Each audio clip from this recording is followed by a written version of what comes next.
I can't believe.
Hello, everybody, and we are back. My name is Dr. Leo. I am here with the beautiful bearded Beyond Sadistic, and it is time once again for an MTGPL Invitational. How you doing, homie?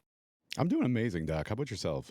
Oh, I'm doing good. I'm doing good. It's been a minute. I've been missed being on stream, but it's been an exciting time. Hey, Chaotic Bear, thank you for the resub. Thank you, Yes, and Tron, buddy. Tron Travolta as well. Thank you, thank you. Hey, Yeah. but it has been, it's one of those things where it's been a busy time of year for me. I mean, obviously, everybody knows what's happening in the world, but it's one of Mhm. those things that finally I just get to put everything aside and just watch a monkeyless invitational, and I'm very excited for it. Yeah, I am too.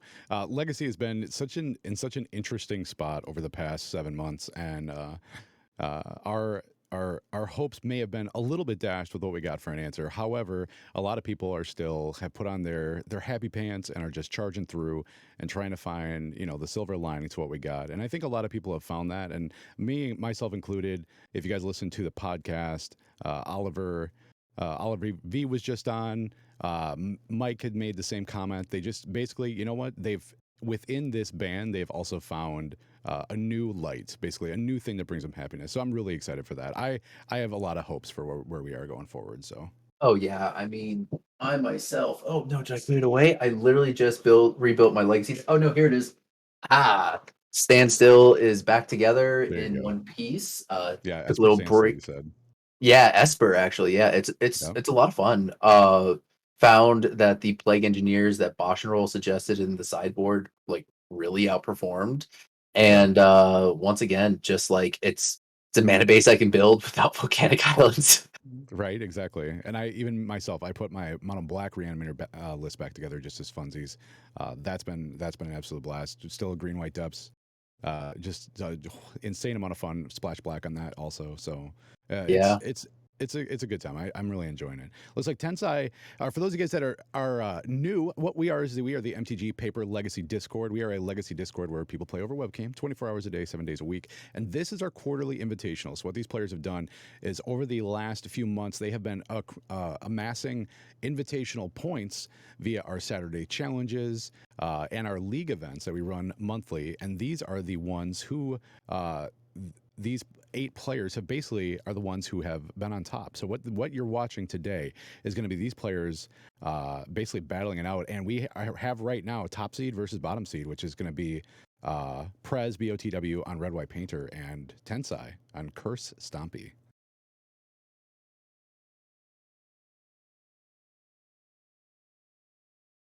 Doc, Oh, go just ahead. Sorry. realized I was There you go. muted. Go Sorry, for it. just realized I was muted. Tron Travolta, thank you for Thank you gifting for the us some gifted sub. sub. Hell yeah. But Let's go. so when it comes to this, so for those who haven't been around, and I know we haven't streamed it a bit, but Tensai from Dubai is just one of the most wild card slash best players at doing what he does in the Right. Invitational and in these sort of small metas.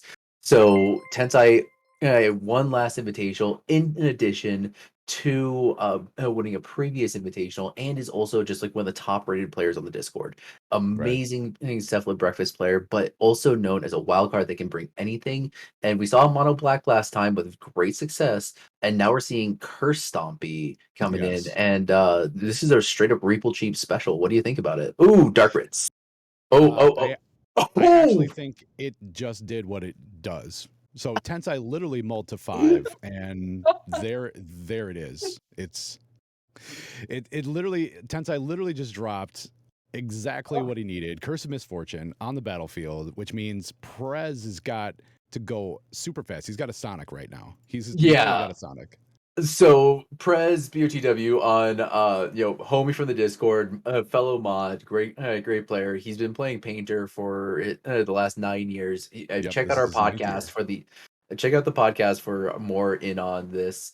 But Prez, oh beautiful beta plateau, Yes. uh is very much a one deck expert, and Tensai knowing this coming in, they are going to be matched up. It's ooh, just showing off the dark rits. Yep. But Tensai knows there's no force will is the main thing. Correct. And So there's just overwhelming jamming it. splendor. Oof. So this is gonna be Hot Mess Express now for Prez, because every single one of his creatures are now 1/1s, have no abilities, and Prez is gonna take damage every time he activates an ability that's not a mana ability, which means Prez, if you guys are watching your bingo cards, we may get a smash in for 1 damage here coming next turn. So Well, yeah, they lose all here's the abilities and point. cannot. Yeah, they cannot activate abilities, aren't mana abilities or loyalty abilities. No damage yet, and no, dude, no worries about knowing any of these cards. The only players that play this are like a couple of wild people on the Pox Discord, Reaple Chief, the Inventor, and then now Tensai. Yeah, so there, if you guys are following your bingo cards, there's going to be an attack for exactly 1. I think is one of the bingo cards up. And this painter, though beautiful, does absolutely nothing. Absolutely It's just a nothing, 1/1. unfortunately. Yeah. Yeah. Yeah. And So every turn, because of Curse of Misfortune, every upkeep, Tensai is going to be able to go and get another curse, and goes and gets the Curse of Death's Hold, which makes ooh. all of Prez's creatures lose -1/-1, which means it's a permanent board wipe every upkeep now.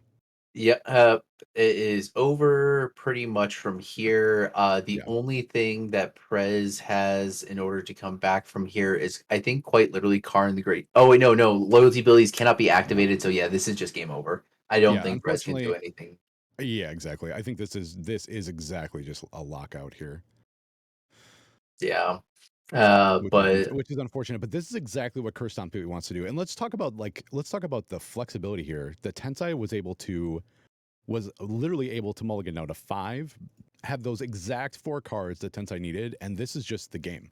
yep. This is it. And here is the knockout punch. This Yep. is the Cruel Reality. 7 mana enchantment or a curse. At the beginning of enchanted player's upkeep, that player sacrifices a creature or planeswalker. If that player can't, he or she loses 5 life. Yep. GG, Exactly. And easy. he's going to And create a construct, or no, no he's going to create construct, just floating no mana. floating mana. Yeah, in response to the trigger, he's going to go get an artifact right now. More than likely, maybe a pithing needle or a retrofitter foundry. There you go. Just another way to beat down here. Yeah, Cathor, I fully agree if that painter was there before the curse, but the curse It was came not. down turn 1, the Yeah. curse of misfortunes, which then got overwhelming splendor in game 2. There we see pitching the looks like leyline, yeah, that's leyline to create a Yeah. construct That or was to a create a servo. Chromops. Yeah. Yeah, that you got Chromops off. pitch and ley line. So, we talked about this in our year in review podcast, but I think this is a good time for this. Ooh, those bolt. Of course, Tensai flexing, the 2 Oh, invitational another bolt. wins. Bolt and response. Just bolting back and forth. Of course. But when we got here, Yeah, is Prez is one of gonna the have to most lose 3 life what's your opinion on Urza Saga? or Like 5. people say it's a little bit too busted, but like I it's think Urza giving. Saga is fantastic, to be totally Oh yeah. honest. Oh yeah. A lot of people, it's a very powerful effect, and I think one of the biggest things, and that Prez is going to scoop that up there. So, Prez does concede going into game 2. Prez is going to definitely have some sideboard planning to do. But in terms of Urza Saga, a lot of people don't like how it's homogenizes deck building. However, I kind of like the fact that it offers that restriction. If you are going to put in the Urza Saga, you do have that homogenization that goes in to a certain degree, because you get artifacts that it can go and get, and you use those tools. But it also takes away from the consistency of a lot of the decks that people are slotting Urza Saga into. So I do like that ability. Plus, what you're getting Pithing Needle and things like that. I think decks should have a Pithing Needle effect. I mean, I do like that in this regard. It'll gives you the flexibility to. It makes a lot of game one matches a little bit better for some of these decks that may just be absolutely hosed by certain deck lists. So Yeah, and I really do like that it does give this like ubiquitous. By the way, am I coming in better now? Sorry if I was blowing out your ears, chat. to me, you sound like $1,000,000. So Oh, thank you. I appreciate it.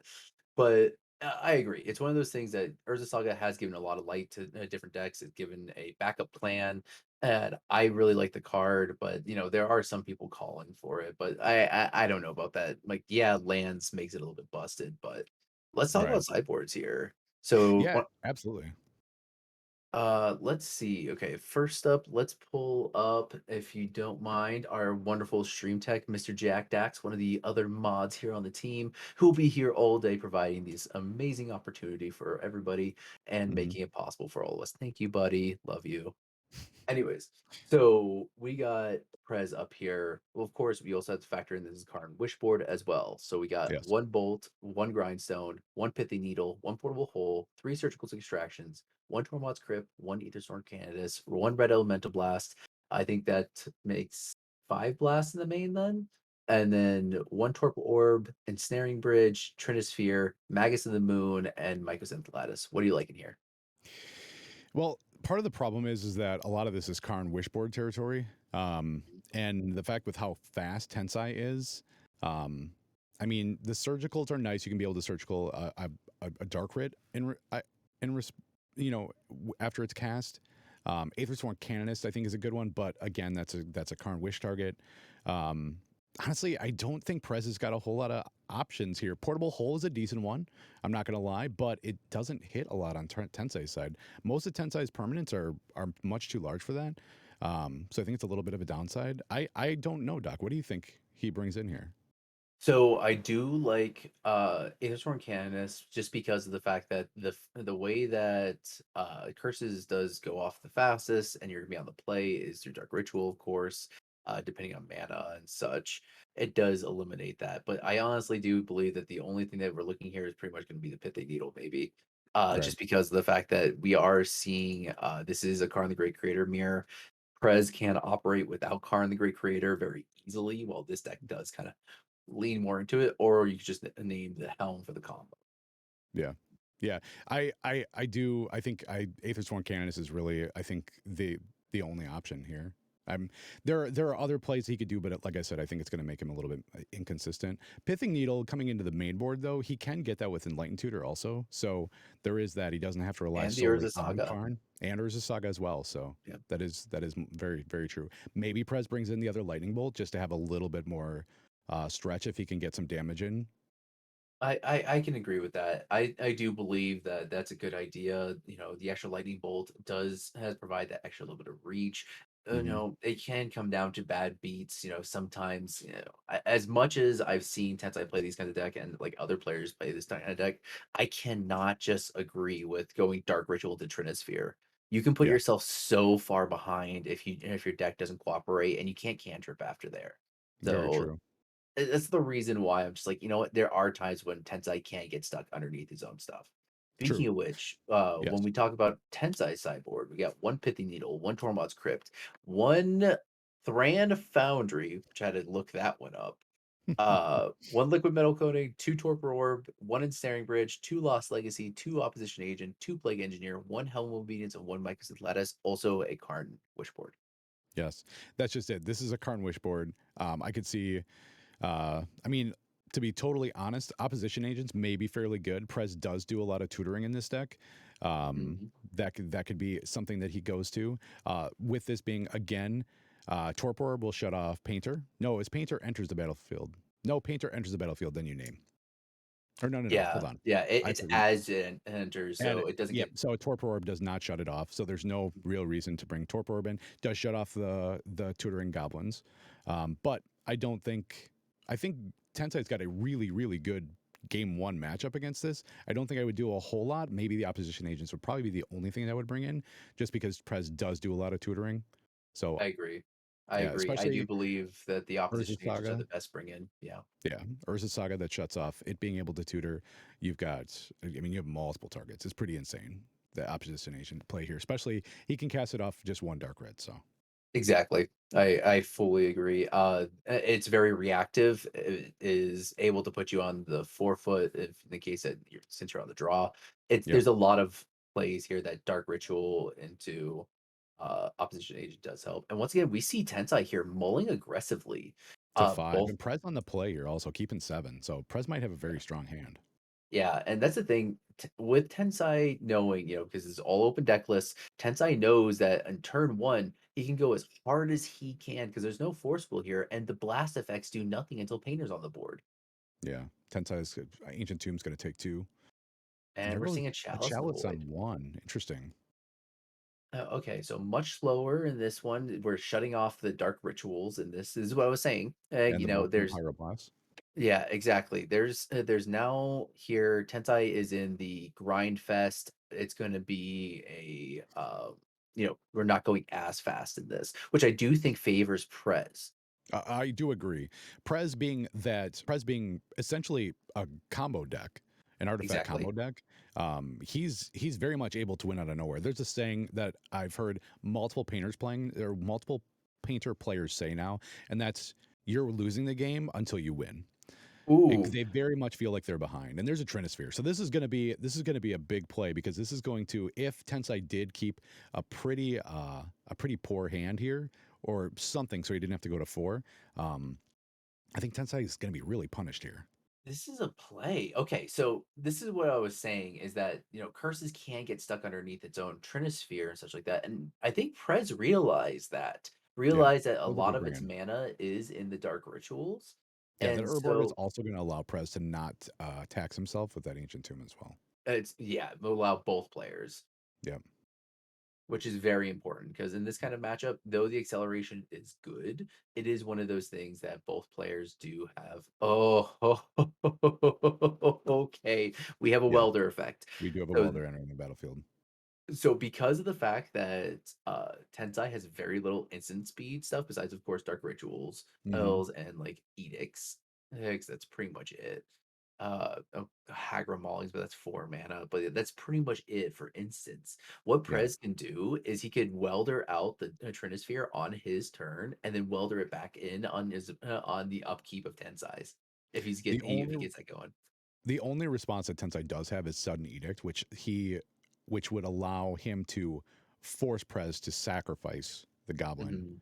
and not Prez not be able to respond. Of course, yeah. There's a ley And line. oh, okay, okay. So that's gonna basically Prez is not gonna be able to weld their stuff back and forth, unfortunately This now. is one thing that I wondered is if Tensai would cut ley lines, and we do see here that Tensai, didn't cut all of them. Yeah. Maybe a couple, but for anybody that is enjoying this, we are the MTGPL, and you can hit exclamation point in Discord in the chat and find a link to the Discord, which will get you all this sort of into involved in this community where we Yep. play Paper Legacy over webcam all the time, and you can work your way to the Invitational as well. Yeah, definitely. If this is something that you're interested in, we are here 24 hours a day, 7 days a week. There's almost 3,000 players that are part of the Discord, always looking to play Legacy, especially our leagues. The leagues are the big thing. Look at this mana Oh, into he Helm. just yeah. This is gonna be it for Prez real Yeah, quick that here. with mana to activate. So Yeah, for those that when we talk about this, because Legacy is a very old format. It's one of those things that a lot of cards, a lot of yeah. That's interactions that it. Prez is weren't. gonna concede right here. Yeah. So this Wow. basically says you have to flip over cards until you hit a creature of with X, but he doesn't have a graveyard because it's exiled, and just And he boom did bring the kills. pithing needle in. There's a pithing needle Oh, right there. oh man. Yep. Oh, I wonder why. Oh, he didn't deploy it on his turn. Oh, he wanted to enlighten tutor on his Tutor. turn. Yeah. Yeah, that Trinisphere actually hurt Prez, I think, just as much as it hurt Tensai there. Yeah. Tensai just going back to back cities though caught it up. So we are not done here. We have a Oh, couple no. more we We have a have couple more multiple players. matches going on right now. Yeah. So there's an entire top 8 that's going on behind the scenes right now. We're gonna find another player to be able to jump into, or another group of players to be able to jump into here. Right now, let's pull up our standings. Prez is gonna go down to the bottom now and Tensai will be moving on, which means Tensai will continue to keep the number one seed spot, which means Tensai will be on the play game one as well. So we've got Dalibor versus Oliver V, Abzan Reclaimer versus Reanimator, Eternally Surprised and Amaru. They're playing Blue Red Delver versus Jeskai Control. And then we have Rax on Blue Red Delver and AHG on Reanimator as well. Yeah, So so so Al's Reanimator list is a little bit different. It has the Chain of Smog combo that's like built into it, if I do remember main deck correctly. and sideboard Yeah, both. main deck and sideboard, which can be a solid juke. Like honestly, like you could either just slam Grizzlebrand or you can get there with the combo. Oh, Yeah. so I do think that that will give some play against like the Tensai 4 main deck ley lines rather than like the Oliver V like all-in reanimation plan where Tensai slams ley line game one. It's just GG's. Yeah, I think we're going to jump into the Oliver V versus Dalibor matchup, which is going to be the Abzan Reclaimer versus Reanimator deck, or because this is going to be an important match going forward. If Oliver V, let's see, look, they're in game two. So Oliver V won game one, which means Dalibor is down. If Oliver V wins this, it means Oliver V is going to be playing against, in round two, against a deck that has main deck ley lines being Reanimator.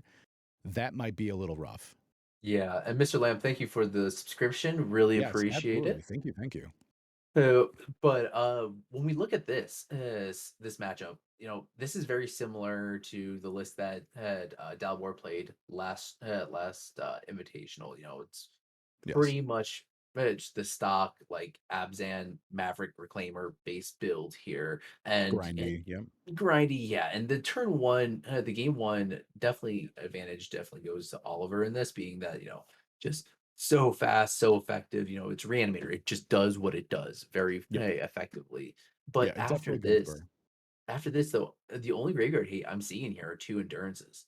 Correct. That's actually been one of the weak spots of Dark Maverick and or this Abzan Reclaimer list as we've been going further and further. Those that have held on to the Reclaimer list is just that your sideboard plan is basically or your sideboard graveyard plan is a lot of the times a creature plan because of the fact that you want that mass of creatures.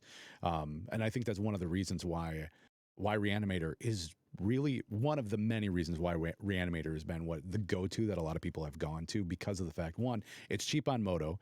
It's like 400 ticks to be able to play. So a lot of people that have rental accounts can be able to pick that up and play Reanimator. But that and it's so freaking fast and it's a lot of fun. It very much is a lot of fun. The being able to turn one Grizzlebrand is just a really fun play pattern that makes you Oh feel yeah. like you're doing the most powerful thing you possibly could. So Oh yeah, I well, it fully looks like agree. we are jumping into Dalibor and Oliver V here. It looks like Oliver V's got a scrubland in play. He's got some cards in his graveyard. It looks like then Unmask was played. Oliver V's got 17 life. Dalibor's got 12. Um, let's see what else is going on here. Yeah. They are paused while we get everything set up. And big thank you to our homie Mike Diff, who is in the background, being our table spotter, giving all of us the information here up here in the booth. Yeah. And we really appreciate it. It's really a collaborative effort that all of us come together to really put on for everyone here. So I hope you all enjoy this. Yeah, definitely. This is game two. Oliver did win game one. Dalibor has got a ton of lands, and there's a Soul Guide Lantern right there. So it looks like Dalibor has been Oh reaping the wow, I missed rewards of that. that Sylvan Library that's in play. So Oh yeah. Okay, so now this is a little bit different than the last time. It is now an Urza Saga deck. There's one Urza Saga in the list. yep. For targets, we got a Pithing Needle, a Shadow Spear, and a Soul Guide Lantern. Wow. Which is pretty decent when you're looking at. I mean, honestly, a Soul Guide Lantern is a very very good play off of Urza Saga. It is going to eat a prismatic ending, unfortunately, though. That is one Yeah. thing that Oliver V does have is 4 prismatic endings in the sideboard. So if you're playing a bingo deck, you just saw your free spot, which is one MH2 card. Yeah. Oh yeah. Easily. MH2 has single-handedly shaped Legacy since it came out. Pretty much all Eternal formats. I agree. A prismatic ending is a very very good card. Oh yeah. I A lot of people again not their favorite card. They don't like what it's done to the format, but it's given white and white X decks a lot of reach, especially when they can be able to splash. It gives them a lot of answers. two permanents which they may not have had. It's kind of like your it's kind of like your Oblivion Ring effect, but it's a little bit more flexible and you don't run the risk of losing it, but it does have that deck building cost of you have to splash other colors, make your mana base a little bit more inconsistent.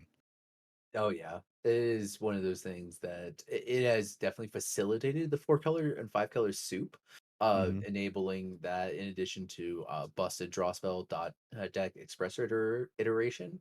Um, but it is one of those things that I do think that for the fair blue decks, it's basically the abrupt decay for white, and Hmm. rest in peace, my homie abrupt decay. Yeah. Yeah. No, I do agree with that. Although at least it's not an astrolabe type soup enabler. Yes, yes, that is true. This is a soup that is punishable by Wasteland, Back to Basics, and Blood Moon. Exactly. Exactly. So it looks like Delabor gets Dryad Arbor, and that's off of I'm a fetch. So Goes off. Sylvan Yeah. Library response. Oliver V's last turn just had an underground sea and a pass after that prismatic ending. Okay. And we So if are you're up to Dalibor date. right now, Doc, what are you looking for?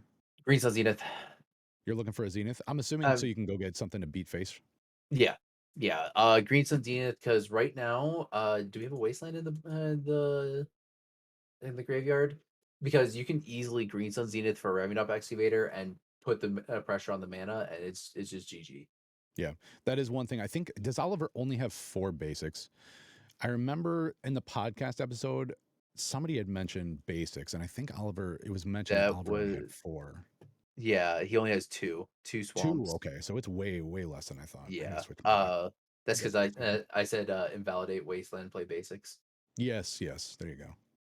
Okay, so we do have Grizzle Daddy in the graveyard, and this has to go right now because of the fact Correct. that if Dalabor gets a turn back where that elf is on summoning sick, Hmm. off summoning sick, it can just be absolutely busted. Just have Bajuka Bog at instant speed, assuming that Dalabor doesn't draw it, which I have done that too many times.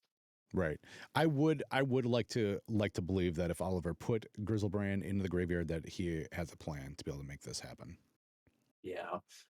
We do see interesting the choice of Grizzlebrand though. There's a Caracas on the board. Un- There Untapped. actually is, but it's gonna also give him the ability to draw 7 cards, which he very well may be Yeah. able to draw into a win.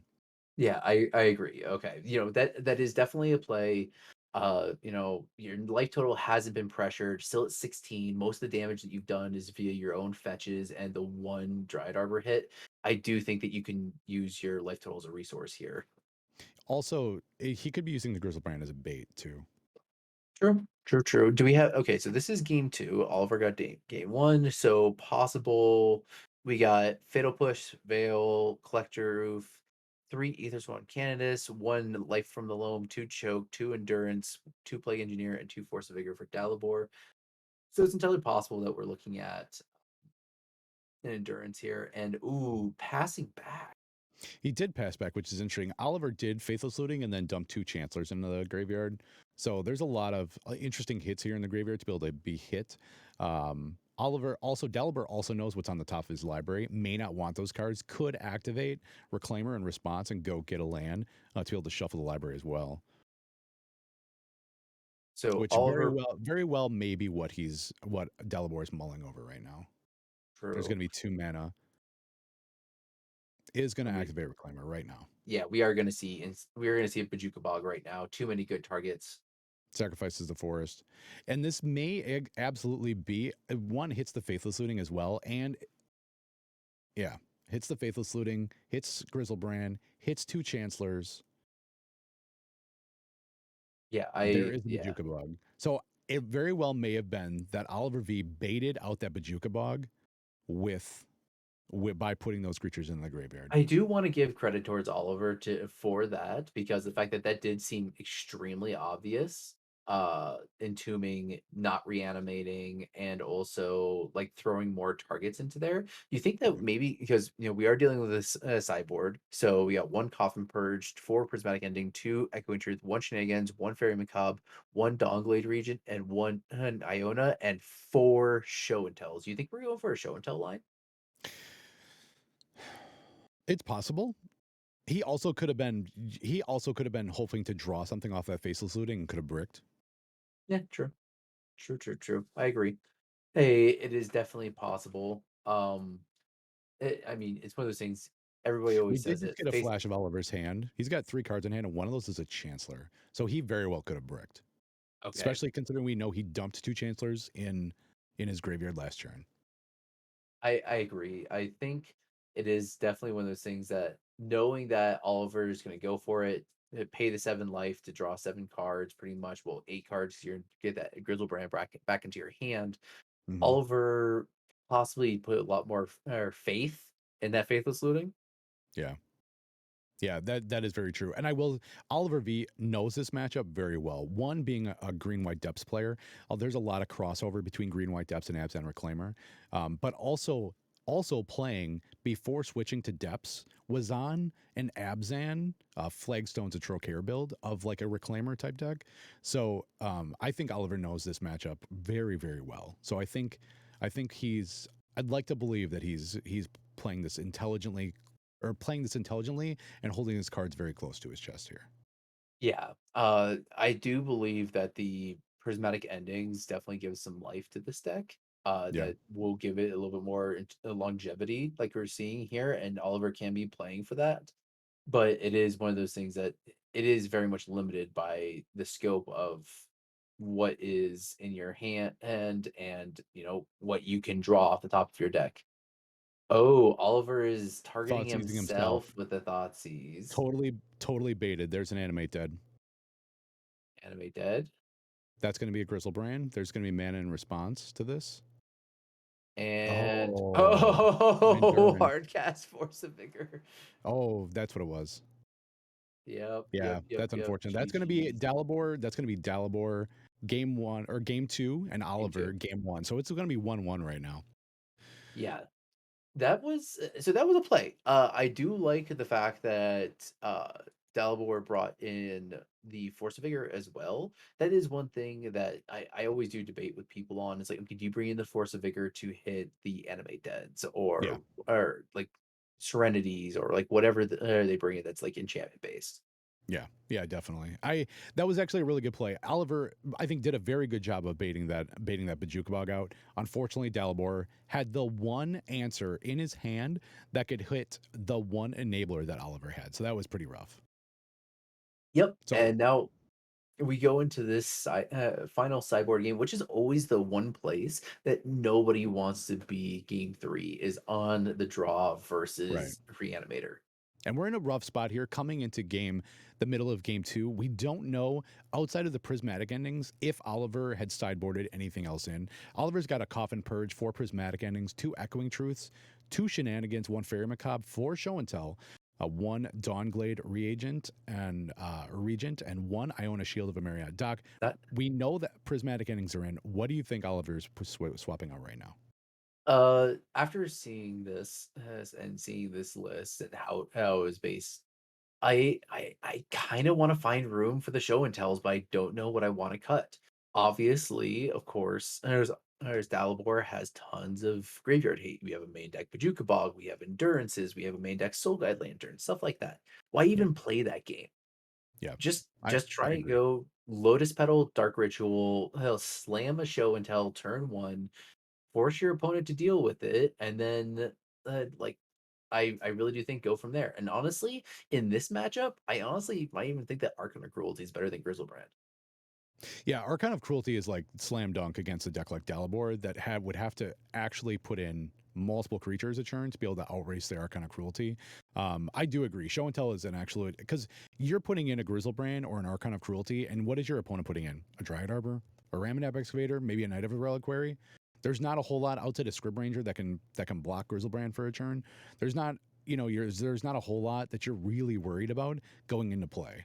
So I absolutely do agree. So the sneak and shells are really good. Could put a Caracas into play. That could hose you. But if you put an Archon of Cruelty, you're way ahead of the game. If you put a Sarah's Emissary in, that's even another big one. It just So give yourself protection. so interesting thought process here. Because of the fact that you're not going against a blue deck, Do you just Mhm. bring in Dawnglade Regent and Iona for 2 Chancellors because it doesn't matter as much? Essentially, because they don't have Force Will? It's very possible, especially in a deck that's got a lot of removal. Yeah. I think it is a possibility. I mean, It's Delabor's running swords, abrupt decays. I I think mean, so. Abrupt Plus, Decays gets plus sideboarded out immediately. more than Like, likely. But your opponent then can't hit you with Caracas. yeah. Shuts that plan off. Yeah, I agree. I think there are some play here. We talked about it on the podcast. Shameless plug. Check it out. It was a really good podcast. But Oliver, stated there's no set list for Reanimator. They're No, just no, that's true. yeah. It's one of those things that Reanimator is very open and very hey, like build how you want, build your threats how you want. So this can Mhm. be a very Oliver V esque matchup where just jukes out his opponent. Yeah, and talk about juking. Let's look at Delabor's sideboard too. It's got a Fatal Push and a Veil of Summer, one Collector Roof, three Aethersworn Canoness, one Light from the Loam, two Choke, two Endurance, two Plague Engineers, and two Force of Vigors. We know the Force of Vigors are in. We know that Hmm. much. Are the Endurances in? Endurances are in, Force of Vigors are in because you have 2 easy cuts and Abrupt Decay. Yeah. You also have, 1 to 2, cuts in how you feel that Shadow Spear is going to be effective enough. I don't believe it's effective in this matchup because of the fact that you win by stopping your opponent from winning. Right, exactly. And being able So to shut them down long enough so you can get in for your beats. Agreed. exactly. You can win with a wet noodle if you want to after you just shut down their graveyard. Yeah. So it's one of those things that chuck that out, keep in the pithy needle because you want a pithy needle Grizzlebrand whenever you can. Okay, we're seeing an unmasked Yeah. here. Yeah, Uh Oliver being on the play, both kept seven. Oliver played a Marsh Flats, then unmasked. Wow, uh Green Sun's End, Swords to Plowshares, two Reclaimers. It looks like one of those was a Windswept Heath. Takes the Endurance. yeah. So we And got is that a is that is Bayou? Is it that is a that land of Bayou? Bajuka? I think that was a Bajuka bog. Table We'll get spotter, yeah. Mickdiff right now is our table spotter for this match, and two. It was the swords swords, to two Reclaimers, two lands, and a Green Sun's End. We know one of those was a Windswept Heath, yeah, of and he took the course. Endurance. So Uh I I don't think it was a Bajuka bug. I think it was a Bayou. I think you're right. Yeah. But it is one of those things that there are some cuts here that you can easily make to bring in four cards easy. Like I even love Veil of Summer in this matchup. There's nothing better than veiling and unmask. That is true. Although I will say a lot of those cards Oliver likes to use, Reanimator likes to use on themselves. Hmm. So that may be a missed opportunity, but at least you still get to draw a card off of it. I Yeah, suppose I agree. Verdant's gonna fetch. Verdant fetches, plays out a Reclaimer. Yeah, and we know that there's source of plow shares in hand. So Correct. Oliver Oliver is even also gonna get a Scrubland here. either needs another removal spell. Oh no, this is end step entomb. Yeah. So I'm assuming that was not a Bajuka bug. It was the Verdant Catacombs, or well, possibly. Yeah, there's Grizzlebrand right there. This very well could be the end of this.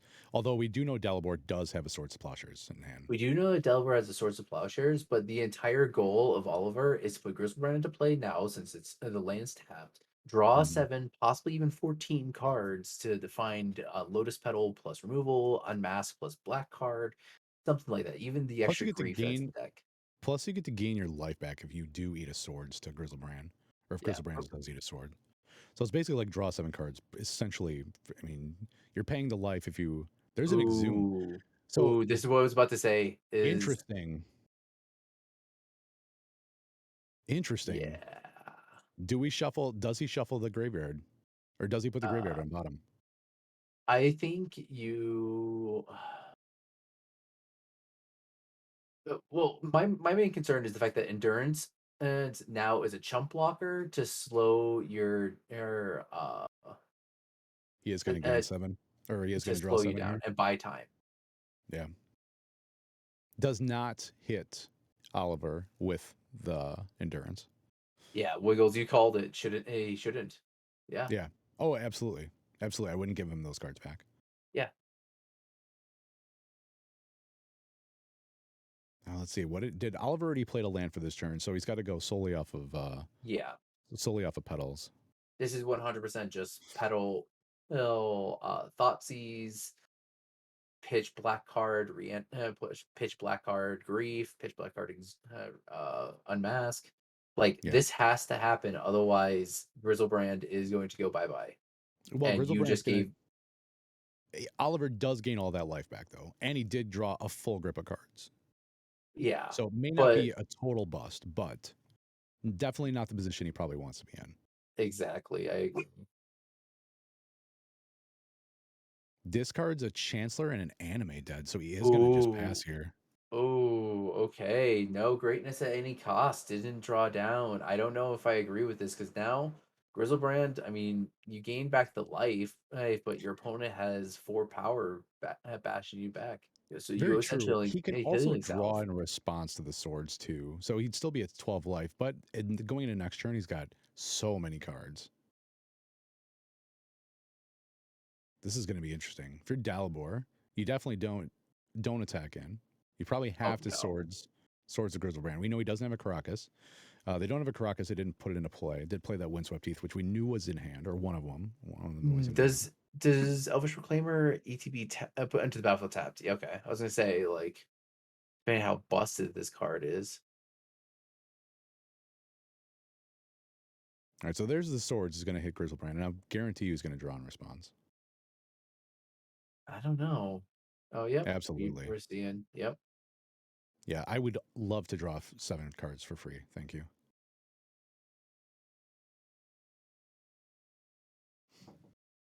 Bye bye Grizzlebrand. Yep, there goes Grizzlebrand. He's going to lose or gain the 7 life back that he just paid. Exactly. That's a lot of 7 cards. flying trample, pay 7 life, draw 7 cards, 7/7 for 8 mana. Yep. Like, O, why can't they o, just make it 7? o, It's not like it's OCD, castable. the OCD of Magic players screams out in unison. Oh, every time. All right, so Oliver's going to get smacked here by both the Endurance and the Reclaimer. He's going to go to 8. Next turn, Oliver's got to make it happen. He's got to make it happen. He's going to have 15 cards in hand. That is a lot of cards. That is a lot of cards. Yeah, and Dalibor, unless Dalibor drew I don't think there's literally the second endurance. That's what it has to be. Is quite literally the second endurance. Oliver, I think, might have this in the bag because Oliver could put either an Archon or an emissary onto the battlefield, get protection from creatures or instants, and then just Go to go to town. town with it because you're trusting that you can get there before Dalibor can draw a removal spell, and there's only 3 more swords in the deck. Yeah. Yeah. And honestly, Delabor has 1 untapped mana source right now. At possible. He is going to fetch. So Dalibor is going and fetching an end step. Oh no, this may not even be end step. This could be This second is main phase. second main. This is second main. Yeah. This is second. Interesting. I did not realize we were still in the second main phase. Yeah, That was me I not reading. I think it's because Dalibor was at the tank for a second there. Yeah. Just thinking about like possible plays and such like that. Okay, so that could not have been a Bayou in hand. Oh, that's right. It was a Verdant Catacombs. We knew that. There's another Reclaimer. Is So the put reclaim. some more power into play now. Are these 3/4s yet?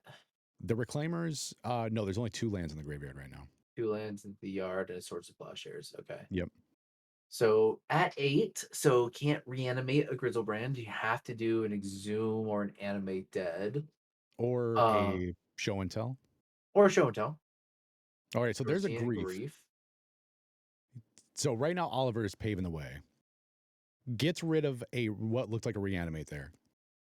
There's a Dark Green. Depths in hand, a Green Sun Zenith, and I did not see what the other one was. I A think it was another forest. land. A forest, yeah.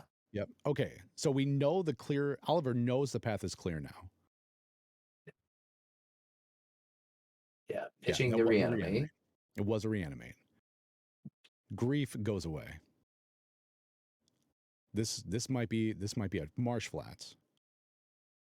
We see Has in nothing. here. I don't know. I'm on the edge of my seat. This is a big turn. This is a big turn. Do we 15 cards Delabor in hand. do we have any other initial results? Not that I've seen yet.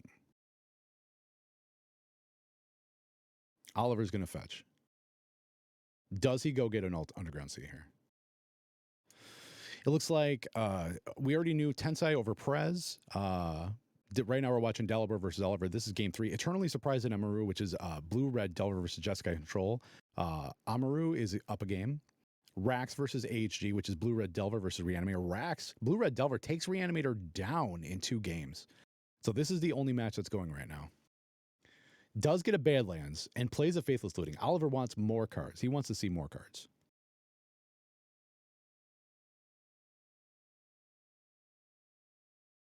Interesting. Oh, there's the Discard. Archon. There is discards and Archon of Cruelty. So importantly, And a the Archon, Grizzlebrand. the Archon gives so much more advantage edge in this because of the fact that it's also in gain 3 life. Dark Ritual. Dark Ritual. Mana for days. Animate Dead. Animate Targeting Dead. Archon of Cruelty. Yep. Perfect. That enters the battlefield. He says discard, sacrifice. Oliver gets a draw card, gain 3 life, and Delabor has to sacrifice a creature, lose discard, and did he also lose life? Yes. And 3. lose 3 life. Yep. Discards sacrifices one of the reclaimers and probably going to ditch. Is it the depths? No, gets rid of the forest. Okay, keeps the depths. Yeah. Oliver still has more. Oh, prismatic ending. Hitting the other reclaimer. Yep. So no more being able to tutor. That. So this puts it's Oliver at 10 now. With the gaining 3 life. Yep. There's a Reanimate. Which allows the Reanimate to get back Grizzlebrand. Yes. Because that's only going to put him down to 2. Yes. That's huge. That is huge. That Faithless Looting, being able to discard both of your payoffs, that's huge. And here comes the discard. Delabor's only draw at this only point had 7 cards in hand. That is huge. What a hell of a turn. Oh, that was big. Now, what does Delabor draw off the top? We know there's a depths in hand. We know that this endurance is not going to do much. So it's quite literally back-to-back Swords of Plowshares. Oh no, we know that the draw is a Mox Diamond. Yeah, that's not going to do it. Yeah, it's GG's because attack, the Archon essentially attacks for 9 and Grizzlebrand's attacking for 7. Yep. Delabor, unfortunately, that is not going to do it. That Archon is going to, when it attacks, Delabor has to sacrifice that endurance. Wow, what a game 3. What a game 3. Very well maneuvered. Very well maneuvered on Oliver's part. Absolutely. I do think that the Archon, though, was the MVP in that matchup. That absolutely. Archon allowed for the Reanimate to happen, in addition to nuking an extra card and an extra threat off of Delabor's board. I have to say, I'm impressed with Archon. I need to get myself a couple of those. I got in a playset as fast as possible because those things are absolute houses, especially in Mono Black Reanimator. In Mono Black Reanimator, you have a lot of threats that you can hard cast. So you're lower on Grizzlebrands. Essentially, you have things like Grave Titans and whatnot. But yeah, Archon of Cruelty is such a good card, especially if you're. I missed that boat. $11 a piece. Well, that's not so bad. They're not that. It's not that bad. That's not bad. That's not bad. Grizzlebrand level, but it's actually. I think it's a little bit cheaper than it was. To be totally honest, I think I saw it get up into the 15 range. Okay. So. Okay. Oh yeah. It has dropped. 12, 15. Okay. I think I might go in on this. There is Doc's pick for this one. I'm buying Archons. Chaotic Bear says, "Bro, you play Legacy exactly." Bro. Your underground fees weep in your forgettance of their cost. The sacrifices that you've made to play Bug. It's true. It's so true. You literally have the Oh, most expensive mana base that you could possibly have in oh, Legacy, rest and in you're like, peace, my "Man, land base. $11 for a badass payoff that might win me a game? I don't know if I can sling this one." All right, so we're gonna go over to the next game. We have one more game that is going. It's Eternally Surprised on Blue Red Delver versus Jeskai Control, being piloted by Amaru. So they're in game two, and this is both 1 versus 1. Oh no, we're Interesting game three. matchup here. Game three. Or game three, sorry. They both have won a game. But if you guys are watching and want to be part of this, we are the MTG Paper Legacy Discord. We are a huge paper legacy Discord that specializes in legacy. We play over webcam 24 hours a day, 7 days a week. We've got all just about 3,000 players. We've got monthly leagues. Monthly leagues are pretty much the hotness that everybody's in on. We also have our Saturday challenges. We have 2 weekday events that fire. One in a UTC time period, and then another in the NA time period. They're basically like a casual type, a week, middle of the week. Want to sling some legacy, get in for 3-4 rounds and play. It's pretty good. It's pretty good. Also, we are going to be throwing up a poll to see what you guys want to see in our next game, and if you guys are keeping track of your bingo cards. I think there's been some hits. I know we've gotten a free MH2 card. We have seen a mulligan. We've not seen a mulligan before. Card is cast No, from a mulligan to graveyard. We've 5. not seen. That's fine. Yep, Tensai mulled to 5. 3 or more. No, we have not seen attack. We have seen the player attack for exactly 1 damage. 2 or more draw effects are cast in 1 turn. I guess we didn't really see that because we saw Faithless Looting and then we saw Grizzlebrand activation, which if you are going by, if you're a Magic the Gathering player, that says cast. Grizzlebrand is not a cast trigger.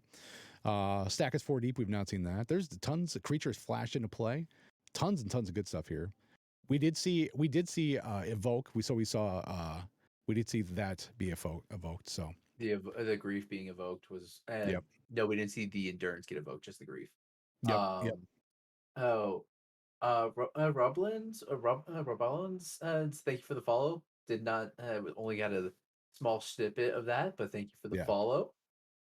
But when we talk about this matchup though, Maru coming in, this is the new hotness that's been around for a little bit. The Days Undoing, Jeskai pile. I believe it won a Saturday challenge. It's an Yeah. interesting deck. It's running three Narsets and 4 Teferis and a Dak Faden, so Yes. like it is definitely like an all-in like 3-drop control type deck. Oh, including Hullbreacher. This is just oops all 3 drops. Yeah, kind of. This is actually kind of, it's an interesting throwback to, like you had said, to what we had seen before. We're back on the Hull Breacher plan. It's got Narset. This is your Dak Faden, basically prevent your opponent from drawing any cards or forcing them to discard their cards. Days Undoing plan, and then dress down Shark Typhoon as like a way to beat your opponent down, or with your Snapcaster Mages and your Hull Breacher. It's basically like you embarrass your opponent and grind them out of cards, and then beat them down with your Marsh Viper and or Yeah. your big Typhoons or your Yeah, big I'm Shark seeing Typhoon. that. 4 Force of Will, 2 Force of Negation. Any other counter magic that we're seeing here? No, but 4 Swords of Plowshares, 3 Prismatic Ending. Wow, this is a lot. Like Yeah, it's gonna be a grind to drive through. I think this is very much comes up on one of those things that uh, Eternally just needs to get underneath it with like a fast Delver or Murktide. that's pretty much it. So this is where you literally have to go toe to toe with your opponent. it the fact that you're blue red delver, you're trying to play the tempo game plan, and your opponent is literally just like a hard control deck. You're basically you're up against the Leviathan, and you have to find your spot where you can hit it with a harpoon and wound it enough to be able to stick your threat, and then be able to fight yourself back with some permission. This is This is going very to be much this is very much where Days is going to be seen here because that's very much the difference between the two decks. Both of them have 4 force and some now force negation, but Days is going to be the killer here. Yeah, yeah, absolutely. That in both decks want to be drawing a ton of cards. So Yes. that's one thing that Blue Red Delver has always been able to do, is been draw a ton of cards, put your opponent back on their back foot, and then just win through card advantage and sticking one of your incredible threats. Which if they have a Narset down, or they have their Hull Breacher down, you're not able to do that. So interestingly enough. You can still expressive iteration through it though, because that You can. card does not give a rat's ass about that. Just does not No, care. no, you're actually not drawing any cards, you're looking at them, Yeah, which is nice, so which is yeah. very nice.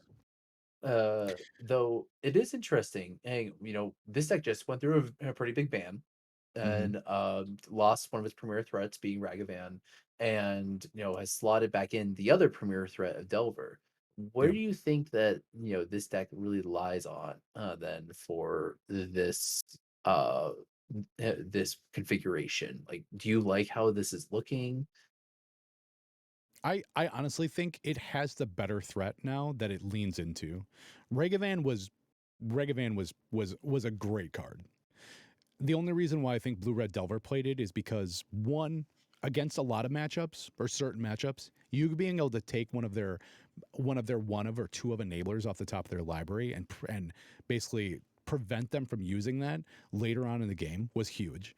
Its ability to be able Mm, to make a mana was also huge. It also became a threat that had to be answered either by committing to the board or with a removal spell or wasting a permission card when they were casting it.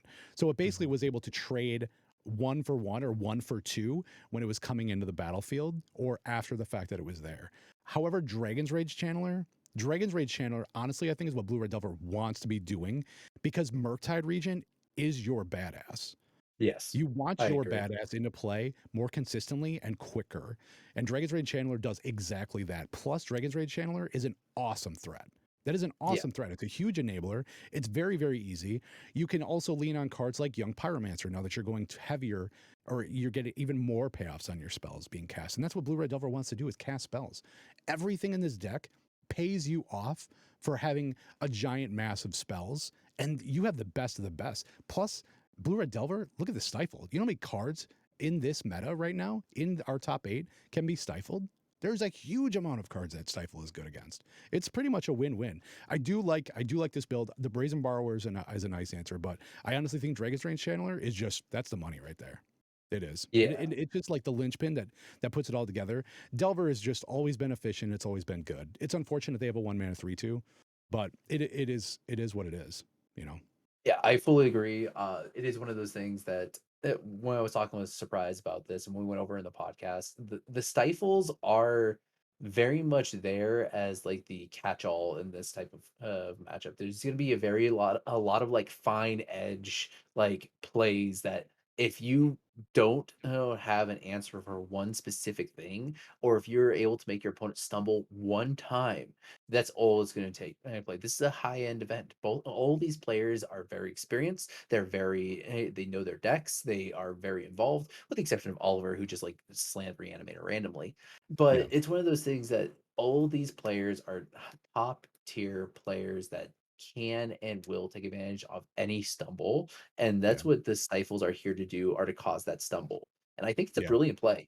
I think Oh, I agree. both the Delver players bringing in 2 Stifle, I think it forces, especially in an open deck list, it just forces your opponents to play on the back foot all the time.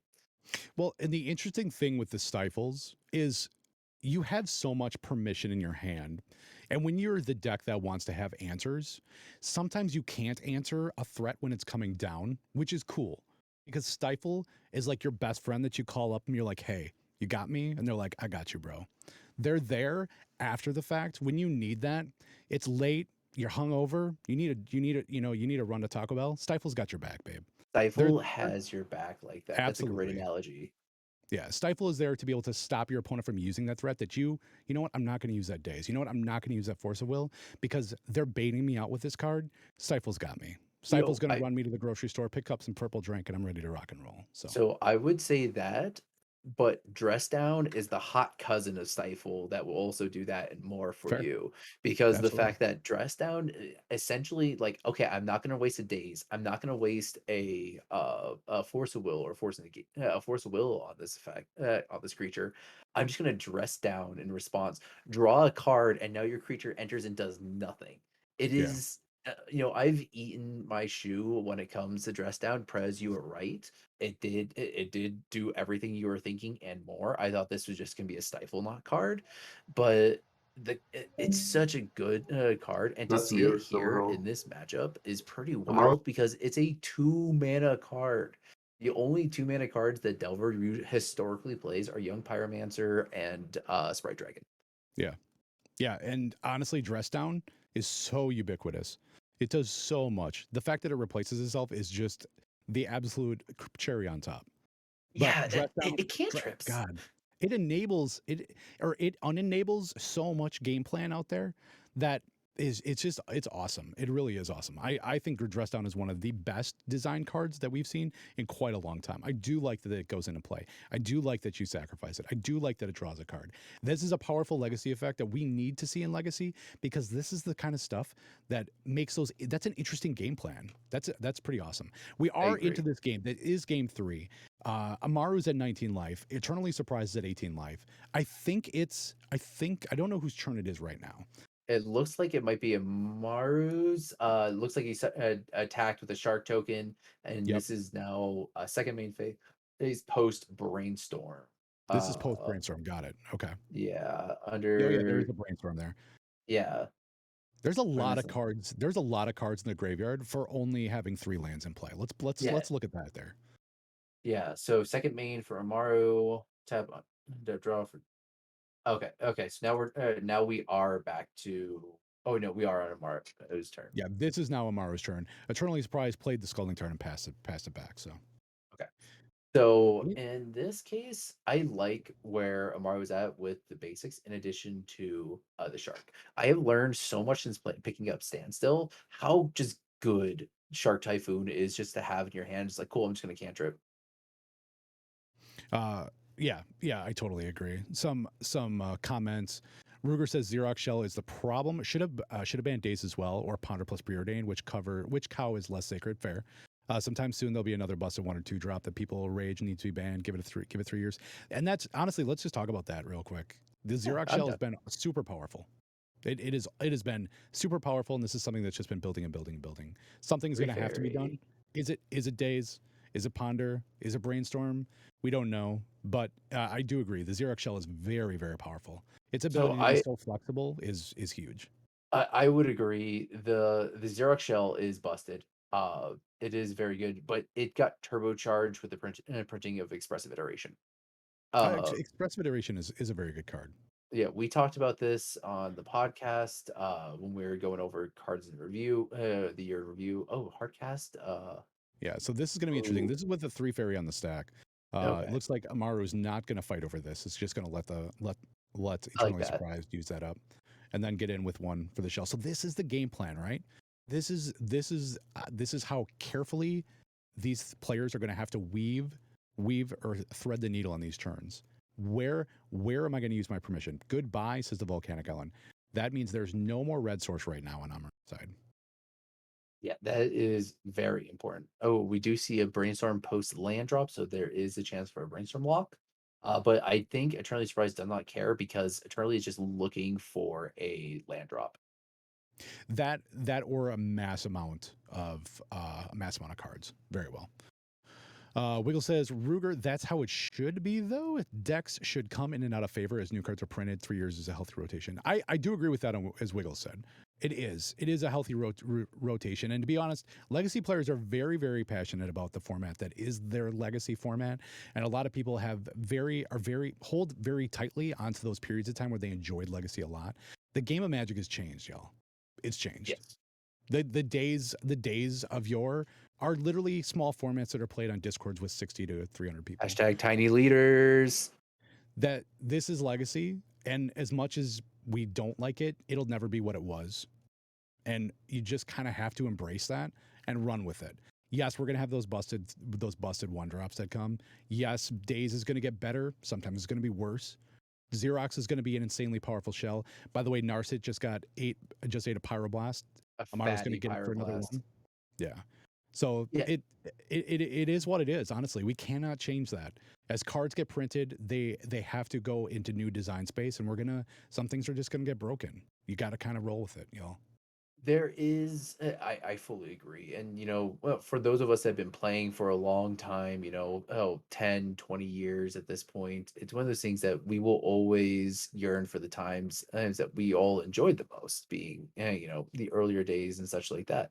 You know, it is definitely thought process when it comes to is like, okay, hey, everybody's perfect legacy is different.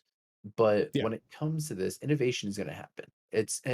But I think the main frustration just comes from we just don't get acknowledged.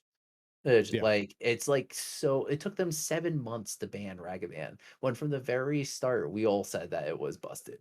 If we Well, just got let's also be honest that it happened 1 week after MH2 drafts left Moto. Is that coincidence or mm, not? yeah, exactly. But Papa Wizards of Hasbro the going. Coast Wizards of the Coast is a business that has shareholders. We play a game that is their profit. That is one thing we have to remember. Does it suck sometimes? Absolutely. Do we Hashtag suffer Hasbro because of that? stockholder. We are the smallest format with the largest card pool, and we are a niche group of players. There are other things that are going to take precedent. And honestly, Wizards of the Coast has done a poor job of upkeeping all of their formats. So I think they have recognized that and are hopefully going to be making some changes moving forward. But all their formats have suffered based off of their hands off approach, which has been a little unfortunate. So I hear you all there. I hear you all there. The frustration is Yeah. buying cards and them getting banned. Absolutely. Absolutely. You know what else is a frustration? It wouldn't hurt so bad if those cards all weren't printed in Mythic and they weren't $60. Just gonna throw that out there. Yes. Oh my If gosh. Regavan was a $5 card and they banned it, I don't give a shit. Yeah, So, there is a but people don't there's buy a fear of packs to God. get $5 cards. People buy packs to get $70 cards. Why? Because you Ooh, just won the ooh, lottery. ooh, I like So, this. Okay. they are fighting over this ponder, which is a big Oh, ass this is play. it. This is it. Oh, that's so Yeah, dirty. That's so dirty. Oh my gosh. yeah. Uh, sh- so, Let's we were talk about that talking. real quick. That was Cast a Snapcaster, Flashback Ponder, dazes the Ponder, stifles the fetch. Just like that. Oh, that was dirty. Oh man, that was it, that was so clean. Okay, so that was the classic Delver play there. Back when like Rug Delver was still Canadian Thresh, and Yeah, they would do that sort of stuff. Uh, yeah. that was like, oh, That was that was so brilliant, crispy. actually, because that was Uh, your not getting your mana. That was yes, absolutely fantastic. keeping Amaru off of red mana as Red well. is huge. But this is what we were talking about. Both of those cards converted so well. The Daze stopped the Ponder, and then the Stifle ate the fetch land. So now your opponent is very much off the back foot. Snapcaster Mage didn't convert, and you just need to find like this is the perfect time for a Murktide. Yeah, yeah. Oh yeah. There's a Delver dropped. It's on the battlefield. Now your opponent's got their Snapcaster Mage and their 1/1 flyer. Your Murktide eats them. They cannot Pyroblast right now. Never mind. There's a Scalding Tarn. However, that's what you were banking on is the fact that your opponent cannot Pyroblast. You've taken them off of that. Yeah. I agree. It's gonna be one of those things that when we look at Benny Tron, let's Benny go. Tron, Welcome, thank you welcome. for the follow. Benny Tron, Uh what is your favorite deck? Let's go. yeah, hit us up what do you like in Legacy? Hey, it's a great format. Uh it's so open, it's so wide. You can play good decks like Blue Red Delver, or you can play bad decks like anything I play. I love your ability to be transparent in your self reflection. Oh yeah. Oh yeah. You think no, like I am an angle shooter in the meta, as Jukei's much on Painter, let's go. Jukei's on Painter. Everybody in chat, what do you all play? Let's hear it. I want to know how many of you all play tier 2 decks. I want to know how many of you guys are love the fact that MH2 gave your tier 3 deck some power. I want to know. I want to hear it. All of it. oh yeah. Malfi, what's up? Welcome, welcome, my friend. Hey, Melfi. There's the big bad wolf off cast being cast by Eternally Surprised. Expressive iteration. Yeah. Card be good. Oh, Painter was an example of a bad deck. Jukea. Now. I play a tier 1 deck that nobody plays, Charble says. That is true. Yeah, because nobody can just sit through all those turns. There's so much. What happened? Eight of Swords of Plowshares for the Delver. Okay, Yes. so I have to wonder. I really want Surprise to be able to shuffle their deck soon because this is Oh. ridiculous. Ooh, ooh, Oh. Whoa, ooh, ooh, whoa, ooh. woo. We've only seen two threats. We've only seen two Are threats we for this entire are time. we casting wait, are we casting that in the draw step? We must have been because In the draw Amaru step. was drew. What was named? Oh, definitely the Swords of Plowshares because Swords, yeah. that's the only answer to Murktide. Pyroblast. Ah, Pyroblast, yeah. Sorry, I don't Pyroblast. play these Pyroblast. fancy red cards. These Hashtag Mug fancy. Life. Whoa, whoa! Are there 3 pyroblasts? And was there a There pyroclasm? is a There's 2 Pyroclasm. pyroclasms already in the board, and there's 2 pyroblasts in the board that I saw also. Yeah, there's one Or that's the Pyroblast in deck. hand. I'm sorry, that's the deck. So Yeah. there are only Boo. the 3 swords. Boo this man Swords to Plowshares. Yep. Boo. There's one mismatched.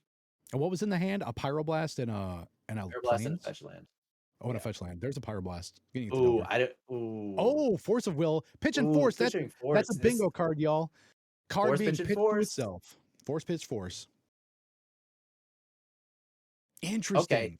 No, Interesting that Eternally Surprised is going to ride this Delver to victory, uh, or is on this.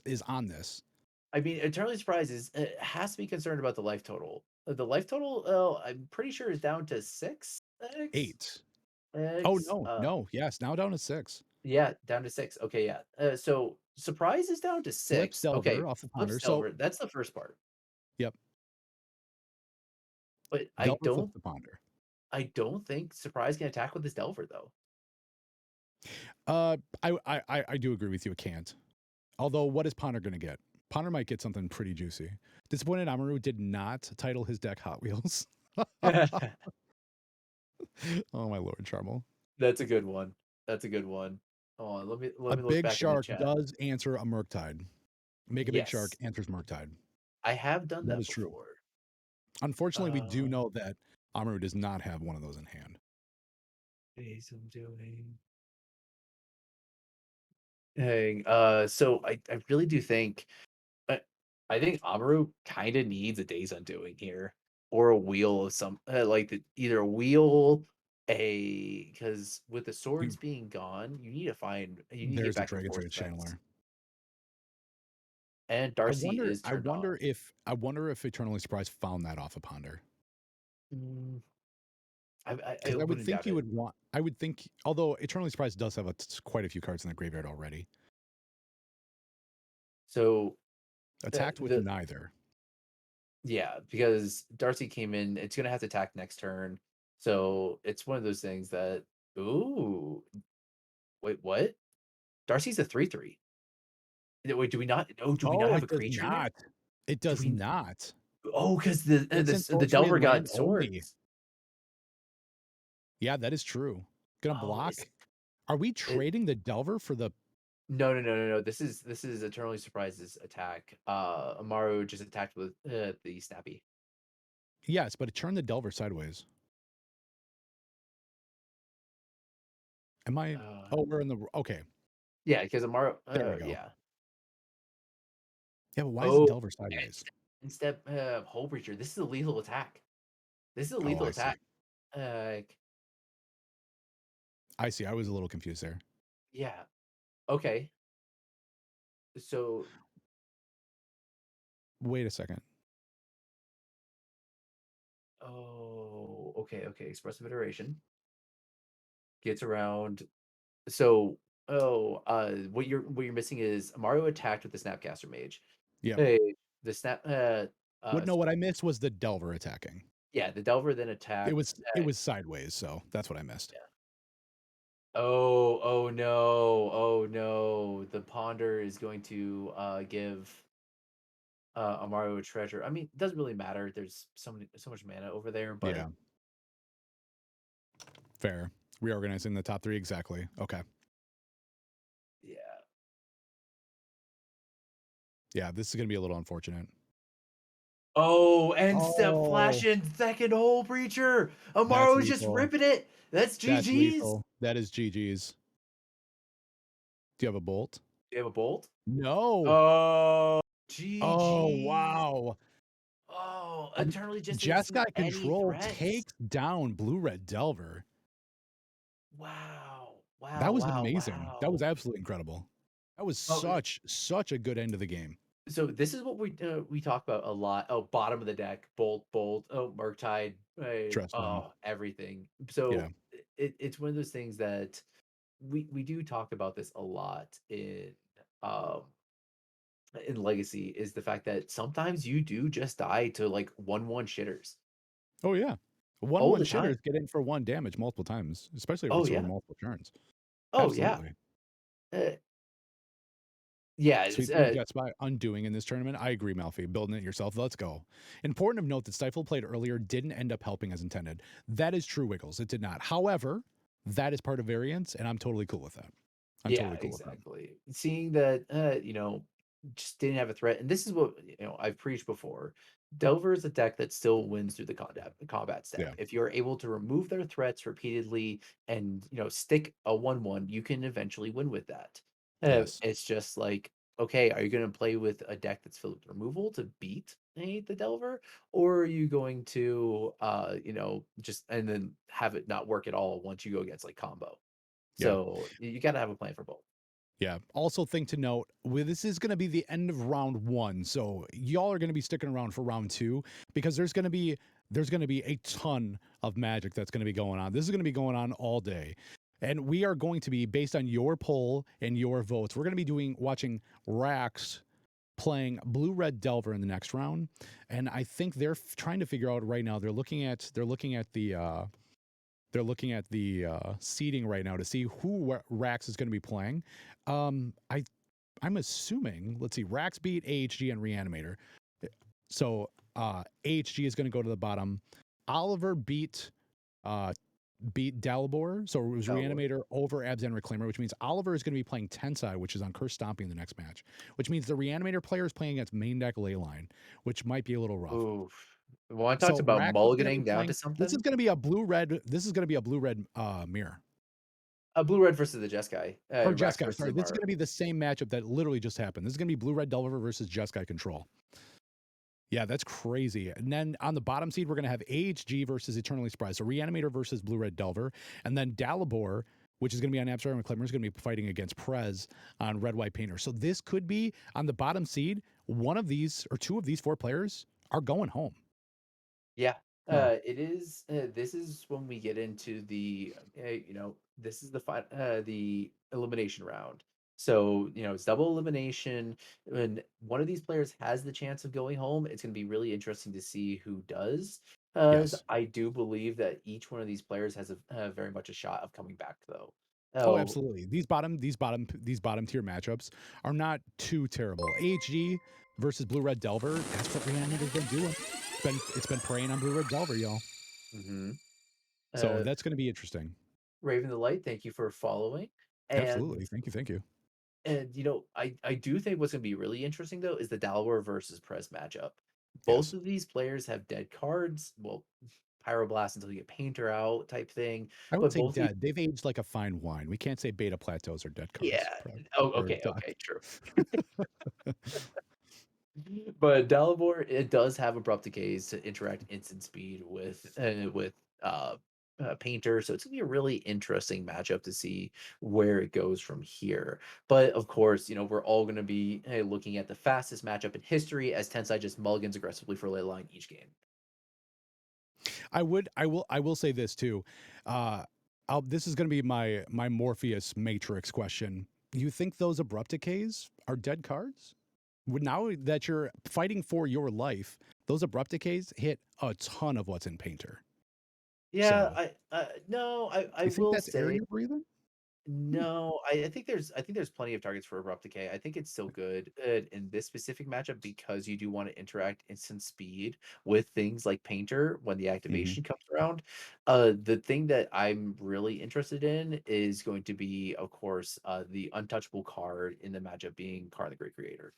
Right. Uh, Karn, it can't be prismatic endings because you can't reach to 4, or it can't be abrupt decay. It's literally it's going to just crush the matchup unless Albor has a board presence. So that's the card that I'm going to be interested in. Yeah, no, I totally agree. I'm really excited for round 2. I hope y'all are excited as well, because it's coming. It's coming. It's coming right now. This is it. This is the matchup that y'all have been waiting for. It looks like. Are we taking a break? Maybe. Are we just gonna fire Uh, right through it? I don't. I think we might take a short one. We No, we're usually do. going right to it. Are This we is just going Amaru right into versus it? Rax. Let's go. Let's go. I'm ready. Okay. Hey, I'm I'm down. ripper and ready to go. Doc, Uh, are you yeah, ready? Push through, always, baby. Let's go. This is round always. 2, y'all. This is the match that you voted for. This is Blue Red Delver versus Jeskai Control. So Amaru, we just saw Amaru surgically take care of the Eternally Surprised in another Blue Red Delver match. So Yeah. this is going to be So really interesting. coming into this, it is going to be one of those things that you do want to convert the removal where you can, because of the fact that that's going to be, like we said in the previous round, what matters is going to be these individual creatures. But what I'm really interested in here is why two Tarfire? Why not? What would you play in place of those Starfires? Uh, uh, what's it called? Uh, the one mana. Come on, chat, help me out here. It's one mana. Unholy Heat. Unholy Heat. Unholy Heat's good. Unholy Heat is Unholy good. Heat. It's so good. It can kill like a not fully souped up Murktide region.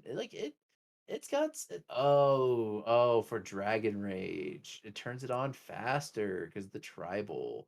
Yes. Okay, That is okay. exactly why. Okay, I could see it.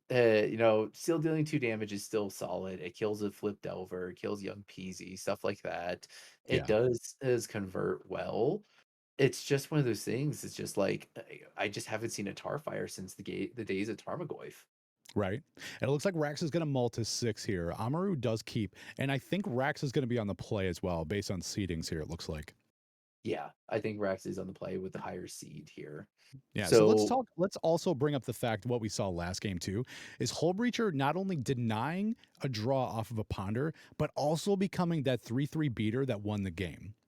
Are we going to see the same thing that we did last game with Rax and Amaru, or is this going to be a whole new ball game that we're going to be running into? Rax so I do. and then Eternally Surprised have pretty similar decks in that regard. Yeah, exactly. I did want to point that out. They do have extremely similar lists. The only exception, of course, being I think Brazen Borrower versus Tarfire and stuff like that. Yeah. Uh no, the Brazen Borrower is on the side. Um but yeah, I think it's just the Tarfire. Yeah, Tarfire versus Dress Down. And thank you, Mr. Jack Dax, for pulling up our latest token, the Lightning Bolt, Yes, features right there. that is the newest the newest token that we're going to have going out to players. You win one of these if you win a league, if you get a playset if you win the invitational, and also if you are the Saturday Weekly Challenge and we have over a certain amount of players, you can win one of those as well. Otherwise, we do have drawn dry erase tokens that go out as prizes as well. There's the another one of The our crop cards, the rotation. crop rotation, which was beautiful. There's Yeah. the dark ritual we've had. We started things off with the ponder, or I'm sorry, with the brainstorm, Brainstorm. and then we've got another one that's going to be coming soon as well. So Should we announce it now? Oh, like hey, call it why good? not? It's round 2. Yeah, call it good. We're doing Swords to Plowshares That's next. right. It is in the canvas stage of it. The concept is already designed, so we're just it's going to be waiting that from our staff artists. Yes. So it is going to be Swords to Plowshares next for all of you white mages. Get prepared and ready for your next play set. Yes, that's going to be super hot. Hopefully, you all have already clicked the link to join the Discord, and you're hanging out with us playing Legacy over webcam. Rax is on the play. Turn 1 Volk into Darcy, Dragon's Rage Channeler, and this we're off to Okay, the races. here's a hot take. Here's a hot take. Dragon Rage Challenger is a better turn one play than Delver Secrets. I don't think that's a hot take. I think that's probably a correct take, to be totally honest. Ooh, okay. Are we Looks seeing like Dragon Rage Channeler is going to eat a Swords to Plowshares. However, or prismatic the ending? texture of your hand is going to be really what's there too. Oh, it is a prismatic ending. Good play. Oh, and no days to protect it. That's a No, surprise, but it is. But Rax did mull to 6, or I'm sorry, goes to or Amaru go mull to 5. Rax mull to 6. My bad. It's going to be a ponder. lukewarm. But so it's mostly because of the fact that in the case that you do have, of course, the best one was Ragavan plus day support. Now, if you have Dragon's Range Channeler plus day support, you can, and assuming you fetch on turn one to play your Dragon Rage Channeler, and have daze, you can then throw off whatever you hit off top by casting the daze that goes with a removal spell, or you then untap with it, cantrip, throw another card there, have a sorcery, and then call it good. Like you're attacking with a 3/3 on turn two. Yeah, that is really good, especially if you're blind and don't know what you're gonna be flipping off your Delver. Yeah, It's a exactly. the real nonstick. What's up? Welcome, my friend. The real The it's a non-stick. Are you cast iron? I've, dude. Of course, cast iron is the only real nonstick. It's the best. But anyways, It is. continue. So there's with that Dragon's Rage Channeler becomes a better threat later. Plus, it's also a better enabler than Delver. Delver enables nothing except for life loss and feel bads. Dragon's Rage Channeler is literally like your nightmare. So it allows your opponent to fuel their graveyard, which brings out Big Bad Daddy Murktide, which is just going to eat you and carry you off to the underworld. So it's pretty interesting. Pretty interesting. Hey, Amaru, hull breach this. Expressive iteration. There it Yeah, you is. can't. Yeah, can't hull breach that because Amaru passing with 3 mana up, one of them being facing blue. What else could it be? Uh, They always have hull breacher. they always have Hull Breacher. The little pirate that could. I once was playing against a version of this deck before like this current one, where they popped my standstill, and in response, hull breachered me. That felt Interesting. bad. Interesting. I didn't have a removal spell for it, Exile's a unfortunately. brainstorm. Daze is the Hull Breacher, Called it. Just saying. but had no Dragon's Rage Channeler, unfortunately. Yeah, no Dragon Rage Chandler, no threat. So this is what we're saying is like, oh, okay, 3 fairy. I actually think Rax might be a little bit behind here. Yeah, I agree. Rax is a little bit behind, especially with having to go back on the land. But at the same time, like I think it just comes down to the fact that Rax doesn't have a threat, and any threat right now is just gonna be bounced by 3 fairy on the next turn and drawing a Al- card. Although I think I'm okay with that. To be honest, I'd rather they waste their 3 fairy to bounce my Delver rather than something like a Murktide. Sure, Rax wouldn't have played a Murktide into Teferi, but this is going to Delver's going to eat a prismatic ending, however, which means that Teferi's Ooh. probably going to bounce the Snapcaster or nothing. Oh, that's Oh, it just ticks up. disgusting. Just ticks up. Yeah, so this Okay, Snapcaster is going to get to attack and then get bounced back if Rax okay. doesn't draw a card. I don't know about that play because if you know that you're gonna tick up your 3 fairy, you can do that all at instant speed. Because doesn't that allow or does 3 fairy say specifically cards from hand you can play at instant speed? I don't think so. Sorceries. It specifically says sorceries. The tick up specifically says you can play a sorcery at instant speed. So in that There's a case, bolt. yeah, you can. Each point can only to your next There's turn you another may cast bolt. a source spells as though they had flash. Yeah. Oh, committing 2 removal spells to get rid of the one. Ripperonis.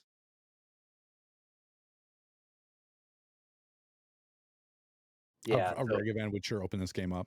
Wiggly. One 3 fairy dies to double bolt. Another 3 fairy comes down and ticks up. Rax using a lot of resources to get rid of that Teferi, and now is staring another one in the face. yeah, this is Oh, look pretty at rough. I have never seen one of those lands signed. That is absolutely beautiful. It looks good. It flows with it is the It correct answer that I do believe. I that is incredible. I have never seen one of those. Okay, so looking at this current board state, I think Amaru pretty much has this lot. Oh, yeah, especially once There's we a whole breacher, eh, yeah. have the whole breacher, which cannot be interacted with because it was on the end step due to 3 fairy and its busted nature. Yeah, if only this Uh, was alchemy, your opponent it would change the the context of that a lot. This is going to be Rax just turning him in, unfortunately.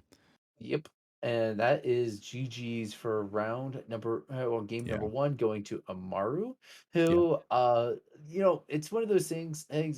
I haven't been seeing a lot of threats lately from Delver. We've seen a grand total of like 5 threats across 2 different Delver decks in 2 different rounds. We haven't seen a Murktide yet, and and speaking of That's threats that true. we haven't seen, uh, let's talk about Rax's sideboard here. So Rax has got 1 Alpine Moon, 1 Blue Elemental Blast, 1 End the Festivities, 1 Flusterstorm, 1 Grafdigger's Cage, 2 Meltdown, High Pres, 2 Red Elemental Blast, 2 Surgical Extractions, 1 Brazen Borrower, 1 Force of Negation, 1 Hull Breacher, and 1 Submerge. I So go ahead with your thoughts there, Doc. I didn't know that End the Festivities was a card. Oh Just yeah, gonna say oh it. yeah. You got to end That the festivities. They can't go on forever. that's impressive. Yeah, for 1 Uh, mana, yeah, absolutely. I have to say, and it also nicks Planeswalker, like, and it's 1 damage to each opponent and each creature and each Planeswalker they control for 1 mana. That's pretty good. I didn't know this Yeah, card existed. yeah, yeah. Okay, okay. Rep, So Fluster in. Anything else? Wheel says. I agree. Flusterstorm is definitely yeah, the good pick here. yeah, Fluster is definitely a great pick. I do, you know what? I actually don't mind Graph Diggers because this is you're going against an opponent that's running 2 Snappies. Do we have any other graveyard interaction? No. No. In that case, so then I don't like the Graph Diggers as much. But definitely the blue Elemental Blast, definitely the Fluster Storm. I don't mind even the red blast just because of the fact that you want to trade 1 mana for 3 mana in this matchup because there's so many 3 mana blue spells.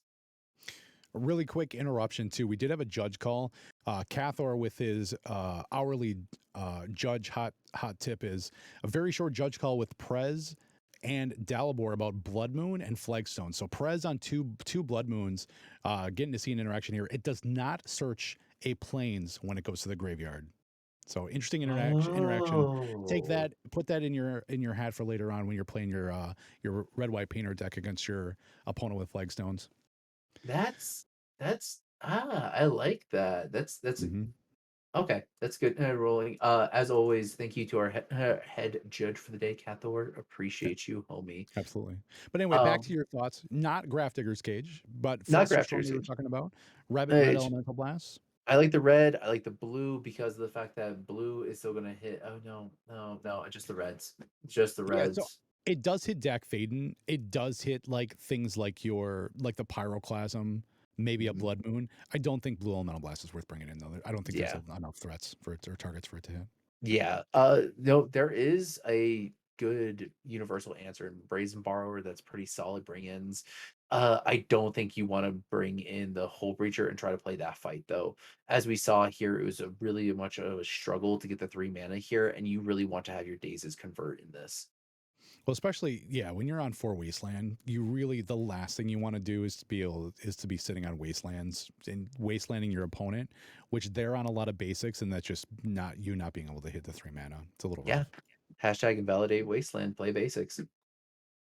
Yeah. Uh, and then just to run down Mario's real quick while we get into this, you get 2 Fluster, 1 Graph Diggers, 2 Meltdown, 3 Pyro, 2 Surgical, 2 Pyroclasm, 1 Torpor Orb, and 2 Blood Moon. What do Easy you like? fluster storms and pyros. I agree. Yeah. There's special consideration for Blood Moon if you had the cuts, but I don't think you do. I agree. This match is too tight with Jeskai control. Needs to have a massive spells to be able to fight back against Delver. The last thing you want is Delver to bury you in card advantage when you're trying to bury them and stop them from doing their plan. So Yeah. Important to note here, though, this is a matchup where we are playing around Stifle. So I yes, do like this taking this opportunity to fetch immediately, even if you don't have something to play. Sometimes you just got to play around Stifle. Only old legacy players know how to really do it, though. yeah. Yeah, then this is also racks on the play. Both players kept 7. Turn 1 ponder into turn 1 ponder. So both players using those card or those hand sculpting cards to really be able to pick and choose what they want their next turns to be. So that's pretty big.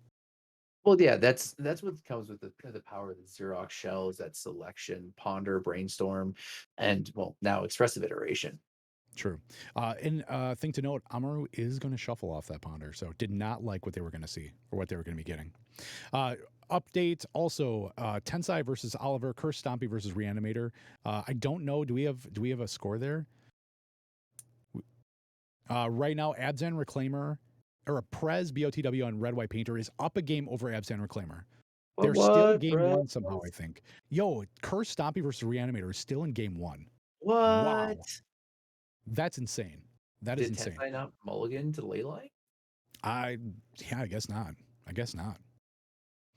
Okay. This is going to be a turn 2 Dragon's Rage channeler into a fetch for a basic island I think this is response with Ponder on the on the stack. stack. If Probably I the fetch, yeah. if I had to guess, I'm gonna say floating a mana and then dazing. Oh no, fluster. Flusterstorm. Oh, Oh, I like this a lot, it's an especially if you're aggressive fluster, but I yes, don't mind but your it. opponent shuffled off that last ponder. So you Oh, that know was they a were not shuffle. able to sculpt what they wanted. Mm. Plus, that Flusterstorm is going to trigger this Dragon's Rage channeler. Is going to resolve. Is going to resolve. Do we have a land drop? Okay, we do We have a land do. drop. There's a brainstorm response. I do like that though. I No, do. because of the fact that you forced your opponent to, because the ponder was to even look to see if you want to brainstorm.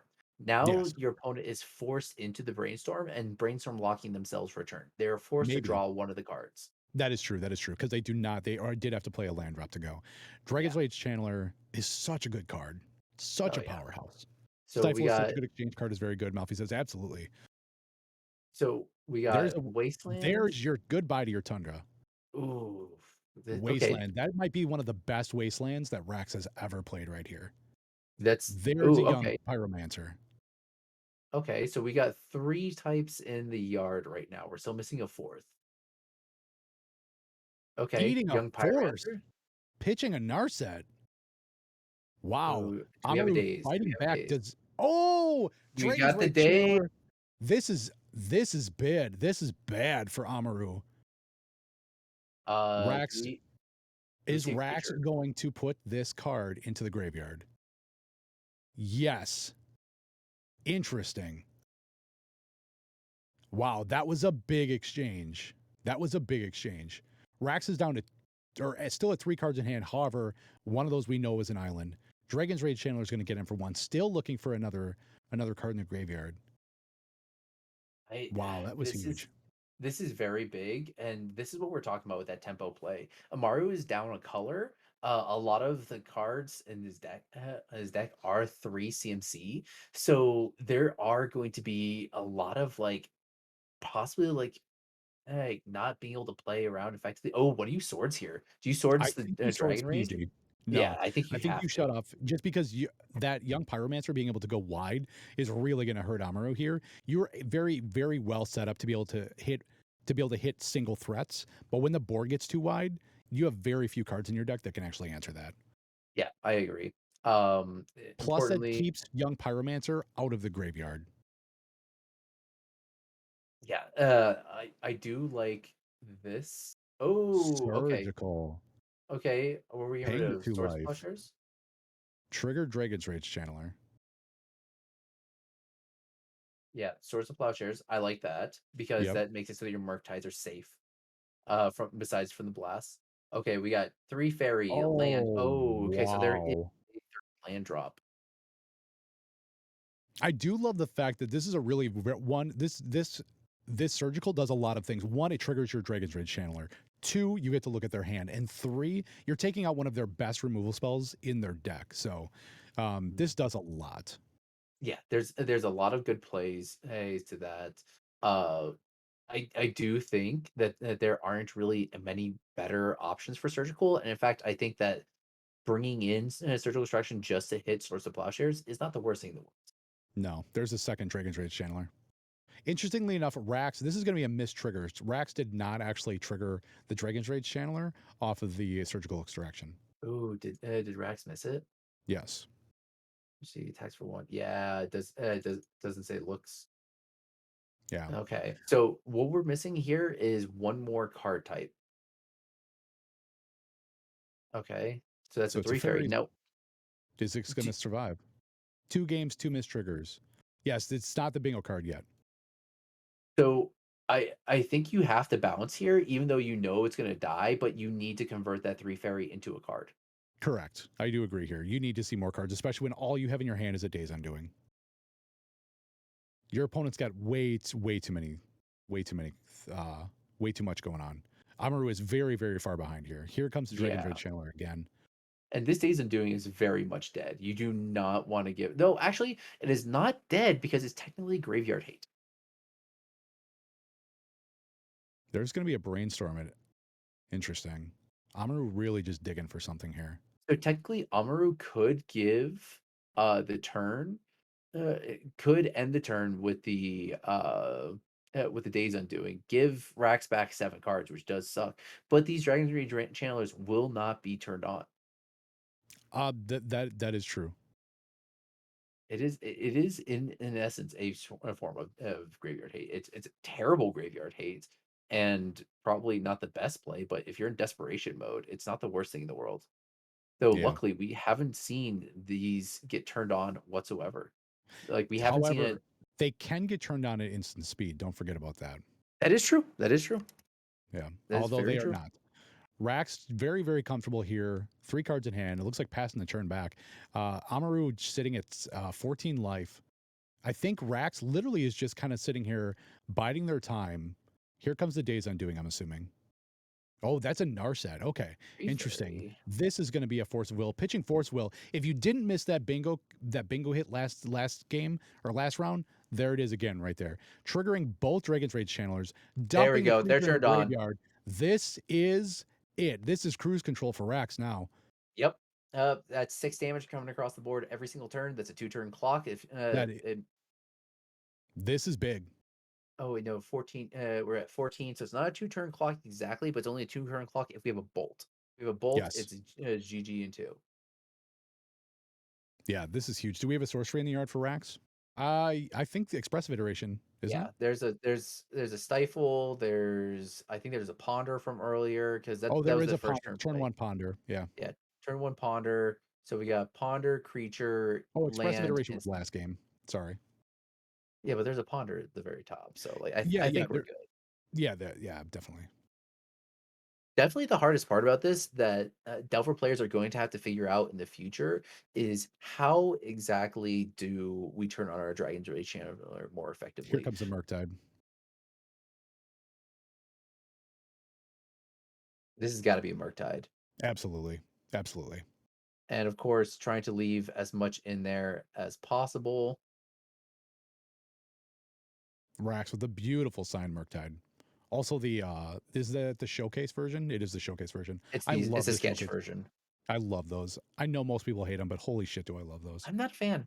I'm not a I fan. know, I know, I know. Definitely more of a fan of the, traditional one. That's because I like seeing a big dragon in, like, a cavern. It looks cool. Like, it. However, I have a 4-year-old, and I love the fact that it looks like it was colored by my 4-year-old. So Truth. That that's a is big thing. That's like dad, proud dad on the fridge right there, babe. proud dad vibes. Proud dad vibes. But I Yeah, do think this is going to be going to a game 3 here. Amaru doesn't have any removal spells besides, yeah, like, a 3 definitely fairy game 3. bounce or yeah, Yeah, Rax is going to put GG. a check mark in the win column there. We're going to go to game 3. So let's go to sideboards real quick. Also, I don't know. We don't have an update as of yet, as of our last update, where players are. Tensai and Oliver could still be in game 1. Who knows? But from the Jeskai control side, we have not seen any of their sideboard cards from Amaru. Doc, what does this is 2 Flusterstorm, 1 Grafdigger's Cage, 2 Meltdown, 3 Pyroblast, 2 Surgicals, 2 Pyroclasm, 1 Torpor Orb, 2 Blood Moon. What does Amaru have in? So we saw the Actually, you know what? pyroclasms and the pyroblasts. We did. We saw those off the surgical. Yeah, we saw both those off the surgical, but now coming into the I'm play a liar. here, er, I actually I actually think that, bringing in the Flusterstorms are gonna convert more on the play here than on the draw, and I would like to see more it's one of those age-old adage, do you cut Force of Will? And if you are gonna cut Force of Will, how many are you gonna cut? So, I wouldn't mind bringing in the Flusterstorm for at least 2 of them. I like to go down to always 2 Force of Will in these sorts of matchups because sometimes you do have to Force of Will something, but, you don't need the full 4 of in this matchup. At least I also agree that you also don't need the full 2 force negations in this matchup. That's not gonna be what this matchup's about. You're probably correct. I honestly think I like the Force Negations better because of the stifles, but I do agree. I think you do cut part of your permission here. The Flusterstorms are just hands down better. Yeah, I think that that's going to convert better. The existence of the stifles does throw everything into play because sometimes you got to force a will of stifle. We've been there before. Yeah, yeah. Um, Catherine says, "Do you keep the Daze plus Narset to the fullest, or because Narset seems a little worse against the border creatures?" I actually think Narset is the weakest of the Planeswalkers here I agree. because you have Hull Breachers that do the exact same thing. I agree. Um, I fully agree. I was just about to say that it is definitely the weakest one because it takes down to 3 loyalty after the first use. yeah, yeah, exactly. Oh, That was a really, really, really quick sideboarded match or sideboarding time. It looks like both players are keeping. Amaru on the play is going to fetch Tarn fetch Get Island, and to then it's play going to go. around stifle. So Yep, this is what we were talking about here. Amaru is respecting the stifle, understanding that basics are king in this matchup. You don't if you have a second and fetch, you don't have to save it for brainstorm. But Rax now is holding up 2 mana here. No play, no creatures. So that's kind of leaning towards stifle. interestingly, the Caracas goes into play here. Um, Honestly, not for this matchup whatsoever, but a little unfortunate. I think that's a little weak to Wasteland, but still do have a fetch.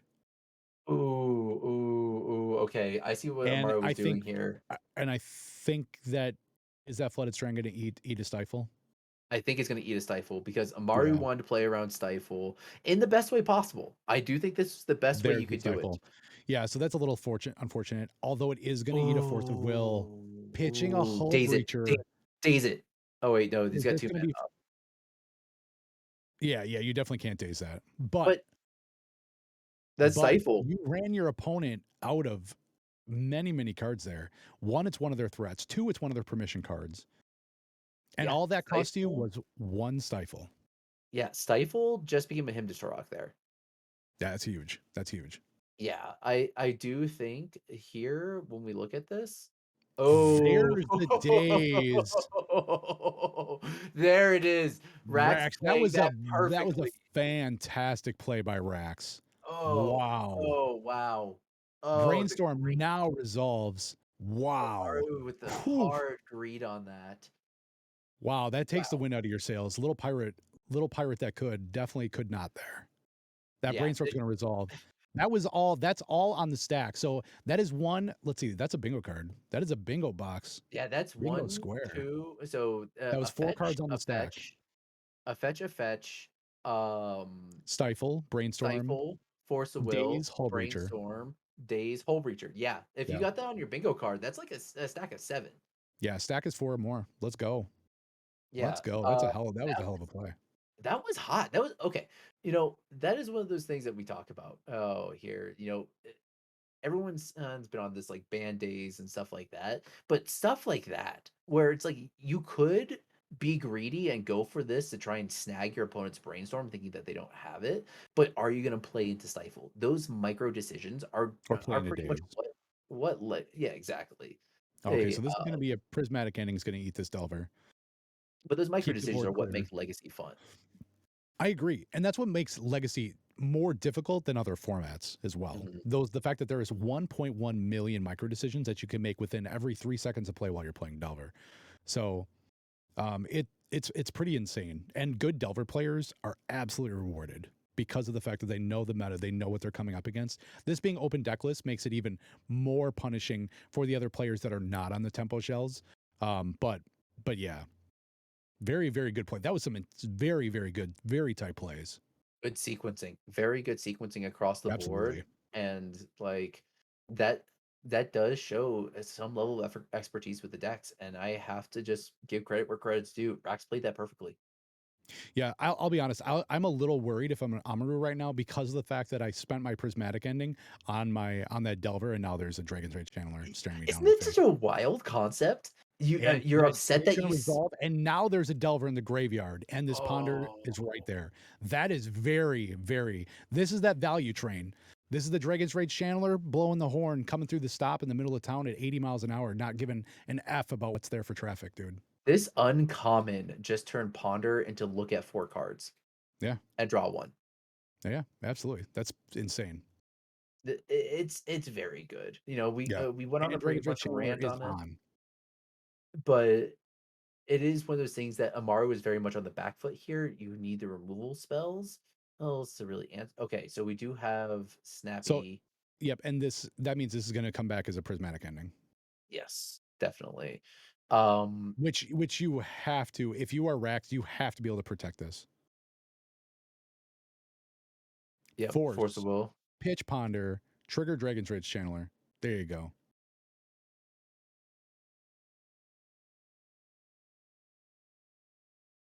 Yeah, Card, looking top card. does it go in the graveyard? No, card stays No, there. stays on top. All right.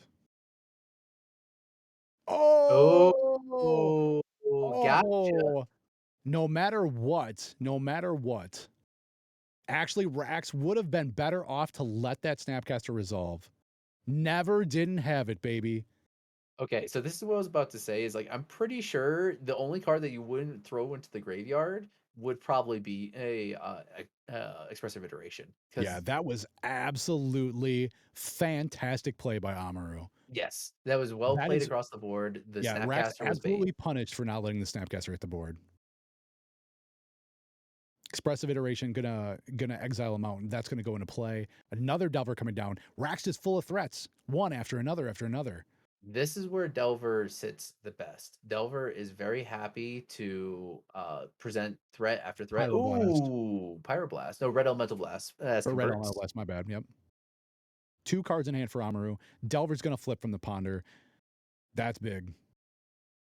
Oh, is this Delver gonna ride to victory? It very well could. Two cards in hand. We know one's a Ponder. I'm assuming we're gonna see the Ponder right now. Yeah, convert while you can. That is huge. That is huge. That is absolutely huge. Let's Man. let's see what Delver can do now. I'm really interested to see if we're going to be looking at Delver running the entire thing through. We are seeing it keep off that ponder into Oh, taking the three, and Amaru has missed several land drops. yes. So taking the 3-drop control deck off of 3 mana is massive. Especially when you wanna, there's gonna be a brainstorm. Wow. Amaru really needs a fetch land here. Yeah, if there's no fetch land here or if there's Can no you land here, imagine if it's game over. this last card in hand is a stifle? Oh my gosh. Oh, don't do that. He's already dead. This is about to be like the end of a Netflix series cliffhanger. Is there going to be a stifle in hand? Does that brainstorm lock your opponent? Can you imagine? Oh, that would be so bad. You Oh, know, so we do have an update. Tensai did take it versus Oliver 2-0. oh no! Oliver's going to drop down to the lower bracket. AHG versus Eternally Surprised. Reanimator and Blue Red Delver are tied 1-1, and Prez on Red White Painter still battling it out against the Abzan Reclaimer pilot Delabor. They're both tied at Oh, no 1. stifle. No No stifle. stifle. Okay. I didn't know So if my there was old man heart could take Maru it. held it out, just like, can I please? Can you? Oh, that would have been just rough. That would have been so rough. But we No, know one stifle's already gone, so that went to the wayside earlier. Amaru is playing around Wasteland, but by playing around Wasteland, you remove the opportunity of playing any of your red spells. Oh, So Prez and I actually had this conversation before Prez actually sent me his deck list and was like, "Hey, how do you feel about 2 Blood Moon?" And I said my big reason was I like Blood Moon, especially in the meta that you're in, because of the fact that players are going to have to respect it and play around it, and that's going to could very well stifle their mana development for later on. That's a yeah, huge thing. That goes a long, long way. Blood Moon may be not the best 3-drop that you're putting into play, but the fact that your opponents have to respect it at all given times can really hurt them late game. Can really yeah, hurt them late game. yeah. I And I here comes do the dress agree in down. that. Oh, wow. Oh, at what point are we doing this dress down? Are we It's a, in combat? And no, it it's passes. End of turn. Oh, yes. dress So down. it's through all of a Amaru's turn right now, Okay, so it will be on. Okay, which so we means do have there's a going to be mountain. no Dragon's Rage Channeler triggers. Oh, that was unfortunate. That was literally, I think, just to draw a card. Yeah, it was draw a card for turn, play mountain, and say go. And Yeah. now we're looking at here two threats, putting it down to four, and Oh, another Delver. So we don't got a sweeper here. Pyroclasm doesn't do it because the no, it Dragon doesn't hit Crush Dragon Handler Grid is channeling. three. Yeah. This might be it for Amaru. Yes, that is it. Is that the thumbs up? Oh, a swords, Oh, not single enough removal spell. removal. And Yeah, had the blue elemental blast in hand. Rax did actually sideboard those in, and it was a dead card for the most part. yeah. I Just I had think you're nothing. correct in that. It was just a bad card. Yeah. Yeah. I wonder if uh Rax brought it in specifically for the pyroclasm to respect the pyroclasms, or maybe a I could agree with pyroblast. that. I could see that. It's also a one mana way to destroy Blood Moon. Technically, hey, Amaru does have it in the board. I don't know why they bring it in. Oh, Rax did bring in a Hull Breacher and a Flusterstorm and the Oh, Rebs that's a and the surprise. Force Okay, Mitigation. Interesting sideboard plan. And the Pyroclasms and the Red Elemental Blast are what came in for Amaru. okay, So clean, very okay. clean sideboarding. Very, very clean. I like that. I can appreciate this. This is solid. The blue is a little bit curious. Oh, took out some Murktides. I think that's because of the Source of Plowshares. Y- probably. Interesting. Yeah, When the that is Murktides seem like they're your big boy threats to finish games, but the Tempo Shell doesn't care if it gets in with 3/3s every turn or 3/2s. That still wins games. Yeah, exactly. Hey, I don't hate Yeah, it. It's definitely one of those things that it's definitely a play, but with a very light red splash, it might not be um it might not be as effective as when it could be. Hey, but Malfi said, going in "Will here, Rax finally take the tournament?" Malfi, Rax has got a fantastic chance. Rax has always been very close. Malfi, you always were right there until you took it. So I think Rax might be taking your bridesmaid position, where always right there and just looking to take it. Nice. All right, so it looks like we're going to be switching over to Prez BOTW on Red White Painter versus Dalibor on Abzan Reclaimer. This is going to be game 3. Prez has got 18 life. Dalibor's got 20 life. We're going to be jumping. We're pausing the players right now. This is Dalibor's Abzan Reclaimer list. We did not get to see it. We did get to see the end of a game last game when it lost out to Oliver V on Reanimator. And I think, let's see, did Oliver V did lose, so goes down to the bottom seed. Tensai did win that in 2. That main deck Leyline was probably just too much for Oliver to handle. That Curses deck, when it gets going, it is a sick deck.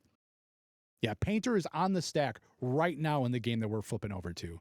So Oh that's yeah, really interesting. Also, if you guys are watching and you guys play Paper Legacy and you've got a webcam, maybe somebody else you know has got a webcam. Maybe you got a phone. It's got a webcam app. Hit the link, exclamation mark Discord. That'll take you to our Discord. It's about 3,000 players that play Paper Legacy over Discord 24 hours a day, 7 days a week.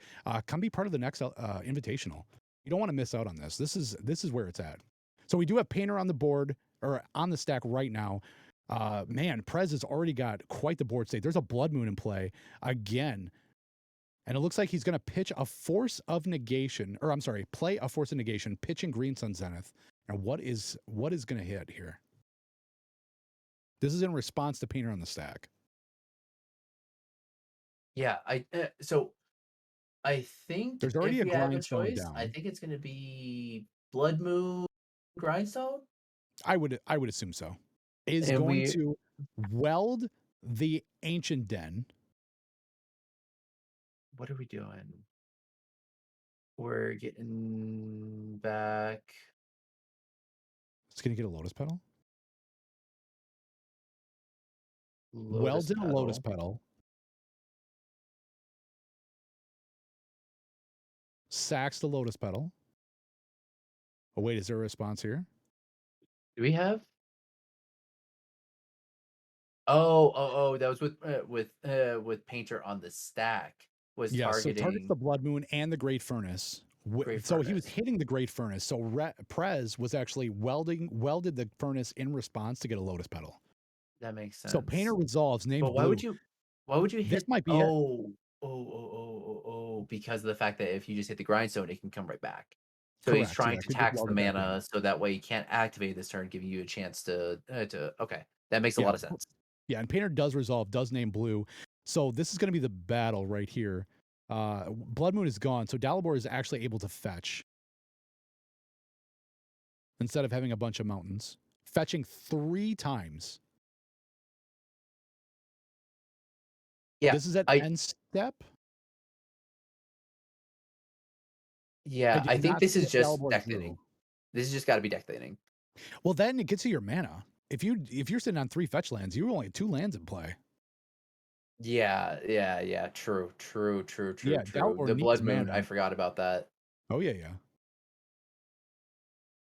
Yeah. I do think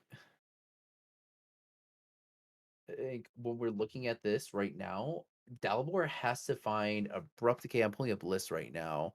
I think we're on. I don't see anything else. There's a Okay, so there's sword. the I'm swords. assuming Okay, this is going to swords hit will do it. Painter. Swords will do Does it he ever as have an well. elemental blast? He does not. Painter's going to eat it. No. Prez going up to 20 life. That was all at end step. Okay, that was at end step. Now we're on a Dalabor's turn. Okay, so with this, Here's going to become a knight. how can Delabor best convert here? He needs a threat. I'm assuming 3 mana is going to get him a knight I think or a he's green using sun Zenith for 2, which is X2 Collector Roof. Outland Liberator, Outlander Liberator, Oh, or that would do Collector it Roof. too. The only Uh, downside with Outland Liberator is the fact that you have to not cast a spell to be able to flip it to get its ultimate side, and you have to yeah, attack in. But I think Oof shuts off Grindstone right now. yeah. I think Oof might be the play. It is definitely, Also of course, shuts for off game Lotus three. Petal. So we got one Collector Oof in the deck. Outland Yeah. Liberator. Yeah, I think it's got Outland to be Liberator Collector Oof. is a very good card. I'm not gonna lie. I do like it a Yeah, lot. But unless you want to immediately lose it and use its ability, you do have to wait and not cast anything to be able to get its ultimate side. makes sense. Makes And sense. if it does, once it does flip, it's lights out for a lot of decks. So, oh, it's important to say that Collector Roof is not just lights out for this deck. This isn't 8 cast, where No. 8 That is casts. very true. There is, let's see what we got here. We got bolts. We got 2 bolts in the main. I guarantee you the third bolt came in. So it's 3 bolts. Probably, Jaya Ballard. Yeah, We haven't Jaya talked ba- about, we have ooh, not. We have we not. have Jaya not Ballard is talked a about her, the really. original Planeswalker and the original pinup. There's going to be a sore. Or I'm sorry. Is that a? Oh, Portable Hole. That's Portable Hole. Oh, we forgot about Portable Take Hole. Collector Roof. Oh, I forgot. Yeah. Okay, So that was a real hot play. there's a There's single portable Grindstorm. hole. Activates Welder. Did he activate Grindstone also? Because now, so this is really interesting with Portable Hole, the oof. He grindstones, holds Oh, priority, holds and then priority. welders, and he's going to get The yes, a painter in painter. response. And That's it. it's all over. Prez did it it. Prez Prez did it. survived. Prez takes down Dalibor on Abzan Reclaimer. That grindstone being able to hold priority, get rid of your grindstone, and be able to tutor for your painter is sick. Well, That is absolutely where painter shines there. so this is what we were just talking about before all this. Painter is losing until it just wins. It just Yes. happens. Yeah, it just won. That's as quick as it is. Oh, Absolutely. Yeah, there is a poll up, y'all. Which match would you like to see in the next round? You've got Curse Stompy, Reanimator, Blue Red Delver, Jeskai Control, or Red White Painter. Vote it up, my friends. Vote it up. wow. And that We still portable have hole was just Tensai great. and Curse Stompy, which is again going to be the top seed going forward. Oliver V is in the chat. Oliver V just coming off of that horrible upset to Tensai. Reanimator deck just losing out to Curse Stompy. Four ley It's good. lines is a horrible upset. It's like it was pre-boarded. There's the uh, bracket, y'all. All right, it looks like we're going to be going to the next game. The next game is going to be Reanimator. I think one of the only games we have left is Reanimator versus Blue Red Delver. This is going to be AHG versus the Eternally Surprised, and it looks like they are in game 3. Okay, so important. So these players are on a 60-minute timer. You know, we do want to keep this Yes, thing flowing for everybody. We don't want to take away too much time for each and every round, but we right. do have 45 minutes left. Then we're gonna have a 10-minute break Yes. on after this round. Give these players a little bit of a time to shake it off. Oh Uh, yeah, absolutely. but do we have the first? Do we have any eliminated players yet? So we have Delabor just got eliminated. We just watched that Delabor, match. thank you for coming out, Delabor. Delabor historically has gone in for the longest run, and has Yes. has always put up a great fight. We're so excited to see you come back next season. Please, please, please come back. We always love seeing Reclaimer doing what it does. Yeah. And if you want to be part of that, if you want to be sitting in Dalabor's seat, it starts with you joining the Discord. If you click the link, you join the Discord, you get to play Paper Legacy, what you enjoy doing already, over webcam, but you get to reap the rewards of being a good player. You get to play on our in our Saturday challenge events. You get to play in our monthly league. You get to play in our weekday warrior events. Are you in UTC? You get to play. We have a timed event, especially for players that are in UTC as well. There's tons of opportunity to be able to play your pet deck, the deck you love, your tier 1 deck, your tier 0 deck. Did you break the meta? You can break the meta here. We let us be your local meta. Come break our meta. Seriously. Uh, Of course, and of course, we always like to stress this: proxies 100% allowed on the server. We do push for Absolutely. our legacies to embrace proxies. It is so important because of the fact that we understand the reserve list is bullshit. There's so much, Magic is an expensive hobby, but we want to make sure that everybody is here to just play this wonderful format and keep Eternal Magic alive. Yeah. Yeah, and looking at the matchup on bottom seed right now, we have Oliver V up against who is going to be DGPI. the winner of this next match that we're about to watch. And then we have Prez BOTW on Red White Painter versus Amaru and Jet Control. This is crazy. Top seed is going to be Tensai and Curse Stompy versus Rax on Blue Red Delver. So make sure and vote, y'all. Make sure and get your votes in. All That's right. going to be a good fight. I'm excited for that one. Yeah, definitely. So this is Eternally Surprised and AHG. Remember, AHG is another reanimator player. This is game 3. There's a Faithless Looting on the stack. This is turn 1, it looks like. It was a Bloodstained Mire into a Badlands, playing a Faithless Looting. So HG's on Yeah. 7. Eternally Surprised went down to 6. So an AHG must have just lost the last game, and is also on the play here. It's 19-20. So All right, let's what sort go, of baby. graveyard hate are we looking at here? So I still actually have, and I don't actually have Eternally Surprised deck list up. I need to I switch got it up. it. I'm pulling it up right now. You're right So here. we Okay. got Eternally Surprised. We got two surgicals, a brazen borrower. That's it for That's and it. then do we have a graft digger's cage? Yep. So Craft we Digger's do Cage also. have some play here. We do have some graveyard hate, of course, Hmm. besides the usual force of wills and stuff like that. It is one of those things that the deck can play better around it. Do you bring in Flusterstorm in this matchup? Especially because it's a chain of small combo? I think so. I honestly think so because AHG's in that really different from Oliver V's deck list. The fact that it does play the Chain of Smog, Withering Bloom pack. So I would absolutely have Flusterstorm in here. Yeah, I fully agree. I think Flusterstorm is going to be in good plays at early and late game during all this. It's just going to come down to is do you have the mana to activate it because of the fact that this is a deck that relies on very minimalist mana to go off. Yes. Being the fact that it still does have the powerful Lotus Petals, fast mana like Dark Ritual, stuff like that. But then it could just juke you out with a Bloom Apprentice. Yeah. Oof, that was a tight match. Prez in the chat. Congratulations to Prez for taking that out. That was very, very well played, my friend. Very, very well played. Oh Malfi, yeah. it was too bad we cut it at the end. Actually, Malfi, that's perfect that we cut in. We cut in at the exact time that we needed to bring you guys the hottest action in Legacy. Let's talk about that. Let's talk about how awesome Oh, that was. that's Most double. Is people, that double Archon in the bin? it is. That's scary Ooh. AF. Oh wait, Ooh, is that other one an Archon? I think it's double Archon. Oh, oh, Oh, it looks like we oh, just lost HG's feed. hold Rough. on. And yeah, so table Yeah, spotter will get him. make sure and get in on the votes too.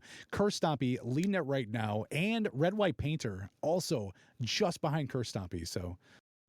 So good. It might be the witch. It actually, you know what? I bet it is the witch. I bet it is Sedgemoor Witch because it didn't look exactly like another Archon. I hope it's Sedgemoor Witch. So for those that don't know, the hottest witch around, there's four of them in the sideboard, two in a black, 3/2, menace, ward, pay 3 life, meaning whenever you target with a spell or ability, you have to pay 3 life in order to get through the ward. And Yeah. then Magecraft, whenever you cast or copy an instant sorcery spell, create a 1/1 black green pest creature token with when this creature dies, you gain 1 life. It is the black mentor. Yeah. Yeah. So hot. Waifu, Black Mage Waifu crashed the feed. Could not Black handle it Mage being in the Waifu. graveyard.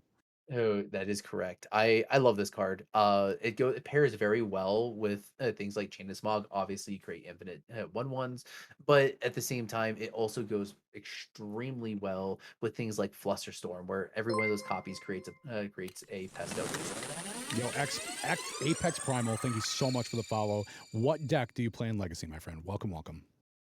Yeah, I do So agree. Sedgemoor Witch is literally like your best friend with some of the cards in the sideboard here. This sideboard being heavily favored into the Chain of Smog plan is just super, super hot. yeah, That's we that got. that's a hell of a lean in. My question is, why do we have Burning Wish in the sideboard? Why do you have Burning Wish in the sideboard? Okay. So That's the let me better work question. through Why this. why do you have it? Okay.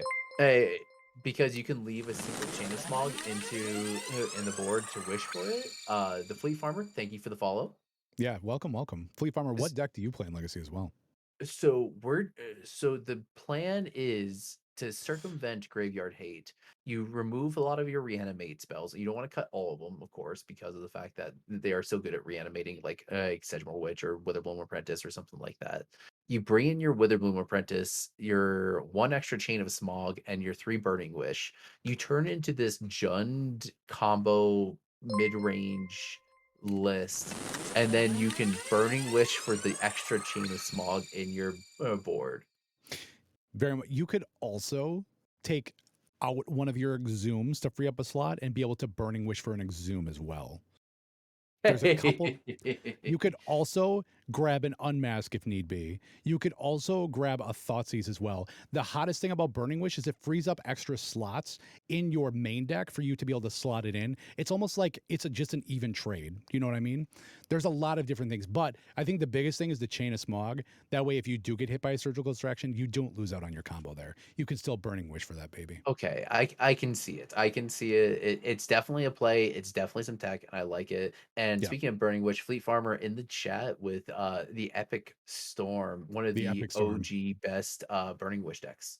Yeah, Burning Wish, Wishclaw Talisman, literally being your best friends, your partners in crime, being able to the gross game plans that Here we go. the Epic Storm can pull out is just awesome. So there's a Thoughtseize. It looks like it is a Sedge. Is it a Sedgemoor Witch? It's got to be a Sedgemoor Witch, isn't it? No, what what is it that's underneath that? It looks it. Oh, it's a Villas. It's a It's a Villas, the Villas. Blood Broker, Okay, the Broker of it's a Blood. Villas. That makes way more sense. That is Villas. Okay, Yeah. so it's a Villas and an Archon, and now we've got a Thoughtseize. Yeah, so Villas the Blood Broker is a very interesting card. Because of the fact that this is a card that says flying, pay 2 life, target creature gets -1/-1 until turn. Who cares about that? But the important part is whenever you lose life, draw that many cards. Yes, So what you can do is when you reanimate it, it hits the field and then you lose the life. And with an 8 correct. CMC, you technically draw one more card than you do with Grizzlebrand. Yeah. Did cast the Thoughtseize, does eat a daze here. And I will say this, Mono Black Reanimator, the budget version of Reanimator, I think was the first was the first decks to gravitate towards Villas as another threat.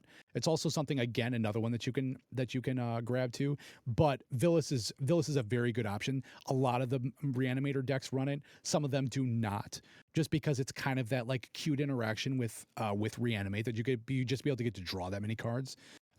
As well, so it gives you like double. It gives you that Grizzlebrand draw without having to pay the life kind of thing for free. So it's kind of interesting there. Villas is very, very good, but just like Grizzlebrand, it's another target that just eats Caracas. So Okay, so we are seeing on that was a hell of a fight. That was a hell of a fight there. is that Volcanic Island supposed to be in the hand?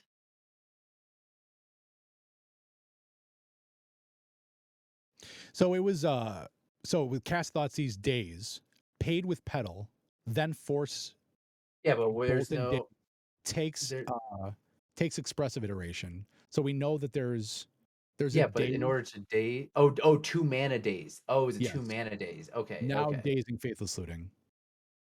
Oh, I see. I was like what? There's got to be another island. Hardcast days. Yeah. Yeah. That's okay. I mean that is definitely one of those things. Another I do Faithless also Looting. like just revealing the hand off of that Thoughtseize because Secret Days mode hardcast. Yeah, that's it. That's the way we never see it. It's never yeah. hardcast. And when it is, you're kind of like, I think something wrong just happened. I'm not quite sure. It's like that. It's like the the break in the Matrix. Yeah. IDW Faithless Looting. I know, Prez, that the IDW, that is the Faithless Looting that came in the Chandra comic book. Am I correct there? It was the Yes. Chandra. Yeah. Yeah, I did. And, though I do believe I think that is the IDW ones, but I know that art got a reprint somewhere. I just Oh, can't it remember did. where. It absolutely did. The IDW one did get a reprint. I forgot about that. Was that in Commander Legends? I think it was Commander Legends. Yeah. Uh, That they reused that art? I don't remember. I think it's Commander Legends. Yeah. If I Or had was to it a remember off the force top set? of my head, Yeah, I I don't think it's remember. Commander Legends. There's so many printings of that card for it being banned in modern. Oh, so it was iconic for what it did do for because there was always what's it called? Draw two, then discard two. It was Commander 2021 to where that art was reprinted, and Commander Okay, 2019. okay. Yeah, it was What's the both. card? What's the card that I'm thinking of that Hogak plays in the bug version? Um, Careful Study. Careful Oh yeah, Study. yeah, blue.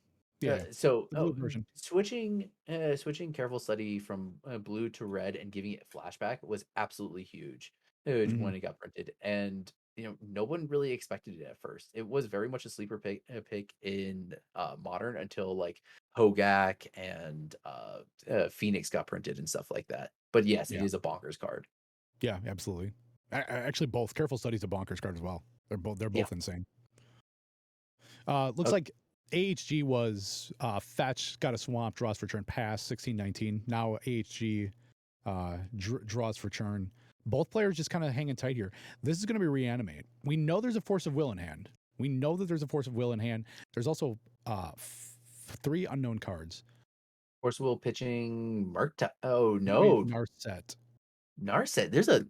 Uh, there's the Narset in here. Oh, Aborted in. sideboard. Narset shuts off Grizzlebrand being able to draw cards. It does, but it just doesn't seem like it's enough. And also getting the 3 mana in this matchup. I mean, I it is honestly, a blue I card. honestly think Eternally Surprised is hoping to be the grindier deck here and kind of grind Reanimator out and to I see. try and take off a few percentage points based on what you can shut off in their enabling. Because if you can't daze or force of will or flusterstorm the reanimate, and the Grizzlebrand does hit the play, you can hopefully have a Narset in play to be able to shut off Grizzlebrand being able to draw. So they have different targets they have to go and get. Okay, and we are seeing the follow-up reanimate. Do we have a Oh, there hard we go. cast force of negation. Yep. So that's going to be exiled. So that's one less reanimate that Eternally Surprised has to worry about. Cathor with a really, really hot take there. I mean, you can draw one card for 7 life in your opponent's turn. That is true. Uh That is there true. are worse plays out there. If this was Alright. Reanimator Death Shadow, I think that would ultimately be the play you'd want to do. Oh, awesome This top deck. Yeah, this Murktide is going to be a big. This Murktide's going to be a force to be reckoned with here. That's a chunky boy. Yeah, It, in scientific terms, of course, a chunky lad. yeah, that is very big. That is a Yeah, very, very big that is now Murktide. bigger than Grizzlebrand and now forces the reanimation to go to Archon because Yes, everything else will die underneath it. And Archon is the very only thing true. that can kill that thing. Yeah, leaves the shields down. Melfi says yes. HG really needs to do something right now. 2-turn clock. I will say this: HG has some pretty awesome tools at their disposal. Gonna fetch go down to 6 or 15. Owl can technically win right now by playing, oh no, cannot win because Witherbloom Apprentice it's domed by Maybe Bolt. last card in hand is a Brazen Borrow. It could be. Yeah, because we got Face Up Bolt, which does put a hamper on the Witherbloom Apprentice comboing. Yep. So it pretty much just puts the target on the reanimation. And if last card in hand is any form of hard permission, but we don't have a pitch spell of any kind. Oh, you're just gonna Are go we gonna 3 see a mana. Sedgemore?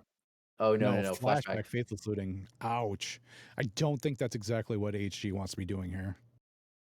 Yeah, Maybe draws into something good. Wiggles, I agree. I think it has to be Archon literally this turn. Correct. It has to be Archon. That's the only thing that can answer that Murktide right now and put in a better position for next turn. Yeah, that's literally the only thing. Of course, there is some play here when we talk about like the other side of the combo, but even then, like this Murktide going to kill you faster than you can get through.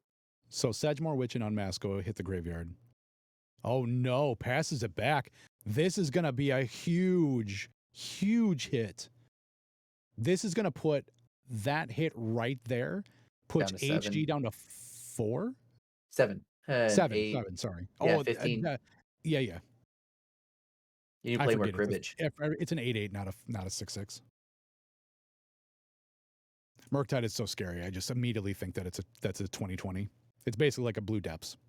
Yeah, it is. It is basically a blue depths. What's Yeah. wild is when you see someone play Murktide and then on their next turn they just play another Murktide and grow the other one even bigger. There's a Witherbloom Apprentice. Okay, but that's kept in check by the bolt, unless it's land drop, hand disruption. Even then, There's an animate animate dead. dead. Is this going to be to get Sedgemore Witch? I don't Uh, I don't I don't know. think It we has to be Archon. It can. has to be It Archon. has to be Archon. Witherbloom Apprentice, insert sorcery, so it doesn't drain. Archon. Murktide Which needs to get sacked. flash in the Brazen Borrow brazen borrower. to sack the Brazen Borrower.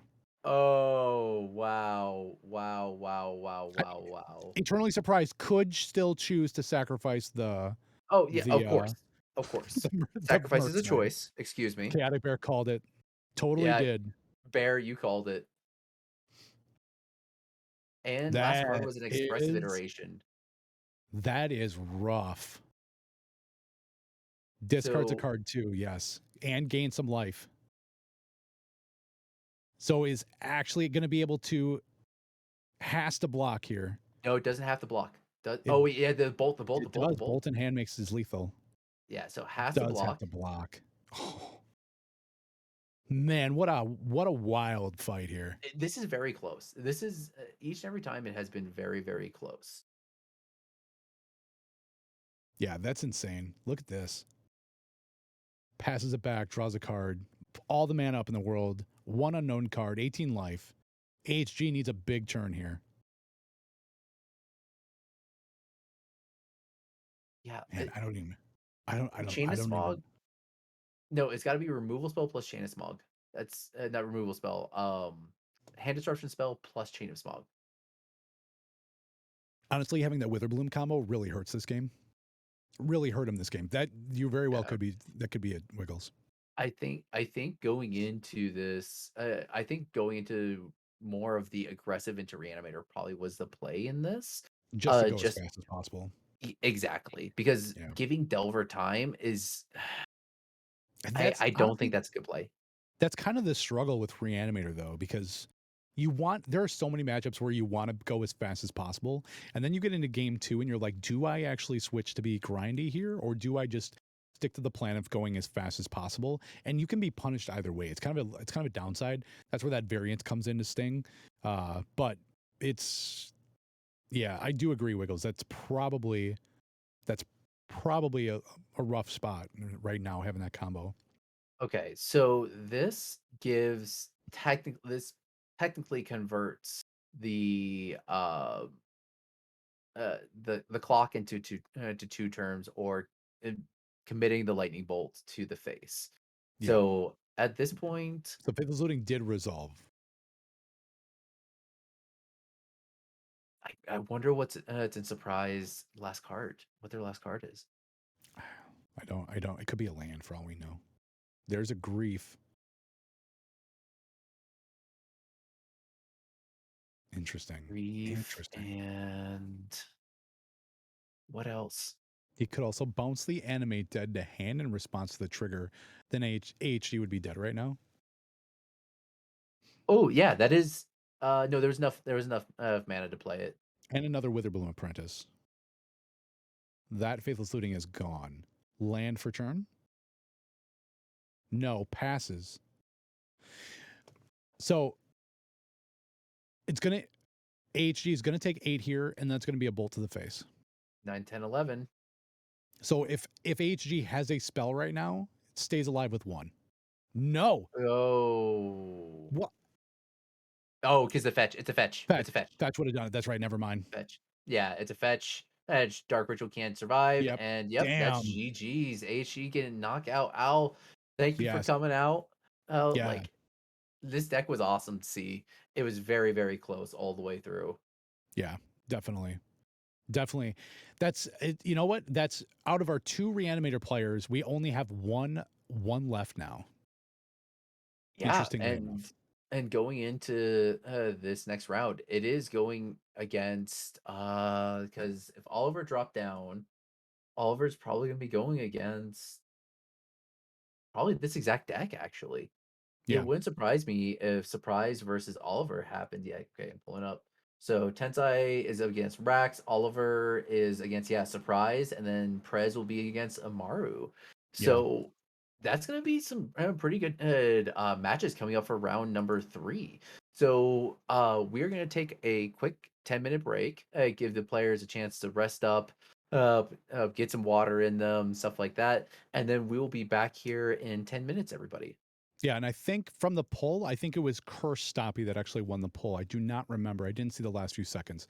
I know Curse Stompy was in the lead there. So yeah, we're going to be taking a quick break, and we will be back with round 3 of the MTG Paper Legacy Quarterly Invitational. Again, while we're taking a break, don't you take a break. Click the Discord link, sign up, and start playing some Legacy right here, right now, y'all. We'll see you all later.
Welcome, everybody, to round 3 of the MTG Paper Legacy Discord Quarterly Invitational.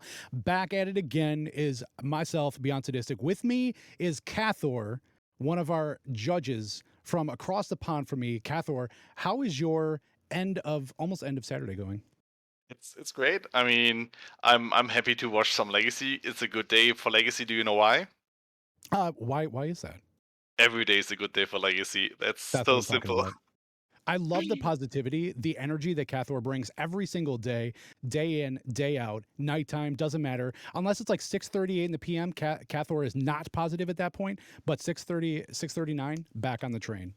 So yeah, I'm very excited for this. We've seen some really, really hot matches today, some really tight plays. Cathor, you've been watching. What are some of the favorite things that you've seen today? I think my favorite play so far is Zuex playing against Amaru, the Delver matchup versus the Jeskai list, where she played Brainstorm in the second turn. Amaru kept his lands open. He tried to fetch in response. She stifled in response. He cast Force of Will. And then he tries to cast the Hull Breach, and she just plays the days. And Yes. everything works out perfectly for her, as if she planned it 5 turns ahead, even if it was only the second turn. So that Yeah. was a beautiful play. I Yeah. really loved that.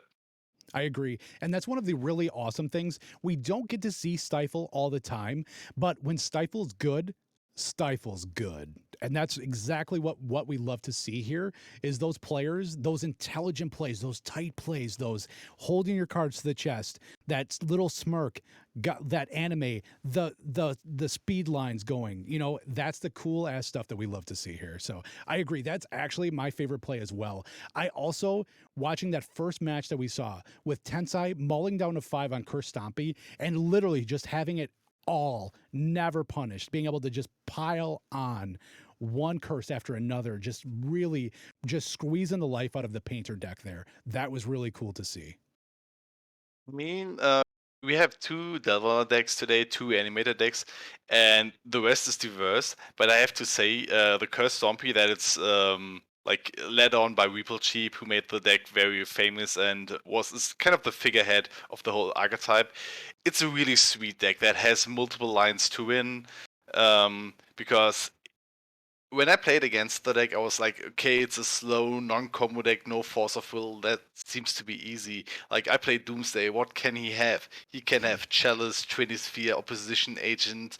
Like, he can have Leyline, which can be annoying if you want to try to go for LED flashback deep analysis piles. So I was amazed how flexible the deck can be in the way plays out depending on the hand. So this is the really interesting matchup. It can play very different games 1 and 2, and we saw that previously. Yeah. This also, Overwhelming Splendor is an absolute powerhouse and literally shuts off almost every single threat in Legacy. Overwhelming Splendor being resolved or being put into play off of another curse is literally lights out for almost every deck out there. Yes, there are decks that still win with 1/1s. However, most of our super powerful top decks that we're getting off in Legacy have abilities.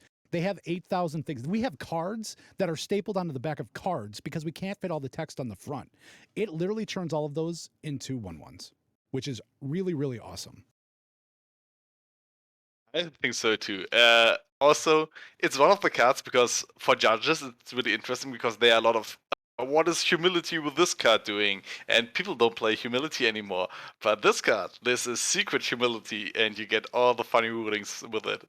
Yeah, agreed. And Cathor, being a judge, gets to see and hear all of those fun interactions. Also, just another reason, if you haven't clicked the link yet, click the link. Join the Discord. There's just under 3,000 players that are playing Paper Legacy. They're playing with proxies. They're playing with their friends. They're playing over webcam. And in case you've got that really weird, my opponent just played a Humility, and there's Opalescence on the board with a Blood Moon, and my Urza's making a construct. At Judge, somebody like Cathor comes to your rescue, answers all your questions for you, and if he doesn't have the answer, he knows exactly where to get it. So that way these games continue moving on as smooth as silk. Perfect. So, So, what do you think? How will this match go game 1 against Delver? What do you expect to happen? Is it like do you see chalices early on? Do you see a very fast curse? What do you think? What might be going on this time around? So with Rax, it's going to be very, very important for Rax to have permission, because at any given time, Tensai is going to be able to have it and go for it. That's the biggest thing. As soon as Curse of Misfortune is able to hit the board, and it can, Rax has to have an answer, or it's going to snowball out of control. Because once it hits the board, Rax has one permanent that can actually take a curse off the field, and I think that's Brazen Borrow, which is in game 2. So Rax is really going to have to hinge, keep all that permission, and it's going to have to hinge on that as well. I could also see this as being one of the slower matchups, because Tensai has a hidden weapon with Leyline of the Void, which shuts down 8 threats from the deck. And if you have Leyline on the board, Rex will take so much more time. She needs to play Delvers, flip Delvers, go in with 1/1s, and like if she has Dragon Rage Channeler, and the Murktides will not be cast at any point soon. So, like, even the long game, Tensai might be really favored because he has the tempo if necessary. Because if Rex's hand is like a single force and Merc ties the Dragon Rage channelers, it could go easily to turn 6, 7, 8, 9 without Tensai's life being threatened at all. Yeah, and that's one thing I don't think many of us have ever seen is a hardcast Murktide Regent for full mana cost. Which, if there's a Leyline on the board, more than likely that Murktide is going to be a dead card, because Blue-Red Delver getting to 7 mana is not something you see very often when they're a 4 Wasteland deck. And speaking of those Wastelands, wow, those Wastelands are actually worth not a lot in this deck, because outside of your Stompy, your Soul Lands, Tensai's on 6 basics. 6 basics is a lot, but he has, like, I don't think that he plays fetch lands. So either he finds them or he does not, but there will be Urborgs and Ancient Tombs. Yes. But it can be so-so. It's a gamble for Rex, I guess, because she doesn't know what he's on.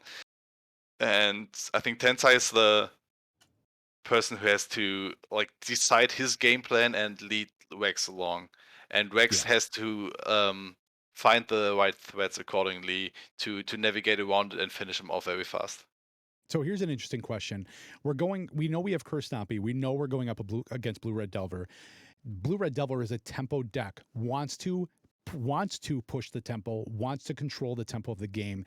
Is Rax going to be able to do that as easily against Curse Stompy as she would like to against, say, something like a Depths deck or the Reanimator deck? I guess it would be slower for Rex as they like, because she has to fight around permission cards like Twinisphere and Chalice, and also the option with the ley lines. And if he plays Planeswalkers, she has to remove them most likely. Yeah. Yeah, I do agree. I think it's going to be a little bit more difficult for Rax to set the pace here, because I think Rax is going to have to pivot very, very quickly to being the controlling deck and playing that role in being a little bit more respectful of the cards that Tensai can play. There's a lot of very, very powerful effects that can come out very quickly from Tensai's side. Oh, let's take a short look. Yeah, Tensai is going to be on the play because Tensai is seed 1. This is also the last. This is going to be the deciding match. If Tensai wins this, Tensai is going to move into the finals. If Rax wins this, Rax will move into the finals. So Tensai seems to be keeping his 7 Rex already on the mulligan because she knows she is not on the play, and maybe she really wants a force of will. Because you can have a very playable 7 without permission that you think is not they. oh, Yes. Rax is a they. I apologize, Rax.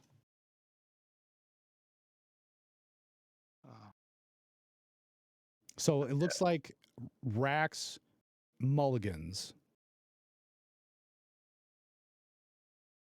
So let's see. Tensai is going to keep 7. This is the rough part.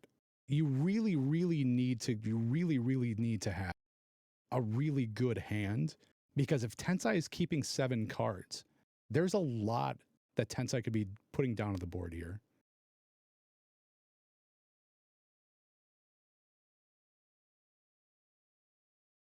No, Rax mulliganing again. They're going down to 5. Really That not is. being able to, yeah, really not seeing what it is that they need. So what is it that Rax really needs an opening hand here? I mean, if she really wants a force of will, now they would be mulligan down to 3, it being again close to a him.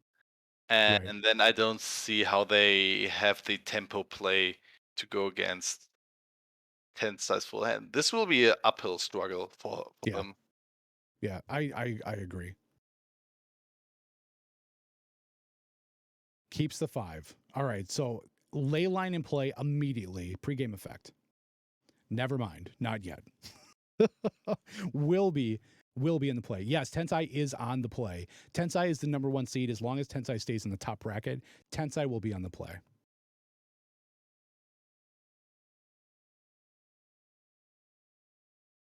So, I This is mean,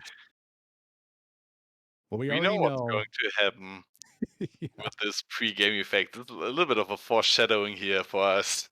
Yeah, hopefully Rax did not keep a hand that relies heavily on the graveyard. Although them knowing that there's main deck ley lines, there's a really good chance that Tensai would have a ley line main deck. So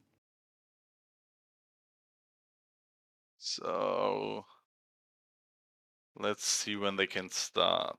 all right, so there's going to be the pregame effect. Ley lines in play. There's going to be a swamp pass.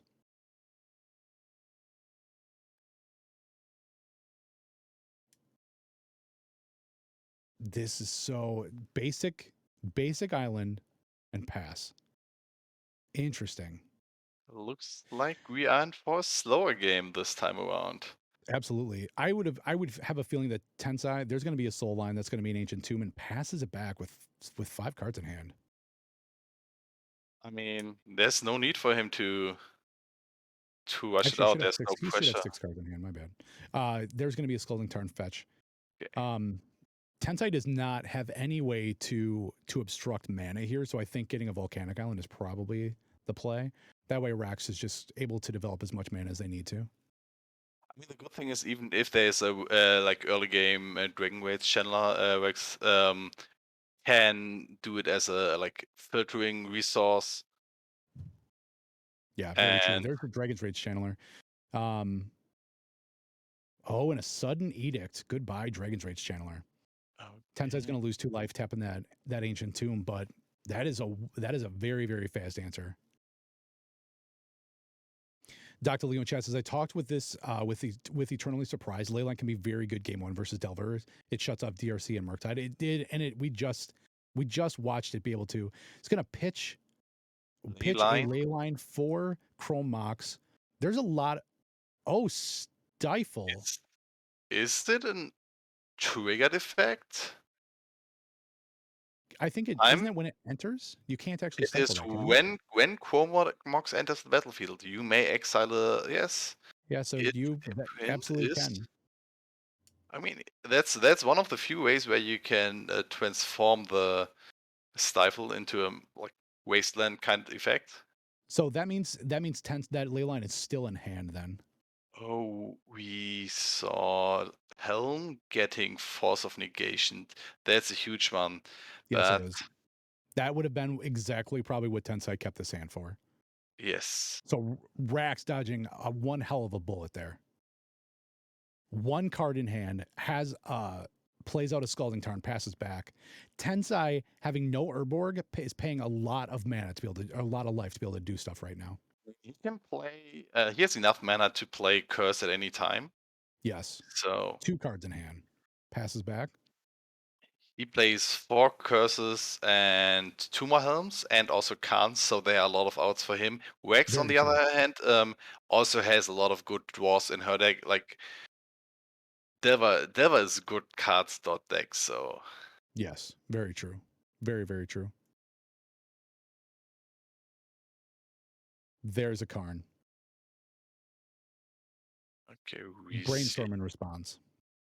Oh, also can fetch Helm from the sideboard or from exile because Yeah, of force either one. obligation. Either one. That's actually one of the downsides to a Force of Negation against a Karn deck is the fact that you're actually not taking that card away from them. Force of Will, pitching Murktide, Rax is out of gas. One card in hand.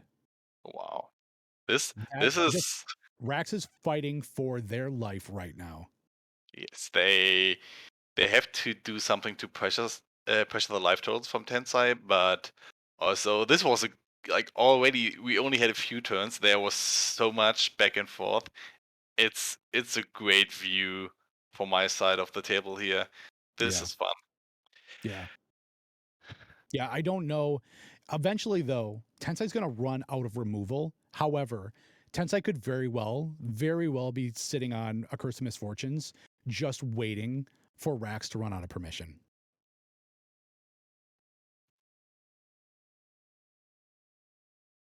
Looks like Tensai is just going to pass it back again. Pass, draw, go. Interesting. What a turn of events this has been. There's going to be a young Pyromancer. Rax finally able to summon it. Oh, but Tensai forgot that she still has permission, Yes. like priority to do Yes. something in response. So Rax is still going to get a 1/1. Yes. Now sacrifice the young Pyromancer. Actually, why couldn't Rax sacrifice the The trigger elemental? for the Pyromancer goes on the stack, and then Oh, Tensai gotcha. can still respond to the trigger on the stack. Yes, very true. Now Ponder's gonna resolve. Split second. Yes, they had every opportunity to cast this Ponder there because Yeah, he Tensai didn't have priority there. Chalice on 1. That's a big deal. That is a huge deal.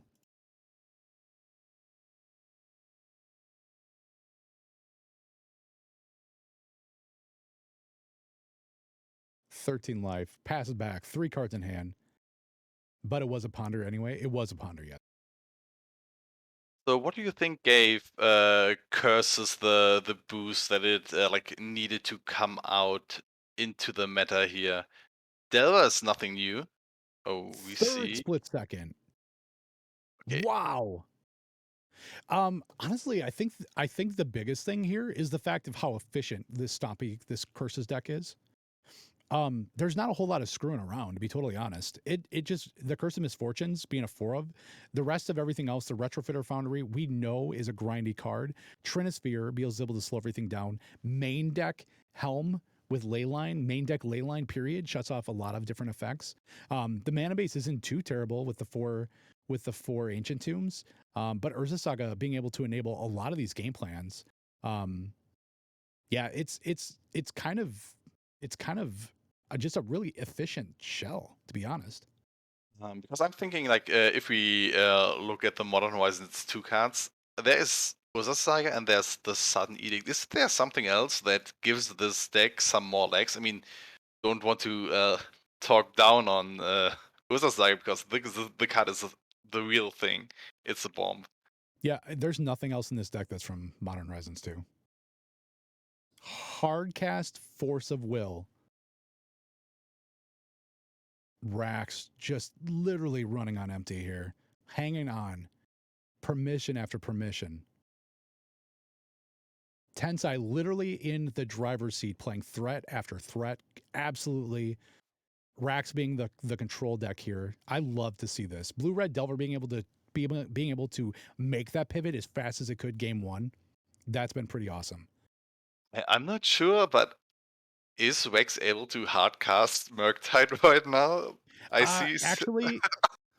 Actually, This if there was an Urborg down, yes. do they have enough lands in their deck? So I see 2 volcanics, 1 island, 1 mountain. So they should have 2 more volcanics probably. Let's look at the deck list real fast for Rex. floating a mana, plays the City of Traders, taps the City of Traders for mana. This is going to be 4 mana right here. If this is a Curse of Misfortunes, 6 mana, pays 2 life. Is this a Curse of Fool's Wisdom? No. No, that's a Cruel Reality. Cool reality. That's a finisher. Oh no. That is a bomb. Rax really, really needs to do something now. Cruel Reality is an enchant player. At the beginning of enchanted player's upkeep, that player sacrifices a creature or a planeswalker. If that player can't, they lose 5 life.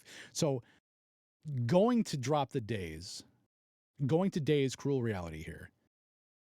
Still has mana floating from Ancient Tomb. It's unfortunate. It would be so great if they could have converted this into 2 life. Even if Bold is down right now. All right, Rax goes to 11, and I think that's it. Oh no, Rax gonna No. have to pick him up. Man, that was crazy. It was a good game one. That was something to look at.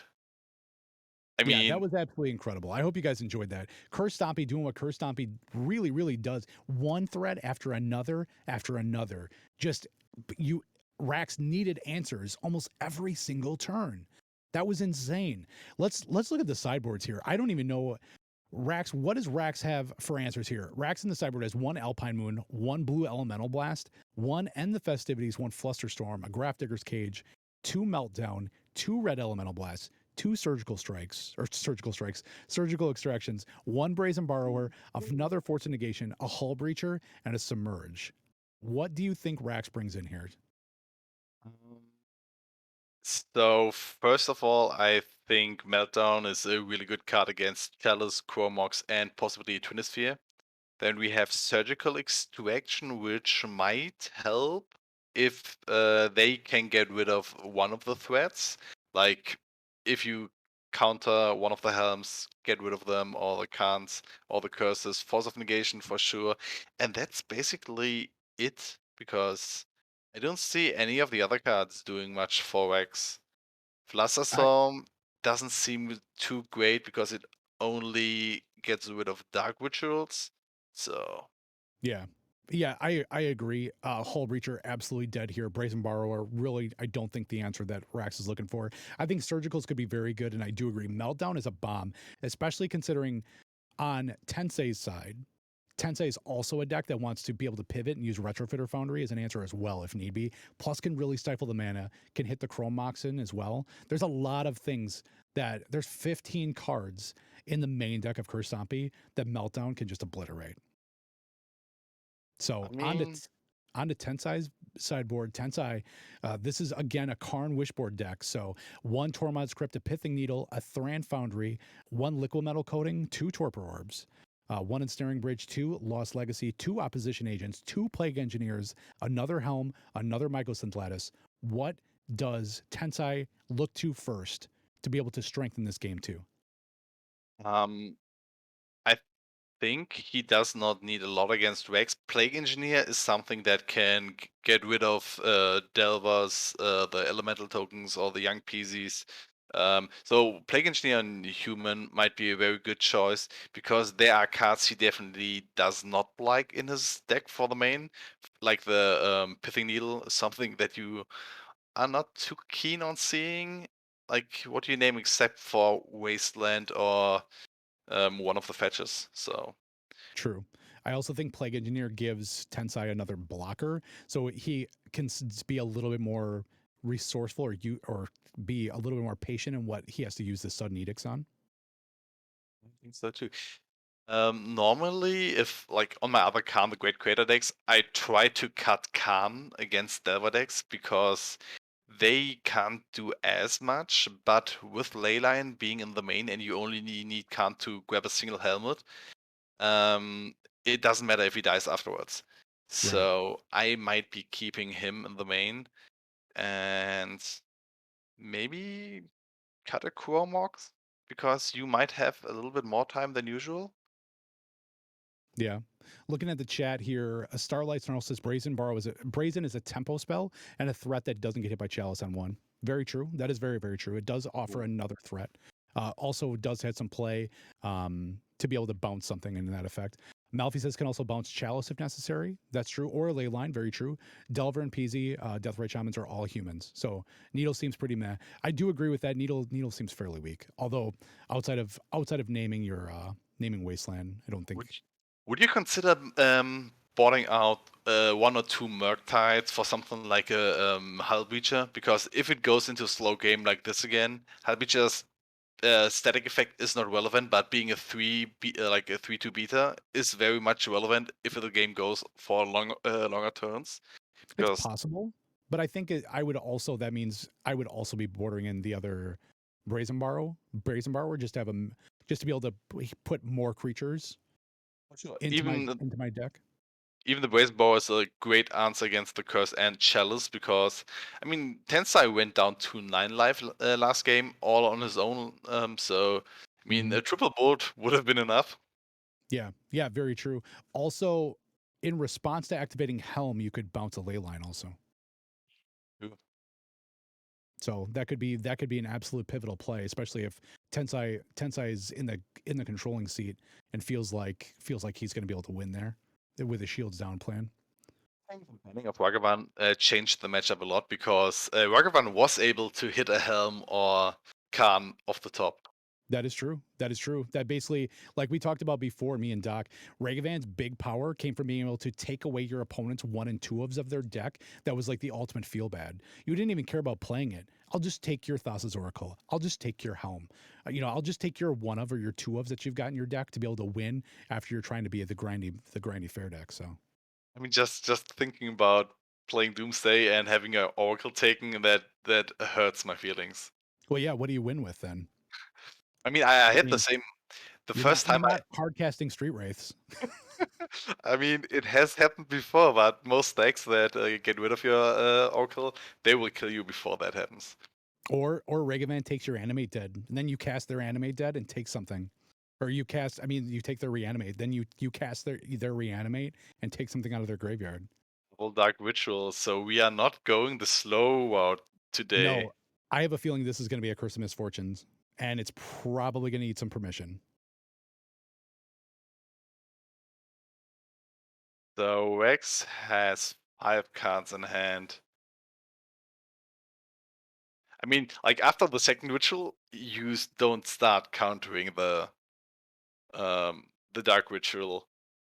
There's going to be a forced negation pitching Brainstorm on the second ritual. They do. That's interesting. I had the same. Although this does force Tensai to either use this 3 mana, and drops a Trinisphere.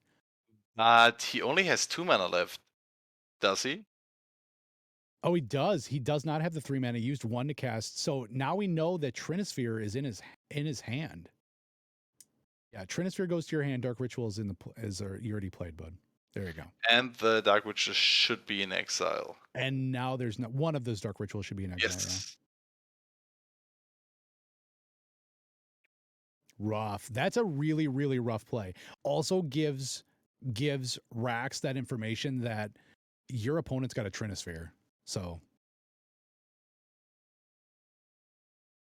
I mean, what do you think is in Tensai's hand if he wants to go up to 5 mana? Do you think, because if he plays the Twinisphere first, he plays around 2 days, but then he only has 2 more mana to cast like an additional spell? I honestly think it was either going to be Chalice on 1, or it would be it was Trinisphere. It cost 3 because of the Twinisphere, and he only had 2 mana left.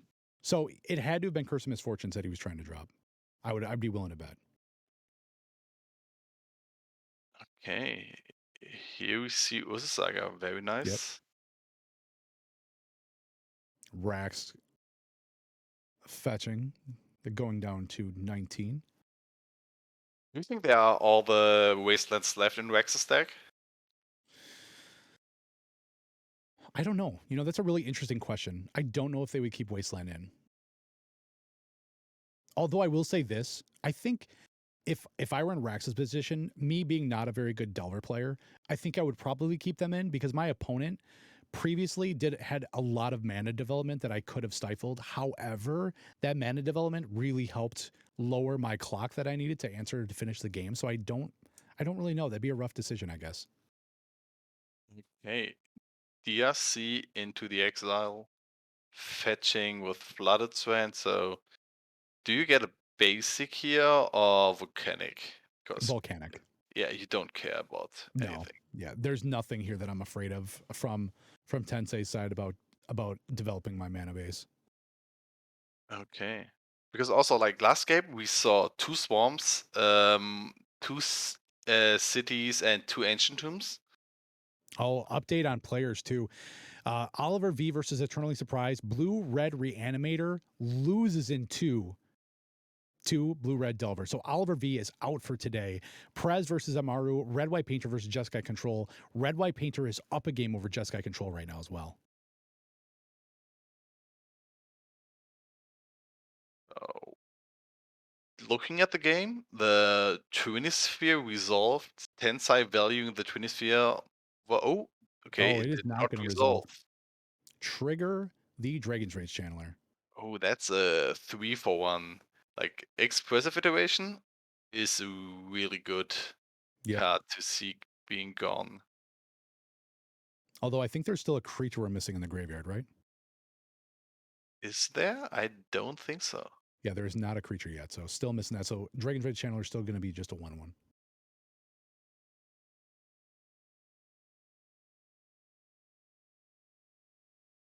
Ruger says, "Come on, Prez, Shortcake." We are all Shortcake fans here for sure. Young Pyromancer hits the board, casts a Delver, 3 threats on the board, no cards in hand. Tensai, do your worst. Next time there might be coming up the first coming of a small construct. Well, that's very true. But what is Tensai going to get for this trigger? Retrofitter Foundry? Maybe he does not want to make a construct because it would only be a 1/1 right now. Right. And he can't keep up with a Chrome threat. Mox. I mean, he floated 1 mana, so he goes up to 4 right now. And he knows everything he will cast will resolve. Yeah. Leyline gets pitched to Chrome Mox. Wow. To 5? That's a lot of mana. 3, 4? Oh, that's Curse of Misfortunes right there. Yeah, 4/5, yes. Yes. Wow. Wow. Rax has to do something big right here. That Delver's going to flip. hum power. So if you find a creature Lightning now, bolt to the face. yeah, if they find a creature Trigger. now, it could be. Rax, do you put that in the graveyard? Do you turn on Dragon's Rage Channeler? Both getting a Dragon's Rage Channeler trigger and a Young Pyromancer trigger. Definitely developing the board. So what is Tensai going to get? Tensai's going to get 1 trigger to go get a threat. Ponder goes to the graveyard. Pyromancer gets a Vulpix. Beautiful Vulpix. Let's take a short look at the curses Tensai has available. So we have Curse of Fool's Wisdom that is a little bit slow. He gets Death's Hold though. Yes, most definitely Death's Hold because this is a mini board wipe. Overwhelming Splendor shuts off Young Pyromancer, shuts off Dragon's Rage Channeler, shuts off Delver. I mean, right now there's 6 power on the board, and now it's reduced to more like 7 damage per turn. Now it's reduced to 4, which is still a lot. That is a lot, I agree. Gonna tap the Urborg, play another Urborg. 1, 2, 3. No more 4. fetches, technically a thing. Plays a Karn. Okay, what do you have? Ensnaring Bridge? Ensnaring Bridge. No. Yes. Oh, he does get Ensnaring Bridge. Yeah. Yes, he does not have enough mana to cast it right now. He's playing why did he just put the He his played Urborg and signatures? had Oh, to. very true. So he's still got two cards in hand. Ensnaring Bridge, so next turn very well may shut off Rax being able to attack. Now Rex has to Can you- choose if they want to kill Khan or attack Tensai's face. Well, I don't think I'm too worried about what Tensai is going to be going and getting with Karn, because I'm more worried about what Tensai is going to go get. Curse of Death's Hold is going to be the next one that Tensai goes and gets, because that will wipe Rax's board.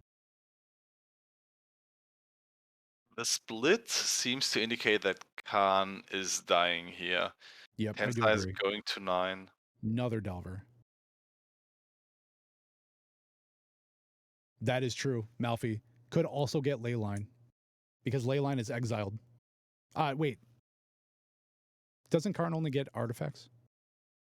Yeah, I mean, Melfi probably thought about the curse, but I only think it gets curses, and Leyland is not. Is Leyland a curse? No, it is not. It's only an enchantment. He So gets Helm.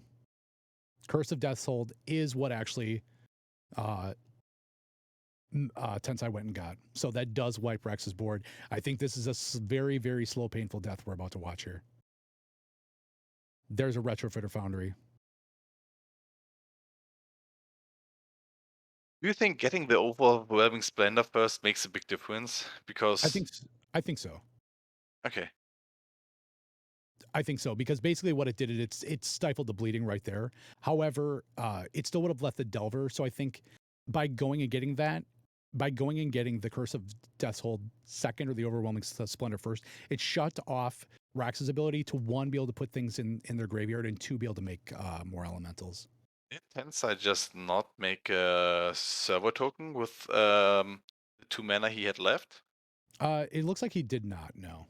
Okay, because I was just looking at the curse, and the curse does not affect his board. No. So, I mean, I think Tensai has a pretty firm grasp on the match right now. So, Yeah, and gets Curse of Fool's Wisdom, which means he's going to basically strangulate Rax every turn with life loss based on every card that they draw. So if they do draw a cantrip, it's just more and more life. Also padding Tensai's life. So yes. So I don't see a good way for Rex to get out of the situation. no, I Because agree. are there any cards left in hand? They don't seem to have any cards left. So this No, is they don't. That, and literally Rax is under is really does not want to do anything. This is going to be the last one. More than likely, this is going to be Cruel Reality. And that's going to be the finisher right there. So this is going to be seven life loss per turn. And I don't know if Rax really has a way to be able to get out of this. I guess Tron is assembled here. That is Caldra true. complete for curses. Very, very true. Wow, that is rough. Loses 5, draws a card, loses 2, plays an island. Oof. Wow, Curses doing what Curses does. I am floored here. Loses 5, draws a card, loses 2, Wow. Rax. Not like this. That's domed for 7 each and they want to Goes out by their means. Brainstorm for the game. Wow, that was a hell of a game. That was awesome. insanely strong showing from Curses. Yes. Wow, Rax really fought a good fight there. I want to know. I want to note that we saw Delver pivot hard to be a control deck that game 1 very quickly, and was able to fight back every single bomb for turn after turn after turn that Curses was dropping on the board. That was huge. That was absolutely huge. We see the sideboard here. So we had the Meltdown, the Brazen Bower, the Surgicals, the Force, And the Hull Breacher. and the Hull Breacher. So So it was I think we exactly were what we pretty were spot seeing. on. Yeah, agreed. Still alive, Prez says. Prez, congratulations. So Prez won in 2. So that means that Amaru is out. So this is the new board. Tensai is moving on to the finals. Rax is the top seed in the bottom now. So now, and Prez. So that means this is going to be Prez versus Rax to see who is going to go up to the finals against Tensai. That's insane. That is absolutely insane, my friends. So Yeah. has to play Eternally Surprised as our next matchup. Oh, that's So right. we will be Yes. seeing some more blue-red Delver. And this matchup is totally different from the one that we saw just now, because it's interesting how the worlds shift depending on the matchup, where Delver has to be the aggressive deck or the controlling deck. And this is the joy of Legacy, where you can take the same deck, and depending on what you see on your opponent's side, you have to completely rethink how you approach the game, which kind of hands you want to keep. So the next game will also be very interesting. I'm looking really forward to seeing a very experienced player on Painter playing against Eternally, who pilots one of the or the best deck in Legacy. Yeah, I agree. And this is going to be the it for me. I have been here for the first 3 rounds. I appreciate you guys hanging out with me, watching the amazing legacy that we saw. Next, for the next round, you're going to see Oliver V coming off of his loss to Eternally Surprised in the last round with Reanimator. So you're gonna be able to see that coming up right here. Thank you so much for commentating with me, Cathor. Thank you to all of you for hanging out with us today, being part of the MTG Paper Legacy Discord. Thank you to all of the players that have put in so much work over the last few months to be able to grind those invitational points to be here and to put on one of the best shows that we've seen on Twitch. So I appreciate that, y'all. Thank you, Beyond, for commentating the first 3 rounds. You did an awesome job. It was a joy to watch the first 2 matches. You and Doc going back and forth. That's just so much added value to the gameplay. I hope you can continue watching our games, and we'll see what our next game has in for us. But I'm happy to welcome my new commentator in a minute or two. Yes, definitely. So, until then, let's get the players ready for the next game. Eternally Surprised and press BOTW. They should be preparing for the next round right now. So, Yeah, might as well. let's take a look at the deck list, and we'll be with you in a few seconds again. Yep. Thank you, guys.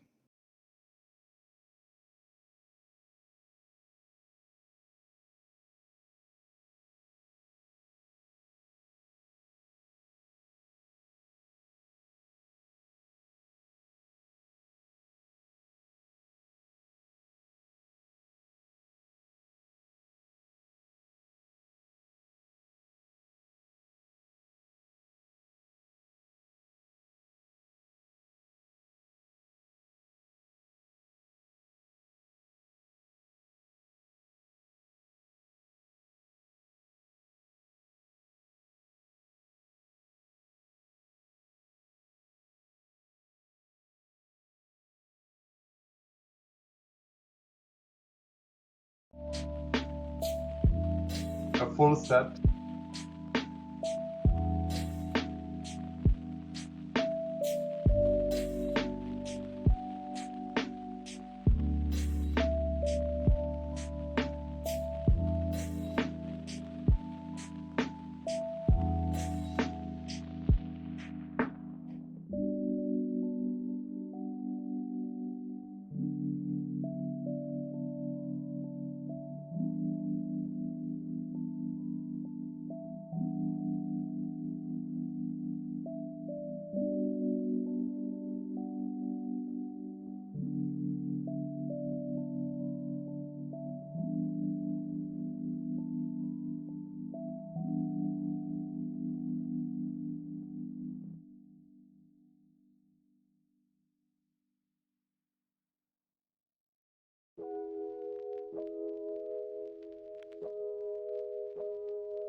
So, hello and welcome back, everybody, to the MTGPL Invitational Tournament Round.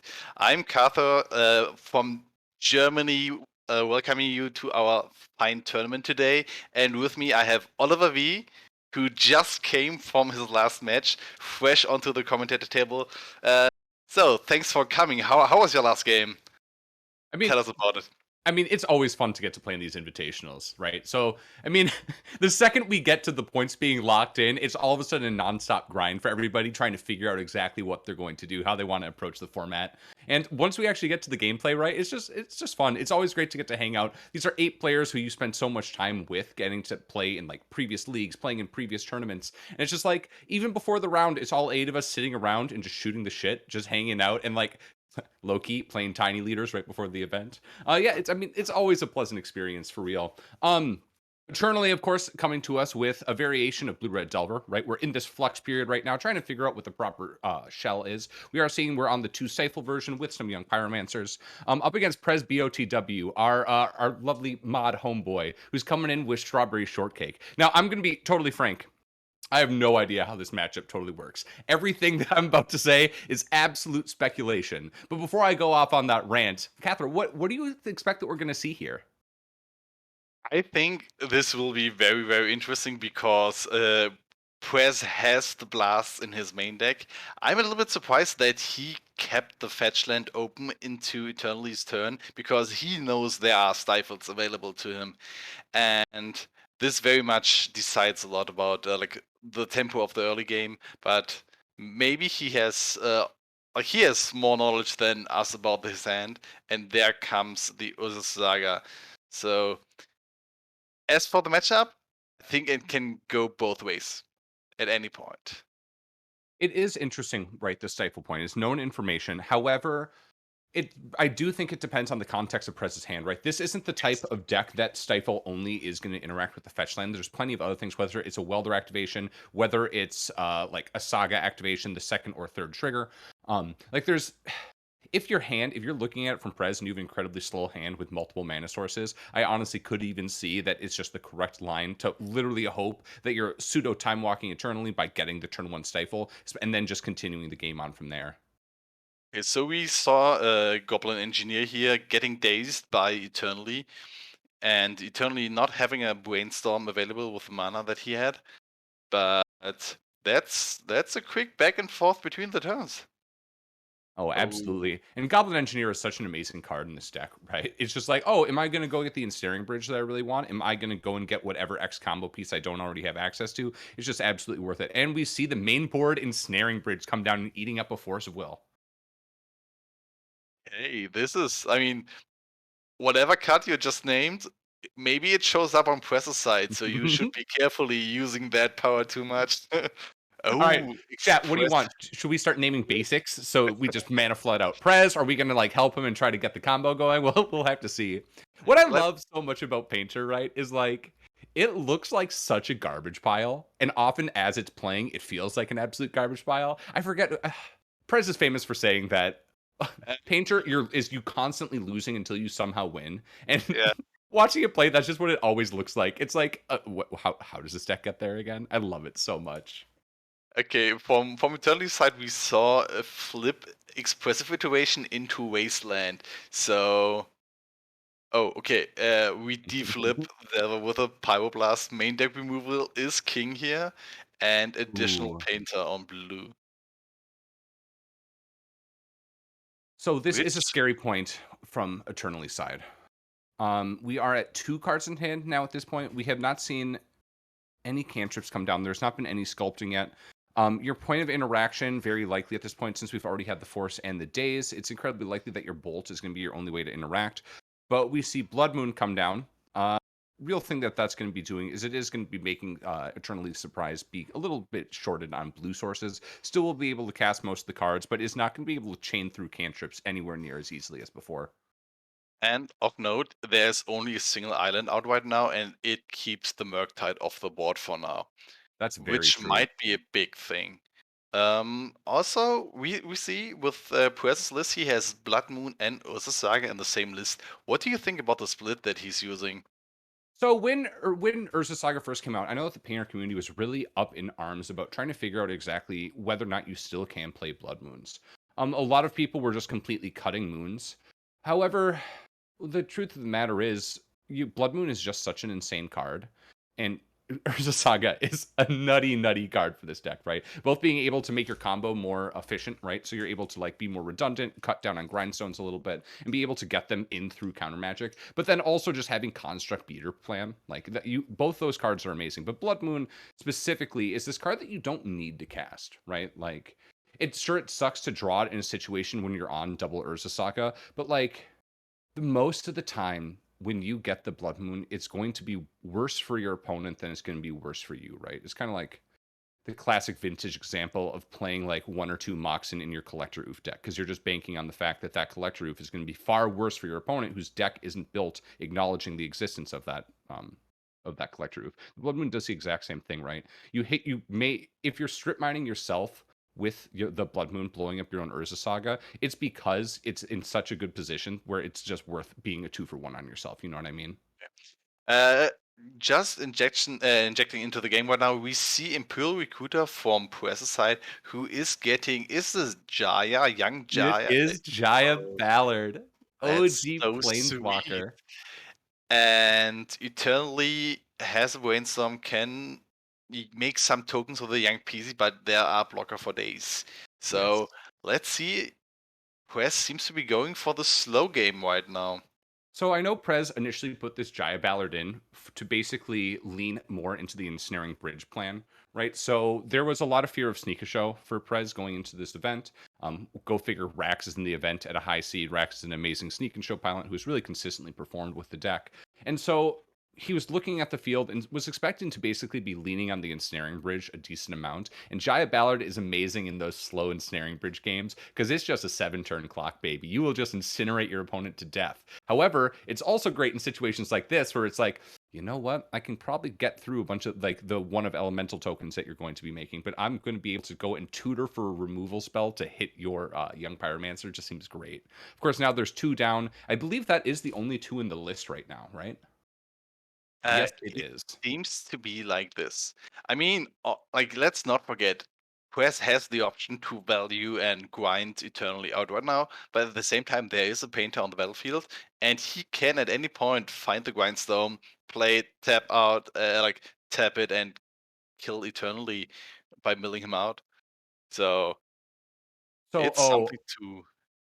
Of note, here's the amazing part also. I always forget this about Jaya Ballard. I immediately just assume it's just going to be incinerating multiple times. There's a painter servant in play. Right now, if we are able to get the Jaya Ballard to resolve and untap, you're just going to be able to see Prez with this Blood Moon out, pay 1 tap and start strip mining away the island basics and just leave Eternally with only red producing lands, which would be absolutely fantastic. To be honest, I just completely skipped that part. I was thinking, like, reading the card, he will never get to 7 mana to activate her like this with a Blood Moon in play. But ooh. So we're seeing a Karn, of course, because the Blood Moon's out, that Ancient Tomb is only tapping for 1 mana, so it is dazeable, which the daze is able to convert here.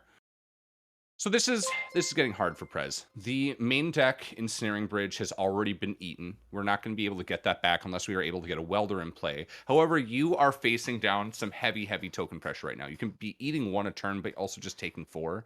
This is a difficult place. We're going to see a trade for a token. I do like this to fade a little bit of damage.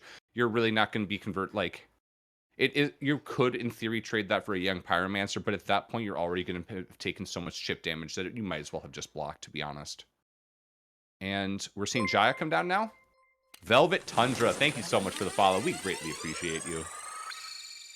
And Jaya resolves. Ooh, let's see. Brainstorm. Oh. Ooh. Bolt on young Pyro, I would assume. Saying eternally doing the classic. Which one do you want to actually be targeting with that? Can we talk about how beautiful Eternaly's cards are? Listen, I am a big purveyor of damaged cards, right? Those beautiful artist signature damage. And man, those brainstorms are just absolutely gorgeous. The Di Terezzi signature is just fantastic, in my opinion. also the basics. I'm really a fan of the archive post tokens, and it's a really great option to like improve your like board state game, getting some professional tokens. And the shipping even to Europe is very cheap if you keep it very low. So like we see a person who really cares about what kind of um, cards they play on their board. We do see chain lighting, one of the 5 removal spells that we're gonna have access to for that Jaya. Unfortunately, Oh, it hit Painter. Okay. Press is tapped out because like you can throw back a chain lightning, which might not be the best play if your opponent has 4 open mana. Very, very true. I have all this red mana and nothing to do with it. Please send the chain lightning at me. All right, expressive So- iteration. Is this the same expressive iteration that we saw turn 2 when the Delver flipped? It very easily could be. So Oliver, while we have them, while Eternally pumps up the brakes, no, like turns up the gas, he's speeding in. I think the Blood Moon saga point that you made it's very much true that you can choose not to play Blood Moon if you still have the saga, and you can just wait until your opponent gets rid of the Blood Moon, because often if you have Blood Moon in play, it's a very good play, and your opponent might die because of it, depending on the matchup. So I think it might be a game-winning card either way. And sometimes if the opponents really care about the Blood Moon, they might remove it. So I think it's not the worst place to be in to have access to both cards. To be totally honest, also Strawberry Shortcake Painter is a little different. We're before we continue going, we're actually going to take a real quick look at our proxies that we have going right now. So what we do at our in our Discord is our prizes for events. We are not a cash payout event, right? Instead, what we do is we're free entry and we send these beautiful proxies. We have our second one, Dark Ritual, the initial one, Brainstorm, that we no longer offer, unfortunately. The third one, Crop Rotation. I'm a big fan, and this last one, Lightning Bolt, is the most recent to come out. If you happen to really love the look of these proxies, you can go ahead and join us. Go exclamation point Discord and jump in our Discord to join us. We do weekly Saturday events, a good old 3 to 5 rounds depending on the amount of players that we have. We also do monthly leagues that are actually heavily run by our man down below me right there, the one and only Cathor. And finally, we also do weekday warrior events, just casual in the middle of week play events. And unfortunately, those can't actually get to the proxies too. But Mr. Jack Dax, thank you so much for showing those to us. The one last thing, as we're talking about this Blood Moon point, the other thing is there's a difference in terms of how Blood Moon plays, specifically in this Strawberry Shortcake version, where you're playing multiple Enlightened Tutors to give you access to that singleton Blood Moon in a way that your traditional mono red Imperial Painter just doesn't. So like the additional flexibility that it gives you specifically in the Strawberry Shortcake version to play that single Blood Moon is just absolutely amazing. I totally agree with you here. So changing it up to the sideboard plans, we have Press's painter list right in front of us. And looking at the sideboard, we have a Lightning Bolt, Grindstone, Pithing Needle, Portable Hole, 3 Surgical Extraction, Tormod's Crypt, Either Swan Canonist, another Blast, Torpor Orb, and Snaring Bridge, Trinisphere, Magus of the Moon, and Micus Onthalettis. So we have a small Khan sideboard package here. So we might want to keep in some amount of artifacts. But what would you consider taking into your main board here? I really do like having access to additional Aethersworn Canonist in this matchup. Again, it kind of stymies your opponent's ability to really effectively utilize their cantrips. At the same time, you're incredibly unlikely to actually spend a Karn Wish on it. Alternatively, I do really like putting Portable Hole in the main. Again, you're not going to be searching for it the majority of the time, and having access to it on the early their early turns of the games is just so amazing. So that Portable Hole I really love. I really love the Aethersworn Canonist, and additionally the Bolt and the additional Blast. There's just amazing for this matchup. Again, we see, looking at Eternity's list, just how many blue cards there are. You don't need to hit a 4 specifically with the Blast, but hitting an Expressive Iteration, hitting a Murktide Regent, those are just your absolute slam dunks to bring in. The Bridge you do want to keep because that is your primary wish target besides Grindstone, and you already have your one of in the main that you're going to be able to tutor with the Goblin Engineer. But what do you think? Do you think I got anything wrong on that?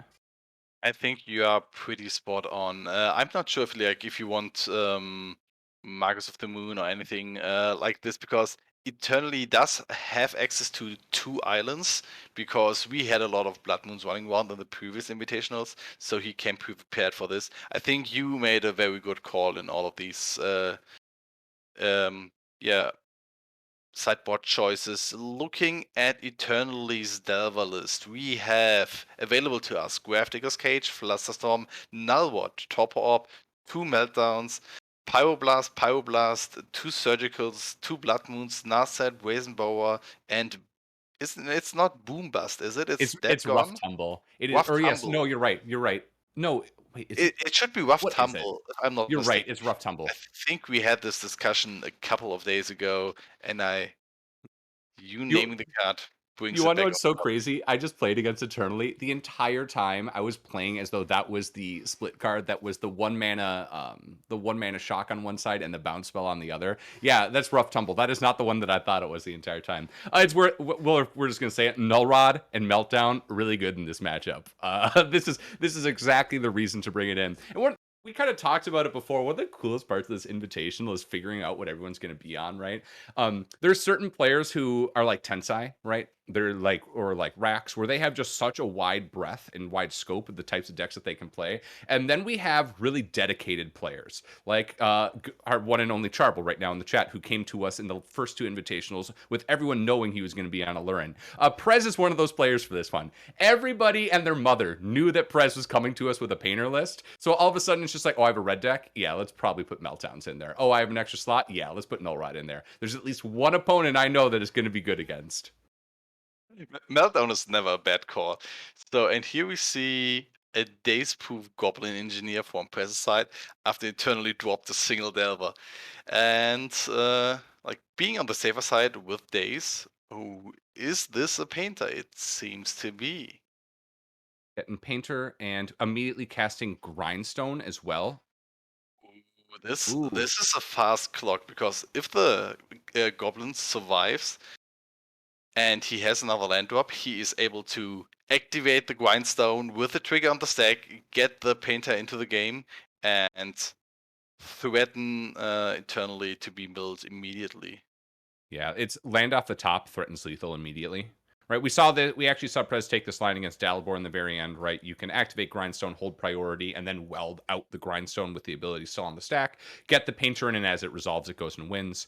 The big issue, of course, is you're playing into bolts. You might not want to do that in Prez's situation unless you also are going to be having an extra mana up for Pyroblast.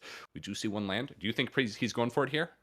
Isn't it like, do you have to pay mana for the Goblin Engineer? Let's take a Yes, very the short. Goblin Engineer, you do need to pay 1 red mana for. Goblin Welder is the free one. So we would. Oh, he's Surgical for taking a information. look. Surgical for information. Oh, I love this play so much. This is forehead right now. Rebellion 2, thank you so much for the follow. We greatly appreciate you. Thank you for joining us here. We see that there is absolutely nothing. Oh, wait, no, there's Brazen Borrower Petty Theft. So you cannot go for it here at the moment. You are correct, but you have the Force of Will coming the next turn, so It's interesting. You could use it right now just to eat the Petty Theft. The issue about the wait an additional turn so you can also have Blast Mana upline that I was talking about is that there's also this Force of Will. So, like, you can't do the activate Grindstone, weld it out line, and hold up Blast for the Petty Theft, because then your Blast is just going to get forced. So this gets a little bit more difficult to navigate.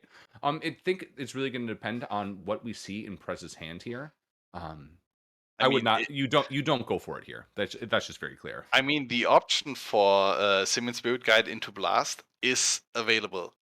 That is true. I did not think of that. Oh, I love playing Magic when there's free mana from hand, potentially. Oh my goodness, the mind games that we get to play.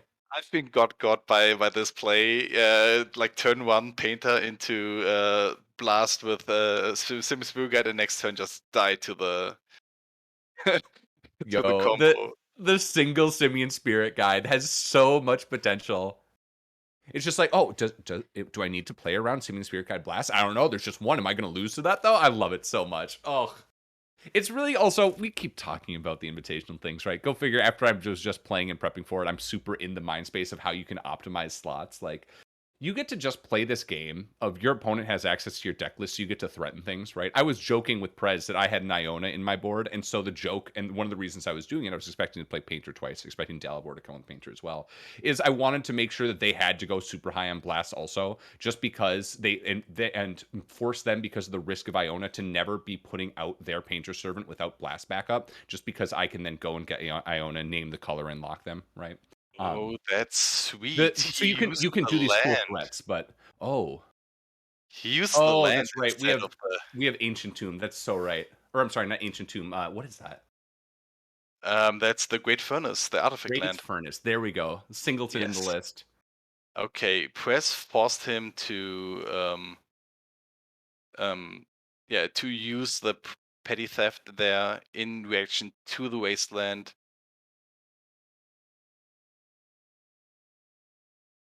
Okay. Mm, Oh, So this we is are still in interesting. Eternity's turn right now. I think Deva is going to attack. The clock is real. Okay, we That's have so Press great. going down to 8 life because of the Ancient Tomb activation right now. Also, of note, we did have a grindstone, just blind activation to try to mill Oh, through the cards. It's a Giant, little, yeah. Is which is this a risky Meltdown? thing. It's a risky. Yes, it hit a Yeah. meltdown. That's so clutch. So there's only one more that we have to play around. It is really risky doing against Delver because you're risking fueling Murktide Regents and turning on the Dragon Rage Channeler Delirium. But I mean, that's pretty fantastic. Oh, and there's a Wasteland underneath it too. Oh, that's just clutch. That's so fantastic. Okay, we see Painter getting forced, reaction, Oh, Pyroblast, and the Painter naming days blue. and the known days was pitched to the Force. That's so fantastic. Oh, what a scary spot to be. It's whatever this top card was for Eternally. Right now, there's Lethal Threatened. What's the situation? No. Oh! Oh no, Rod, off the top is the blind draw with one blast already spent. How many Wait, blasts are we expecting there to be right now? oh, there's no artifact in this. Oh, I thought the goblin can get rid of it, but do we have another blast? And I do believe Goblin The Engineer Crater also. Maker. He had the Crater Maker. This Oh my is goodness. awesome. That's so great. Of That's note, this Goblin Engineer is not like Goblin Welder. You can't mess with your opponent's artifacts with this that's Welder. You true. can only do that with the original. But the Crater Maker as well is just so amazing. And we're just threatening again. And Bolt the Delver. Oh my goodness. This sequence of turns, these last two turns have just been so amazing. Oh, it totally makes sense because he is dead to Bolt off the top, but now he's only on 2 mana. And is he able to? Land off the top does it. We're still dead to Bolt off the top if we can't win here or interact with this Dragon Rage Channeler. I do believe Delirium is active. Land instant creature artifact, yep. Okay. So what do you have? Oh, Wasteland. Wasteland? Okay. You know what? Those those beautiful mountains cannot be interacted with by that Wasteland. Ancient Tomb is also not the best land to draw right now. Oh! We go for it here. We do it. We do it. Oh my goodness! The bolt off the top. Holy In your moly. upkeep. Uh, Oh wow. Those series of Amazing. draws. So wait, hold on. This is unfortunately the end. Eternally surprise taking. We're not going to get to see another amazing game like this. But so we had top deck Null Rod into potentially top decked. It was top deck Crater Maker into which then gets spent on the Bolt. Then draw threat. Draws Prez has a misdraw in theory. Eternally then goes and draws the Bolt. Prez then draws the missing mana source. That's just so many amazing. Oh my goodness. Forget the meltdown by Press's activation of the grindstone. This Oh, is and the waste. just amazing. Rugger, the reason you slow play the Bolt is for the content, baby. It's for the content. What an amazing match that we just got to watch there. That second game was probably one for the clips, to be totally honest. Massive congrats to Prez for making it this far. Prez was on a huge grind to make it to this invitational. I want to say Prez played at least 90% of all of the Saturday events throughout the month to get to this. And Kaim repping his favorite deck, really showing us what Painter can do with some amazing games, both here against Eternally and against Delabor as well earlier on. Big congrats. Prez is unfortunately joining me. AHG. Who else is lost out? Oh my goodness. AHG, Amaru, Dalibor, just joining us as being out of the event, but thankfully going to be able to be here and watching the event going forward. Big congrats to Eternally Surprise. Eternally is going to be going ahead and taking on Rax next round for the Delver Mirror. Oh, we get to talk about the differences in these deck lists. How much is that 61st card from Eternally going to matter? It's going to be absolutely fantastic to watch. So let's see, what did we have in this game? We have still 2 blue-red Delver players in the tournament, and we should be seeing the Delver Mirror coming up next game in our semifinals. After our finals already fixed, we will be seeing blue-red Delver against Cursed Stompy. So I'm really interested if Rex will be able to see the a grudge match against Tensai, or if Eternal Surprise can try to throw his fists against the curses. Yeah, so we know for sure that our final round is going to actually be Tensai versus a Delver player. It's just going to be a matter of determining whether it's going to be Rax or Eternally Surprise. Again, these two players showing us that Delver, like a lot of us predicted, is still very, very good post-Ragavan ban. Who would have thought? This is going to be absolutely fantastic. Cathor, I believe you are jumping out and we have Doc coming in for this next round. Is that right, or are we still figuring that out? Yes, we will have a change in commentating, and I think we will be having Doc, who will accompany you next round. I will be hopping down into the chat and still continue watching the match. I'm really looking forward to having another great match between the Delver players in our tournament right now. I mean, a lot of people think that it's a classic, like a normal matchup that you see a lot, but the games can be very different now. With the Ragavan, we have a new, it's not as swingy with the turn 1 Ragavan, and there's a lot of nuance to the games, so I'm really looking forward to seeing the games. Absolutely. Delver Mirrors are always just incredibly skill testing, and it's going to be fantastic to see 2 of our best players on this Discord showing us exactly what they're planning to do in this mirror. It's going to be fantastic. Cathor, thank you so much for joining us. Thank you so much for holding my hand as I walked back, limped back after battle into the booth. I greatly appreciate it. I know Chad appreciates always getting to hear from you as well.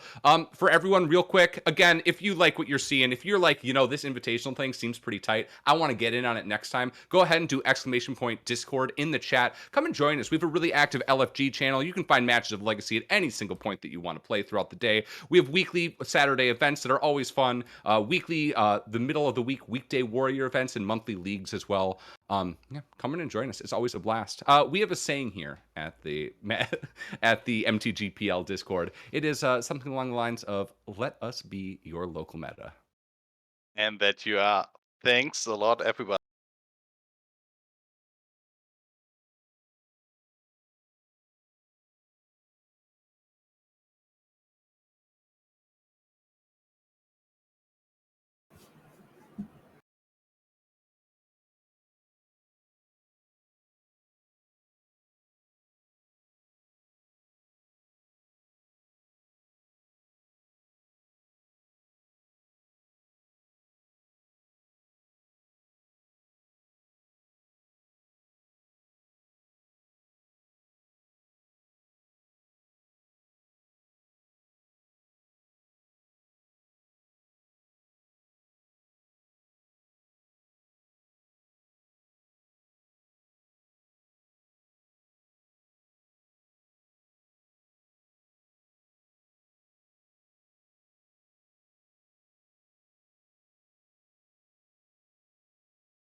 Hey there, everybody. We're back after a quick break. It's your boy, Oliver V, back again. But down below me, we got the immaculate, we got the prestigious Doc DeLeo. Doc, you got to have a little bit of a break after chaining through a couple of rounds earlier on in this event. How you doing?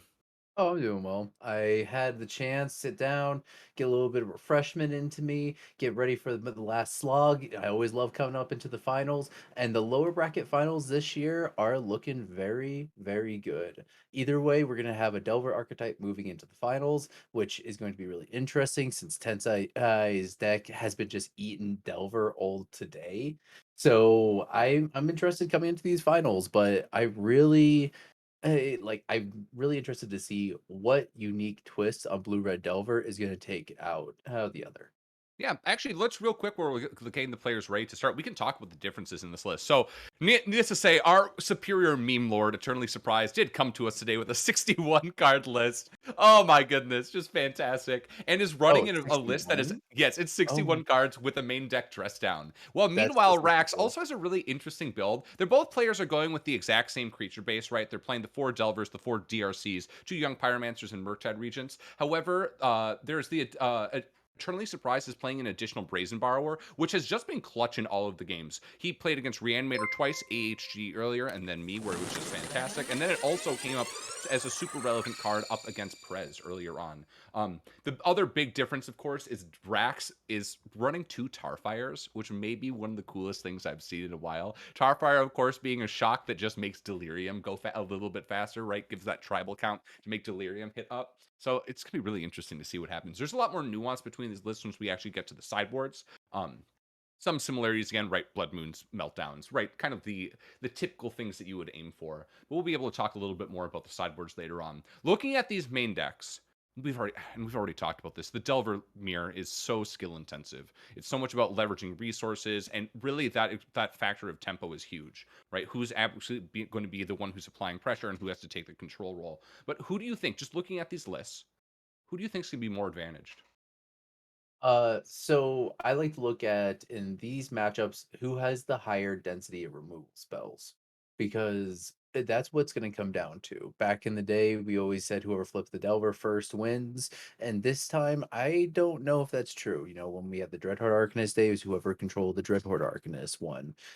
Looking at the fact that Rax is running the full 4 bolts, the 2 Tarfire, and I'm not seeing any other. Yep, that's it uh, for removal spells, while Surprise is running the 4 full lightning bolts and the only 1 chain lightning. There is the petty So theft. There's the petty for the theft that petty does count theft, for, and of note is absolutely amazing when dealing with opposing Murktide's main board. And that's honestly the definitely. reason when just looking at these lists alone, we don't know who's on the play, anything else. I do think that the Brazen Borrower alone is enough to put an advantage in Rax's, or I'm sorry, in Eternally Surprised court. Just having a main deck answer to opposing Murktides is going to be so huge, right? You are able to allow one Murktide to resolve and still have an answer for it, which is absolutely massive. Both players having the same basic base, so you don't have to. There's no of who's going to be able to leverage their wastelands a little bit better, to be totally honest. But I'm excited to see the way that this goes. Again, both these players are just 2 of the top tier players on our Discord. Every single week, or not every week, but they're with us almost every or a consistent amount of weeks on Saturdays, and are always at the top tables, just showing us their chops on every deck that they play. I am now realizing that my dog took my blue light glasses. That's why I was looking for them because that light shining in was burning my eyes. But yes, everything you said was correct. The Delver mirror is extremely skill intensive, and it's going to be one of those things that the where I'm going to be interested in looking at the 2 cards most in this matchup, besides of course removal, is going to be Stifle and Daze. Is who's going to convert their stifles? That is going to be huge, right? The only things that Stifles are actually able to hit are going to be the fetch lands and Delver flips, correct? Um, so that is Mhm. going to be one of the most interesting aspects of this. Of course, with it being known information of both of them knowing how many Stifles you're on, there is some amount of play around that you're able to put in. But if someone's put in a situation that they are forced to play into the Stifle, like it's going to be a major blowout, right? Just gives you that additional wasteland all of a sudden. Yeah, and of course, Corey, yeah, I do wear blue blockers because of the fact I stare at computer screens all day. I have 3 screens going at work every single day. Of And the course day I with a need to. fried brain. Yeah, exactly. Exactly. So I actually need to pull up our chat right now to get the info. Do we know who is on the play at the moment? I do believe since it's lower bracket, it is roll off. It is going to be. Again, this is the finals of the lower bracket. The winner here is going to be going on to face Tensai. Because this is a double elimination bracket, there's going to be an interesting aspect of it. Tensai will be guaranteed on the play as the winner of the upper bracket. However, the person coming from the lower bracket has a bit of an uphill climb besides that as well. The Delver player of choice that will be going on is going to have to win 2 sets of matches in order to be crowned the champion, while Tensai is only going to need to convert 1. Um, it's a little bit of the downside of these double elimination brackets, but we do want to make sure the winner of the upper bracket is given their free elimination as well. But it's going to be interesting to see what happens there as well. I can't give a hand of who, or I can't give a thought of who would be better set up against Tensai. I think it would virtually be the exact same, with some minor fluctuations, basically based off the Brazen Borrower main board again. I But we'll agree have with to that see. completely. That assessment is completely accurate. I know in the past, like Reaple Cheap has said that once sudden edict was printed, the Delver game changed, and it definitely helped out.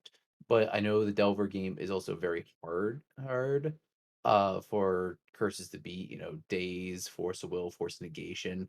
All those things are things that curses really does want to go against. But to be honest, it's Tensai. Like, we don't really need anything more or confidence than that. Than it's just Tensai piloting a deck. Very, very true. Again, as we were talking about earlier, just one of our incredibly flexible players. Again, these other two, both Racked and Internally Surprised, are also notably flexible in terms of the decks that they can play at a high skill level. And that's one of the most threatening Ooh, things that all these players bring to us when they come to an invitation. It's just that speaking of unpredictability. threats, this is one of the best ones in the Delver mirror. It's both of them turn one Delver. Let's see who gets the Yo, first flip. Yo, both turn Oh, 1 Rax gets signed it first. Delvers, baby. Oh my goodness, I love this. So, low key, Rax is also a signed card collector. Probably one of the biggest ones on our Discord, to be honest. Rax's collection is just absolutely amazing.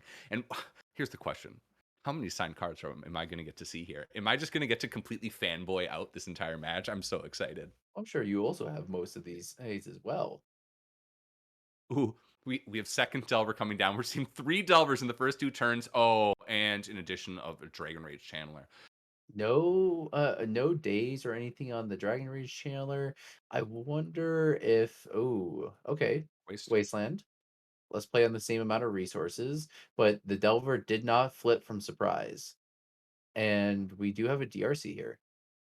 What I love so much about these wasteland low resource matchups that are Delver and Tempo mirrors, right, is figuring out whether or not wastelanding is actually correct. So Eternally Surprised is down or is going second in terms of mana production, like actually Oh, putting lands into play, and is oh, also behind on board. So it's one of those this is situations where it's like, aggressive. is this wasteland actually good? Am I going to be able to catch up on board if I'm removing one of my own mana sources as well? And Prez, This you is are very absolutely aggressive. right. This is this is extremely aggressive. This is an upkeep brainstorm to set up for an additional flip, right? I absolutely love this, especially after Eternally was unable to get a flip themselves. You're gonna I be able to get a agree. Kraken on 6, get Eternally down to almost half their initial life total, and we see a bolt on top. Absolutely gorgeous. We win the So wall of that bolts. puts if we have land drop here, oh, we do have land drop here. Hmm. Oh, this is aggressive. It's also free from Stifle. This is depending on the context of Rax's hand. Like you just need a sorcery and a creature in there, so that's a DRC trigger plus a ponder no, there's nothing else you can do off of 1 mana that's like that. But this DRC could get turned on right now. Um, No, it's unlikely just because I'm expecting us to go ahead and see a bolt on the other Delver. The Dragon Rage channel I don't think you spend because it's never going to be able to block these Delvers. Again, you are in the aggressive spot. But it looks like Rax is deciding to go ahead and let Eternally go to his turn. this tells me that the bolt is going to the Delver. We'll have to see the way that this goes. See a second Ooh. wasteland come down. And we're starting to see why that first wasteland was spent so quickly. Yeah, makes sense if you have double wasteland. Oh ho ho ho That is ho. another thing that can be stifled. That is right. Oh, that's a good stifle. I Oh, like that that a feels lot. bad. And then you next turn get to play around days in Oh, theory, but we're having force stifle back. This still is an amazing conversion for Rax to be able to turn yeah, that stifle into hitting both a stifle a and the him. force out of hand. Yeah. That's a him. That's good. That's dirty. Hey, you left that out with the intention of like, okay, I can bolt you, but the stifle felt so free. Yeah, exactly. And of course, this is putting Eternally down to 10 off of that force. Mhm. So this is amazing Free. because it's actually threatening lethal. If like Yep. you have to block if Rax gives you the choice because you know about this bolt. Heart of Oh my fire. That goodness. turns it on. Does Yes, it it turn it does. on? Yes, that well no, No, land Tarfire is an tribal instant. instant. Yeah, Land land tribal tribal instant. instant. Do we have a do we get a DRC trigger? Did Rax remember Sure. the DRC trigger? Looks like we've been missing some of the DRC triggers, but again, this is going to be good enough Oh even no, without it. keeps with DRC. Sends in This the is real good. bugs. This is real good. Is out of mana sources now. Ooh, Oh, we flip see a bolt. bolt. So this gets interesting. So when you bolt, if you bolt a Delver, DRC is turned on. It then has Delirium for Rax's side. So it's essentially making another threat again. You're at 4 and you know about a bolt yourself as well.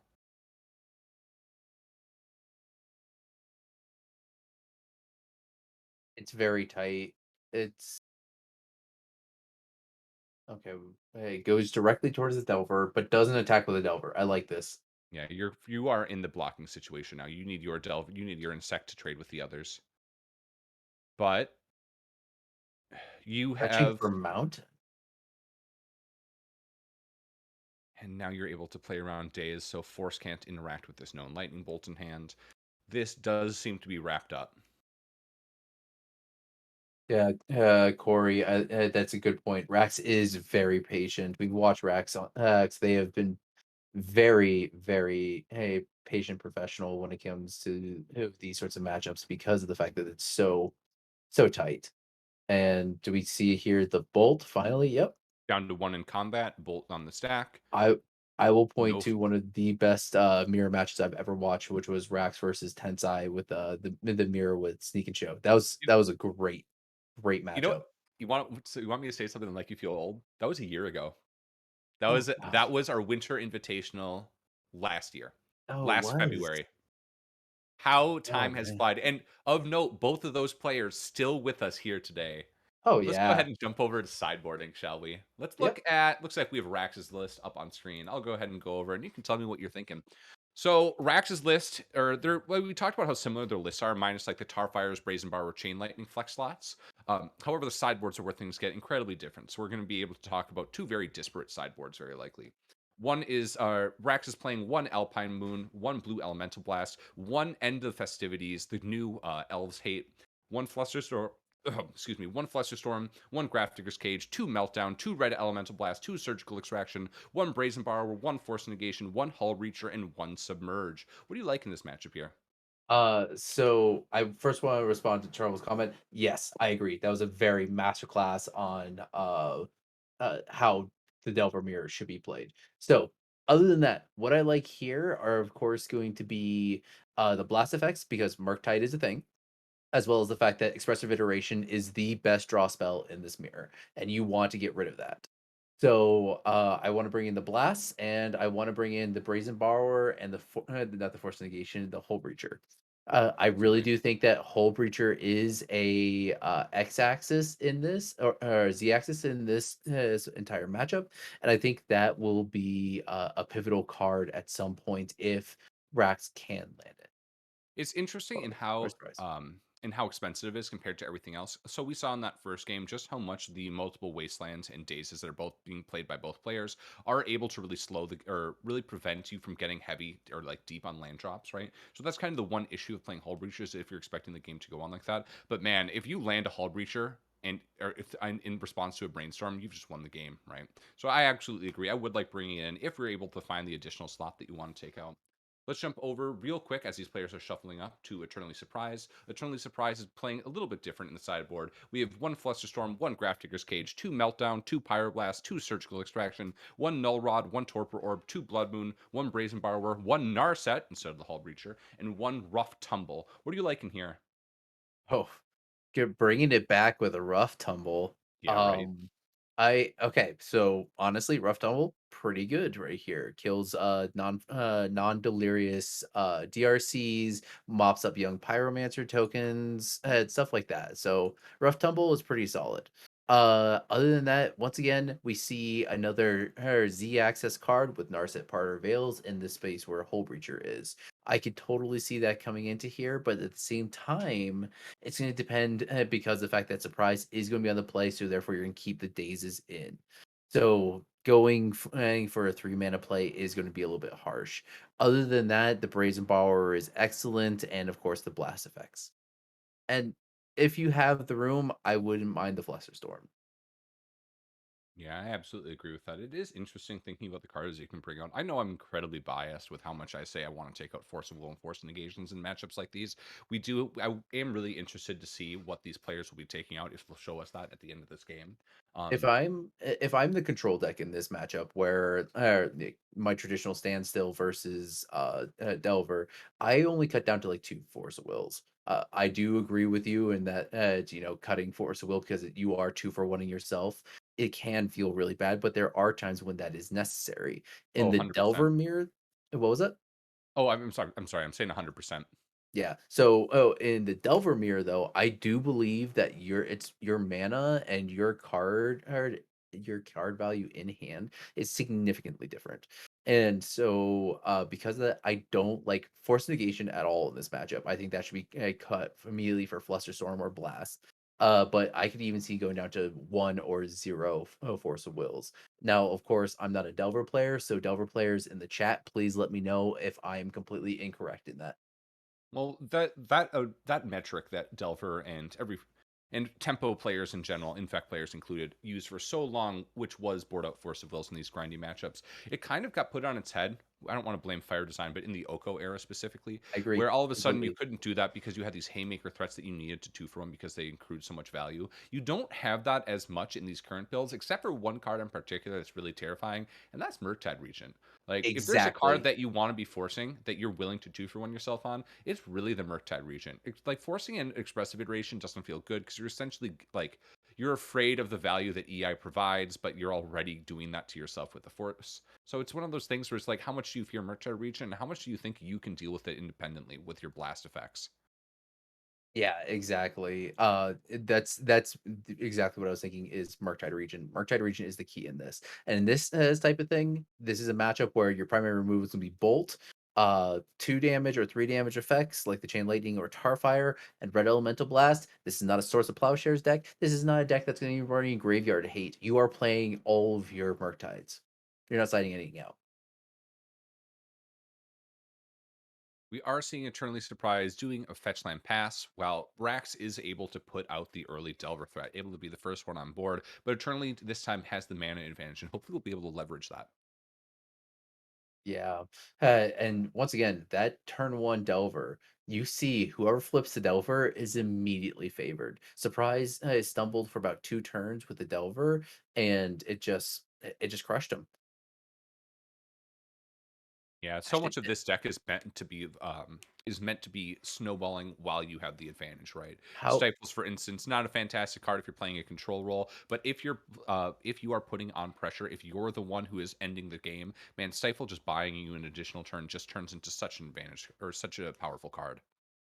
how good is it to know that, like, Delver is back in Delver versus Delver that didn't have any Delver? For me as a Doomsday player, it's pretty good. Ooh. Ooh, ooh, ooh, ooh, ooh, here we go. We see the stifle Ooh, again. the Stifle on Wasteland play working again, and is this going to be no Yeah, it it resolving? it resolved. It resolved. Oof, the feels bad. Wow. So Yep. that is one of those things that Surprise and I talked about a lot before leading up to this event. He actually gave me an entire list of every single effect that can be stifled in Yep. the entire in every matchup. Yep. He was So he was sending that around and said he was keeping that list close by him in every single match. I yeah, love it so much. exactly. And it's one of those things that stifle when you don't expect it and you play into it, it feels bad. But when you can clearly look at the deck list and say, "Oh shit, there's two stifles," that's like the perfect amount where okay, I have to play around this, but at the same time, I really don't have to. Like, should I? And like, it feels bad. X number of years ago, Merfolk players, and that was still a deck. But they were there was a big thing in the community for a while of playing a singleton days or joking about playing a singleton days, I just remember because that. you do it once. You do it once, and then your opponent from that point forward plays around it as much as possible. And that Oh threat yeah. alone just gives you value, and that's the value of Stifle. Sometimes it's really hard. It turns out to play around both Stifle and Wasteland on early turns. You know what I mean? So you I just kind of have to pick the poison sometimes, even when it's known information, even when you know the exact number of stifles. Sometimes you're just like, all right, I either lose this land to stifle or I lose it to wasteland. Which am I trying to play around? Yeah, I completely agree, and I'll be the first one to say it. I hate stifle. I've gotten stifled so many times. I love And it stifle. just feels so bad. Oof. Oh, Blast that from the blast is so ponder. beautiful. Oh my Oh, goodness, talk about days. gorgeous. Is that Days is that pickup. an alpha? I believe that's beta. Oh, it's beta? Oh, that's hot.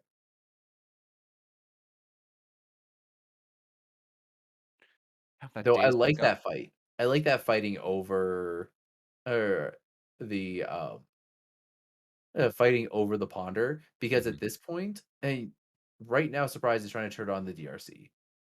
And every single cantrip brings further to that closer to that point. So I really do think that that blast, though aggressive, was good.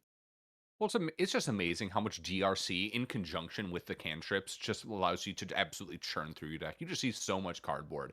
And if you're casting just natural ponders while your opponent is casting DRC ponders, they're just going to snowball so much advantage and selection over you. Okay, Yes, Procourse. Knowing Raxit is probably an Italian one as well. uh, a true person of class. Let me tell you, okay, as a fellow connoisseur of foreign borders that are in Italian, yes, a true connoisseur of class. Ooh, flips over off of the red of a blue. So if anybody has an Italian foreign white border, tundra, hit me up. Been searching. Yo, can I just really quickly post my entire wants list in chat real fast? Like just like while we got people here. No, for real though. Like hook the homie up with the tundra. We're going ahead and seeing fetch here.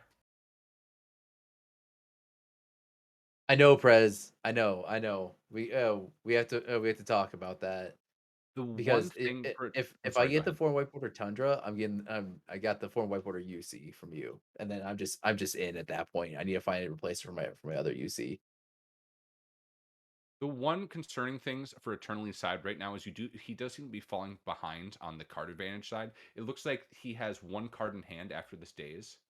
Of course, he has the Ooh, island in there as well again, but I do like dazing. Wait, you're tossing expressive iteration? Oh, because it turns on Dragon Rage Channeler. well, it got dazed, right? No. So, Eternally Dazed, the Rax's EI, but Eternally binned his own EI Oh, off of the surveil trigger? off the Surveil trigger. Oh, Yeah, I interesting. can't cast it right now either. It's a 2 mana spell. Hell, but it is one of those things that it does turn on the Dragon's Rage Channeler. Finally, it gives us the sorcery. I do believe. Do we have a creature in there?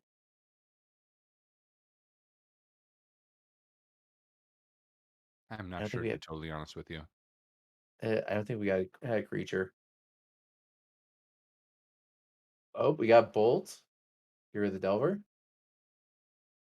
I like converting that right now, especially with that known information about the blue blast in hand. I agree. I agree. Don't even give it the shot.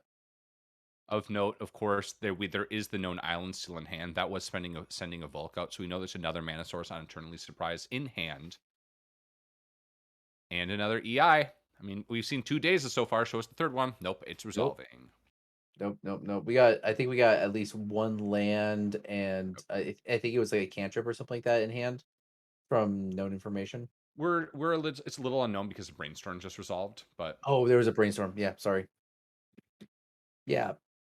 man, expressive iteration when you haven't made your land drop yet is just such an amazing card. Just Okay, fantastic.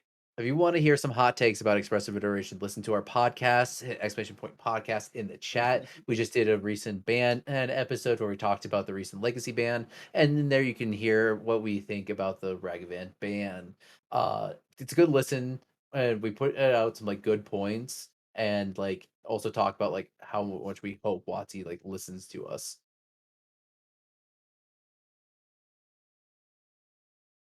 Playing the Scalding Shard from Exile. We're gonna go ahead and crack it.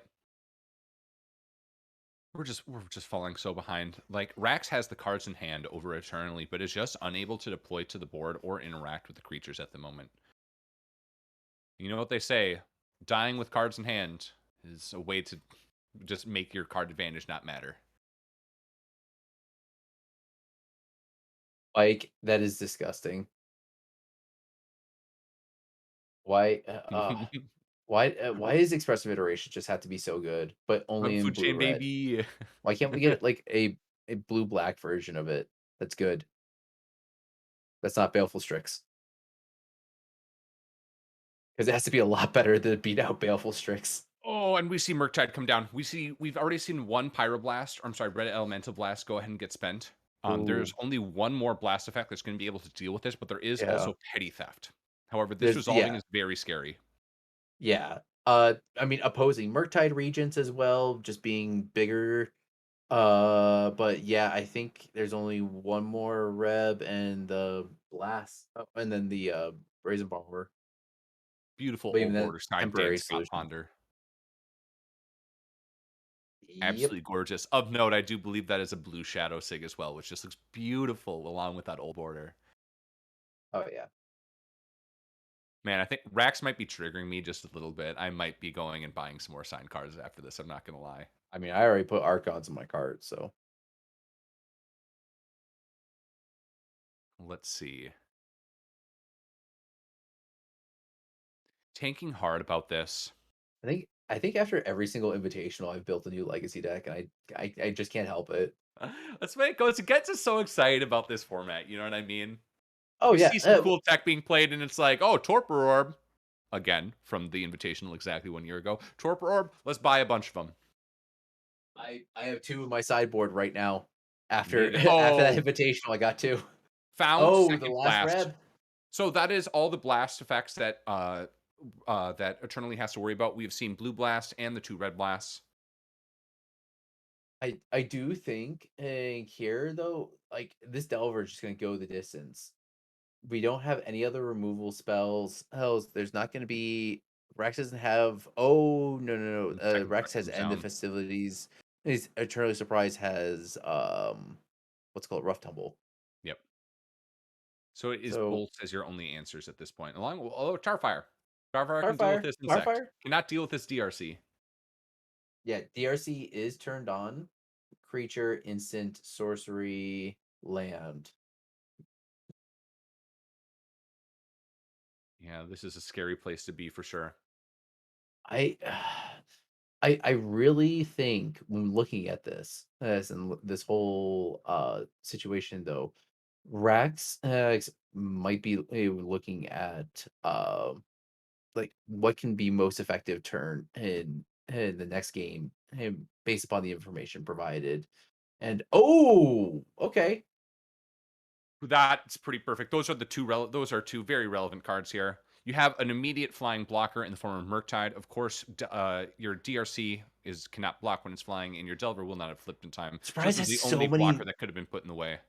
there's still so many good cards that Surprise can find. Bolt does it. Sorry, not Chain different Lightning. list.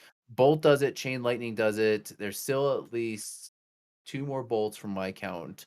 One more chain light. One more chain lightning. The Brazen Borrower. It's still very close. But if none of those cards immediately present themselves, this is gonna buy Rax just enough time. Well, we've been talking about how Rax has been ahead on cards, but just behind on board, and Murktide up. Jeez Louise. All right, Oh, so now I you see need removal Chunky spell. Dragon and raise my Chunky Dragon. Yeah. So the issue here is now your Murktide is forced to be held back constantly. You have no more blast to remove yours, but Eternally still has his blast to get to convert on your opposing Murktide. You need to get removal spell here for the Delver. Alternatively, if you just draw, if Rax just gets another Murktide effect and is able to put that down as another blocker while growing his own other Murktide, that's going to be a massive way to stabilize his board again. But right now, It you need is, other Murktide or removal spell. yeah, it Power is Fire is so good. technically, yeah, it is technically a smaller, but it doesn't matter. Oh, okay. I like that. I like that as well. And a Delver. What's actually Rax turned great this about around. that, what's so great about actually spending the Petty Theft there is you're going to be able to spend out the Brazen Borrower as well, which is another blocker to try to interact and just be Mhm. able to like allow you to swing in and start pressuring yourself down. Wow, what an amazing game. Again, every one of these This is cantrips is very so turned around. risky. Every ponder that you see when you're in Rax's seat is representing potentially getting to the bolt and just immediately ending it. Another Yeah, ponder, exactly. another shot. I fully agree. And we're seeing ponder, find a card, keep, ponder again. Great guy, you got a bingo? Yo! Yo, post it in the Discord in under the it's general, right? Hey, and then Bear will reach out to you. Brainstorm off the top looks real good here. Ooh, that does. And Oh, come we on. couldn't find the land to redeploy the Murktide. Oh, fuck. Oh, this is tight. Now Surprise is on the back foot. You swing with the Murktide, right? I think you swing with the Because removal Murktide spell's because you have lethal to Brazen you Borrower anyway. to block. Brainstorm first. All right, let's see it. Do we have a land drop? If you don't have a land drop, you don't have a you Well, can't you have attack. you have your insect. So you have your insect to block theirs. Yeah, In but the theory, yeah, removal spell is going to be pointed at your face anyway, so yeah, yeah, it makes sense. yeah. We are just on the razor's edge. I Seeing if mean, Rax what can does claw back and get the 2-0 here.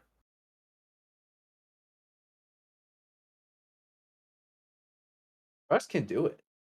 I easily think hey, Russ can do it, but they need to find another removal spell of some kind. Because of the fact that we don't have access, they don't have access to a haste spell like a what's it called? Oh, the Sprite Dragon. Like a dash Ragavan. Oh, like a dash Ragavan. But this is, This is very aggressive. dare I say, ballsy. 8, 11. Puts your opponent down to 6, so they're dead to double bolt. Do we just have double bolt?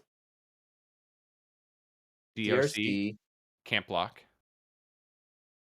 No, it Ponder, Surveil. can Oh, this block. is... Can it? No, when it has Delirium, it can't block. No. It attacks each combat if able. It can still block. Oh, that's so right. You're very true. I'm mixing up my thoughts. You're right. It So can block here. My apologies.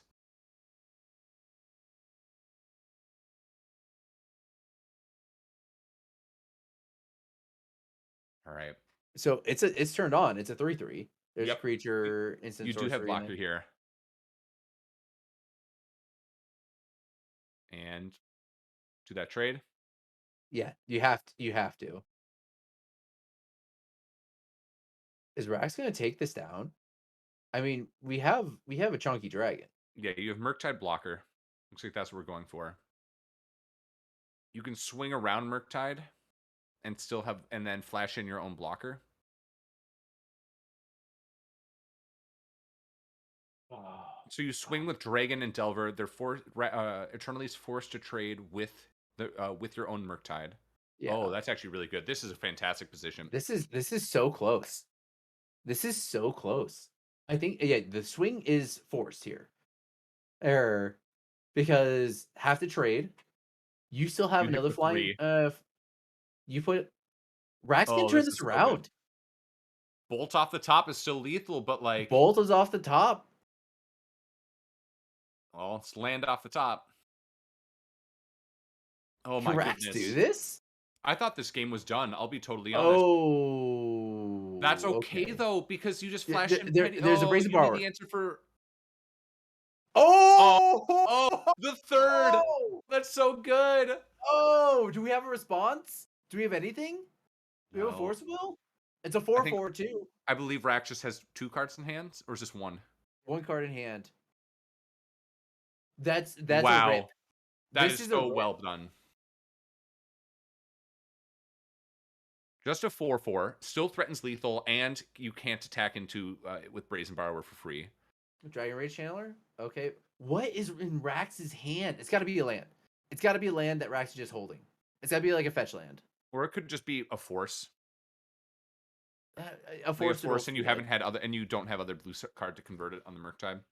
Yeah. You can't attack in with your if you're eternally surprised. No, Like, you can't. you need lethal. But yeah, even if you stay back, you're dead right now. Like, you need cantrip into other removal spell. DRC is good. No, DRC isn't good as blocker because you've delved away everything. Yeah, everything's delved away. Oh, It's a and DRC. DRC. It's a That's DRC. it? It's not turned on. That's it? That's all she That's wrote? it. It's GG. Rax is What turned a on. fantastic match. We're seeing a swing. You get to block 1, take the other one, go down to 3, or when you're at 3, and it's just done. Exacxies. Try to block. Do you not have delirium? Wait, does Rax not have delirium? Do we just assume that there was delirium the whole time?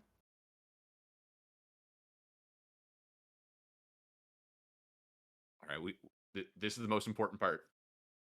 We're Does needing Rax confirmation have from our table delirium? spotter. I think Rax. I think Rax does have delirium. we do have delirium. Rax says delirium. It's Feature GG's. sorcery, instant land. Wow. What a It's turn. GG's. I'll be very honest. I thought Rax was done for earlier that game. I But totally again, did as just well. skillfully piloted it. The real worry that we had was that Rax was unable to get to board, and while they were ahead of cards, they were unable to be utilizing them for so long. But man, that being able to stabilize with their own Murktide and then be able to convert those cards from hands was just enough. What a fantastic match.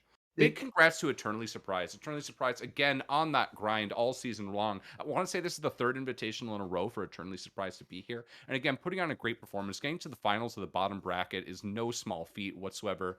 And big congrats. But Rax, with the non-61 card version, is going to be going on to face Tensai in the final round. Oh, just an absolutely amazing match to watch. Wow. Saw some horses come out. That was masterclass performance on everybody's his behalf. Each player played at their top right there, and that was very impressive to watch. And exactly what we talked about here with the boarding plans. If you look at it, Rax brought in the Hull Breacher, the Blast, and the Brazen Borrower. Cut 3 of the Force Wills with the Force Negation, and instead on the draw, drop the Days instead of the last Force of Will. That is awesome to see.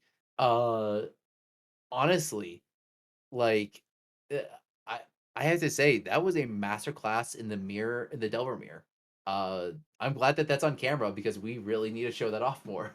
Yeah, that was a really fantastic match. Charbel showing a little bit of invitational history, remembering Tensai losing the spring invitational the last year to Champagne from drawing Presendus in hand while playing Elves. Man, I love these invitationals so much. Again, if you see what we're doing here today, you see these amazing players who have grounded out for the past 3 months to get here today, and you want to get involved. If you want to show us your chops and how good you are at your own legacy decks as well, go ahead and hit !Discord. Join us on join us in our events. Again, we do weekly Saturday events. We do weekday Warrior events, just like late at night on Tuesdays and Wednesdays. We do monthly leagues, which is a really great way to get introduced to the Discord, get to play against people over a certain month. It's a fantastic time. And man, watching matches like that amazing mirror in between Rax and Eternally Surprised, that just gets me so excited about Legacy, man. Man, I think tonight after I'm done with all this, I'm probably hitting up the LFG channel again and just grinding out some more. Oh, I was last night. It was great. Hey, yeah, I'm right there with you. Like after all this, like if there's no bracket reset, like I'm down. Let's jam. Yeah, absolutely. We are All probably going to do a right. little bit of a small break, let Rax get a little bit of time off before they go Yep. ahead and play Tensai. Also, just make sure we have Tensai. One of the big things that we talk about when it comes to these is whether or not it's an advantage or a disadvantage to win through the winner's bracket, right? So Tensai has basically spent 2 full rounds off. Right. If you're an NA player, that's an advantage. You get to sit there and rest. You don't need to be like working your brain while your opponents are taxing themselves through the lower bracket. Although there's an issue here. Tensai is not an NA player. Tensai is in Dubai, where thankfully this isn't like other invitationals where the final round has been happening at like 1 a.m. for him. But this one is still getting a little bit later in the day. And Tensai, of course, has not been active for the last 2 hours while we've been playing these last 2 rounds. So there is some question about, is Tensai at an advantage because he was able to get the break, or is he at a disadvantage because he's been able to like just kind of sit there and stagnate, not be like in the zone actively playing Magic, you know what I mean? We'll have to see the way that this works out. Yeah, it's gonna be interesting. But we're gonna take a short break, everybody, and we'll be right back here with our finals. Don't go away. Take care, fam.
Hello, everybody. I am back. I am Dr. Leo, joined here by the front runner, the farthest of the mods to reach it, the painter player himself, Pres BOTW. Adam, how you doing, buddy?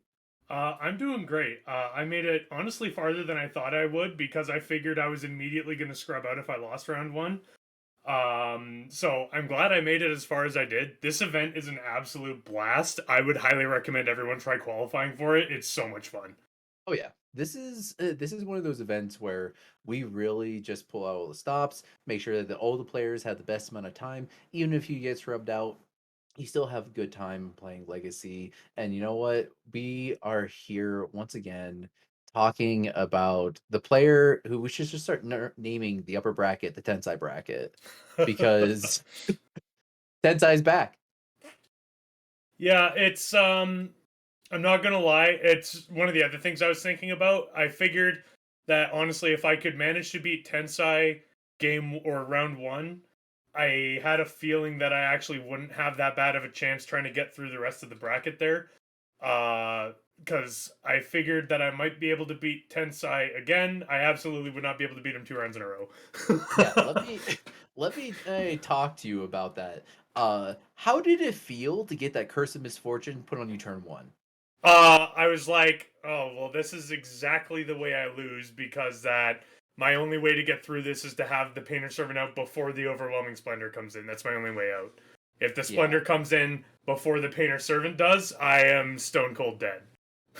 Yeah, exactly.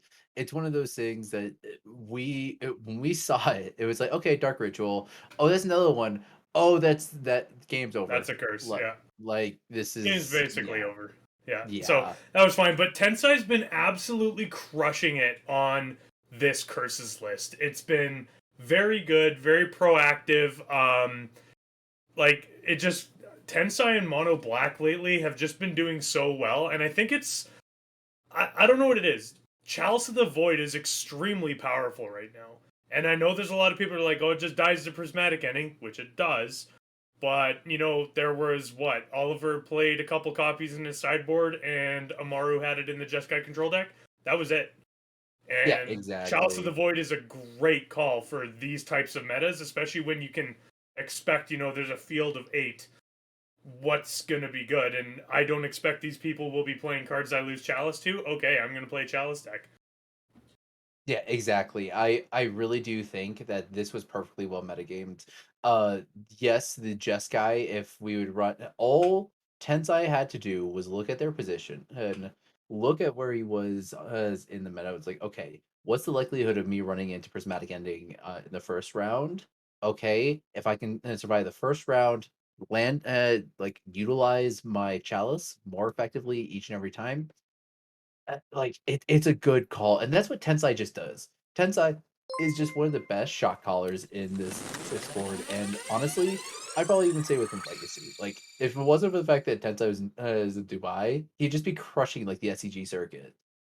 Yeah, it could And be. thank you for the follow. I didn't catch catch the name. Funktastic. Punktastic. Thank you for the follow. Yeah. But So yeah, and that's just it too. Is it's just as well the run of all the players on the Discord running up here because you know Rax has been an absolute stalwart as well. Because I just want to mention this: Rax and Tensai have played in every single invitational except for one for each of them. Otherwise, they have let's see this. they have the majority of This is invitational the showings. 6th invitational that we've done. So they both have 5 invitational events under their belt. So Yeah. this is exactly where we want to be in terms of trying to get somewhere down there. Be interested to see Rax take it down here. However, it's going to be a hard fought battle. I do think though that Rax actually has a good shot here. This first match though, Tensai still being in the upper bracket and the number 1 seed is going to be on the play for this first game. Yes, and that is correct, Malfi. Tensai has already won 2. Tensai is going for the record now for 3 on this one, and it's entirely possible. Hell, that being said, exactly what you were saying. Rax being on the draw definitely does put Rax at a disadvantage, but I think what it's going to come down to it's just Murktide region.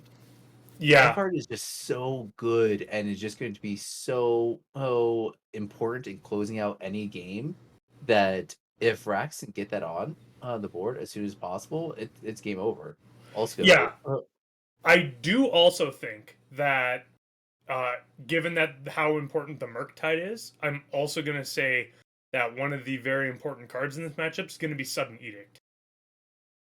yes, Sudden Nika is extremely good, and this is one of the things that Reeple Cheap, also a member of our Discord, and also a prolific member of the Legacy community, being a pretty much like the person for creating the Curses deck and bringing it to such popularity and such like that. Reeple Cheap has said that Sudden Edict was the card that made the Delver match better. Yeah. And I totally get that. It basically cannot be responded to. You know, you can't flash in a Brazen Borrower to get fodder for it. Even against, decks like Dark Depths, you can't fetch for the Dryad Arbor in response to the Edict. Yeah, it's extremely good, and it is definitely something that has helped the mono black matchups. Now, of course, Absolutely.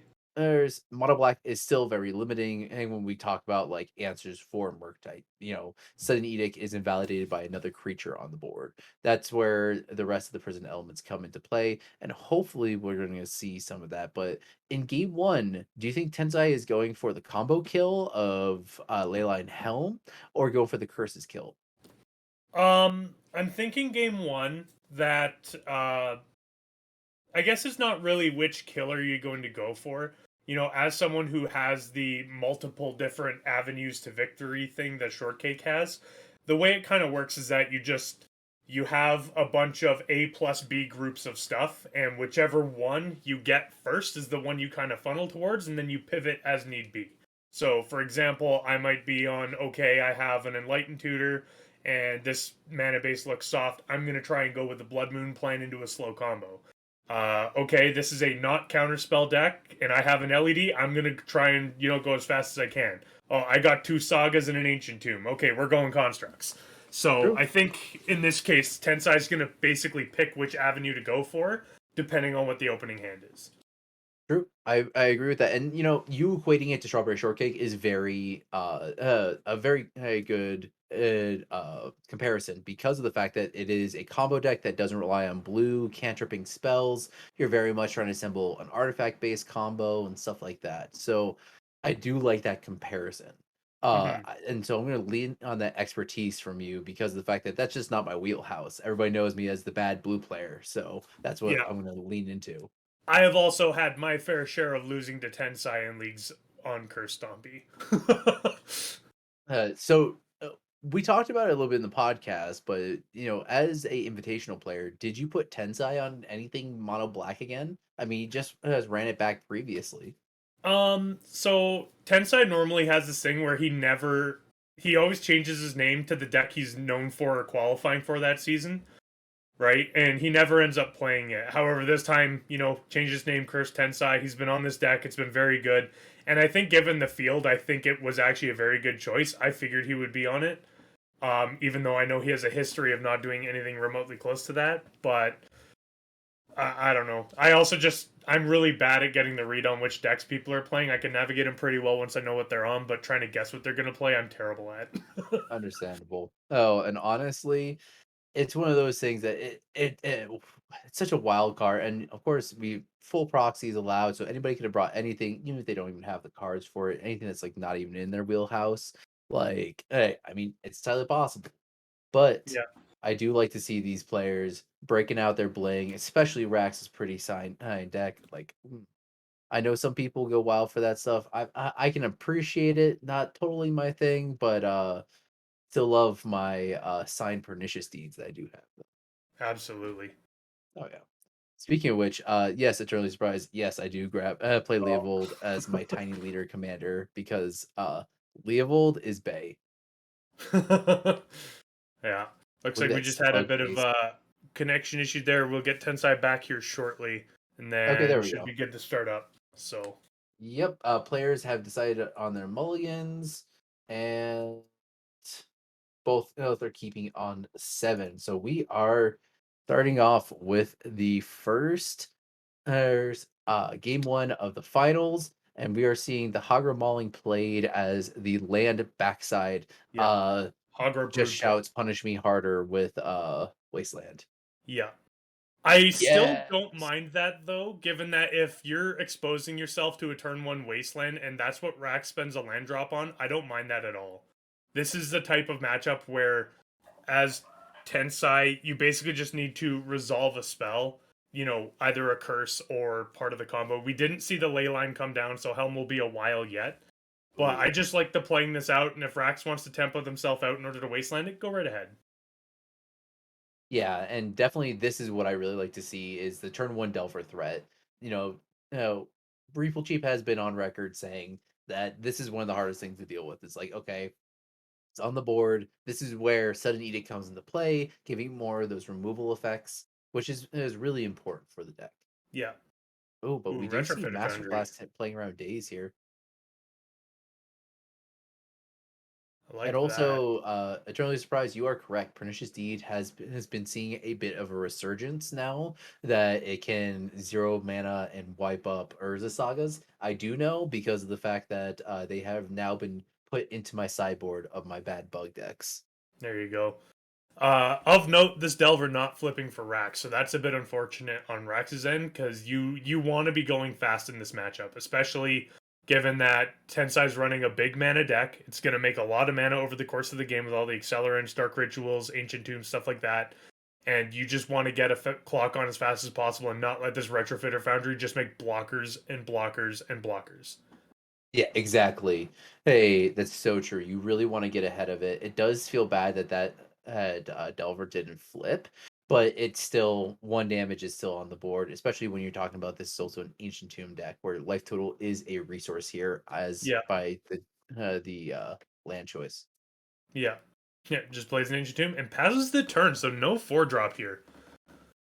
Interesting. So this says to me that Tensai probably has some form of removal or some. I just don't see him not having a Sudden Edict here, to be totally honest. Yeah, there we Yep, go. here it is. And Charvel, really, I didn't know that, homie. That's great to hear. Like I noticed it because I was playing, not playing, I was watching Justin Ganari, I am actually level 1 in Vintage, just wreck people with it in Vintage. I was like, that is awesome. I'm gonna put him into my sideboard because I haven't been paying attention to Legacy, but until the ban. But like, yeah, that's really great to hear that you did that. Yeah. Uh, Of note here, though, one thing that is important is that Sudden Edict did put a creature in the graveyard for Rax. oh yeah, oh yeah. Land. Are those altered flooded strands? They look No. similar to it. It just looks like there might be seasonal, like that could be the autumn version if Yeah. that's a bunch of carpet of leaves or something. Yeah, that's what I was thinking. Yeah, that orange coloration right in the center is not normal, but they are signed, so. Yeah.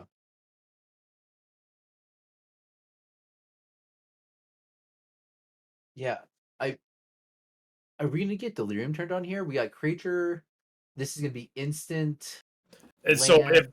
Rax is able to get a sorcery into the bin, then this will be delirium. And this is also on Tensai's end step still. Oh, it's on the Tensai's end sub. Okay. Yeah. So in that case, we might be looking at here a delirious. Ooh, the wasteland did come in. Yeah, of course. Create the Yeah. servo while you can. But Make I it do while you like can, this yeah. wasteland. Basically is also attached to a shock. Yeah. And another important thing here too is that you might be thinking like, hey, if I hit the Hagra Mauling, I get to turn off the second black source. It's no. That Ancient Tomb does much more Ancient damage Tomb here. is way more important because of the fact Yeah. that it taps for the 2 mana for Helm, Karn, Yeah. everything like that. Yeah. The 4 only mana is where you want to be, or 5 in the case of Curse of Misfortunes. Yeah, exactly. The only double black spells are the curses and the Hagra Mauling, so that doesn't matter. Yeah. I do like the fact that Ponder was able to bin an extra land and also get in for 3 because of the fact that it's now delirious. Yep. But it's tight. It's very tight. Hey, because of the fact that when it comes to this Retrofitter Foundry, that's going to start being able to produce constant blockers every other turn. And Yeah. can Rax finish out the turn first before that? Urborg. Okay, so the interesting thing that Urborg does here is it turns all the ancient tombs into painless mana sources going forward. Yep. Got 2 again. Yeah, Edict Ooh, here. Edict. This Yeah, is nothing nice can and be done about clean. it. Split second. There's no way to stop that, so you just lose the creature. Smash for 1. Yep. And does not have to play around Dash Ragavan anymore. No more what's it called? No more Sprite Dragons. Yeah. Well, that being said, there's no like full blue red Delver list that's like No. the perfect list. I think Sprite Dragons will come back in some amount. In fact, I really do think that Sprite Dragons could be seeing some play over things like a Young Pyromancer. Yeah. But I do like going for Young Pyromancer in this specific meta. Yeah. So of note here, Rax has seen 2 sudden edicts. You're not as worried about Hagra Mauling on the Murktide Regent because the Hagra Mauling is something that you can counter. Sudden Edict you cannot. So if you're in Rax's shoes, do you try and deploy a Murktide onto an empty board, or do you wait until you have something to sack to Sudden Edict before deploying the Murktide? Oh yeah, knowing that there's only one more Sudden Edict, yeah, I'd deploy. Okay. I could see that. Looks like we got a shuffle off the ponder though, so Rax did Ooh. not find what they wanted. I just realized that Hyrule Mauling has a reduction clause Yeah. that costs 1 less cast if the opponent controls no basic lands. No basics over there for Rax. At the moment, we'll see what At the this moment. we'll see what the Scalding Tarn gets. Yeah, nope. Okay, Hagra Mauling is 3 mana right now. It's 3 mana. Huh. That being That's said, interesting. though, it does get countered by literally anything. Oh yeah, it gets this thing gets stopped by a swift breeze. Yeah. For those keeping up on bingo, that is a second shuffle for the turn. Oh, here we go. Here we go. Oh, Peasy. Ooh, Pizzy. Peasy. Okay. So now this is interesting. If you're Tensai and you have a Sudden Edict number 3, I think you fire this off immediately because Oh, this is a hard way yes. to convert this for upside. That's a hard yes there. Yeah, I'm completely down for that because of the fact that after this, the Sudden Edict value goes down significantly. And Yeah. the best part about it, it can't even be dazed in order to create the token. Exactly. In comparison to like something like a Bolt. Yeah. Oh, 3 oh, oh. mana. Yeah, Hagra Hagra Mauling, Mauling. let's go. Well, do we have a daze? Yeah, this is the question. Is Daze, do we Force have it? Negation, Force of Will. Days. So we Hiya! did get to see though the Hagra Mauling get cast for reduced cost, which is cool. Okay, I mean, you cast Murder in Legacy. Yeah. That's actually a good point eternally. By not fetching up the basic, you're actually making Hagra Mauling something that Tensai might try and do. Which in that case converted very positively for you. Oh no. Yeah, Get rid of that take out Urborg. the Urborg. Oh, Rax might actually.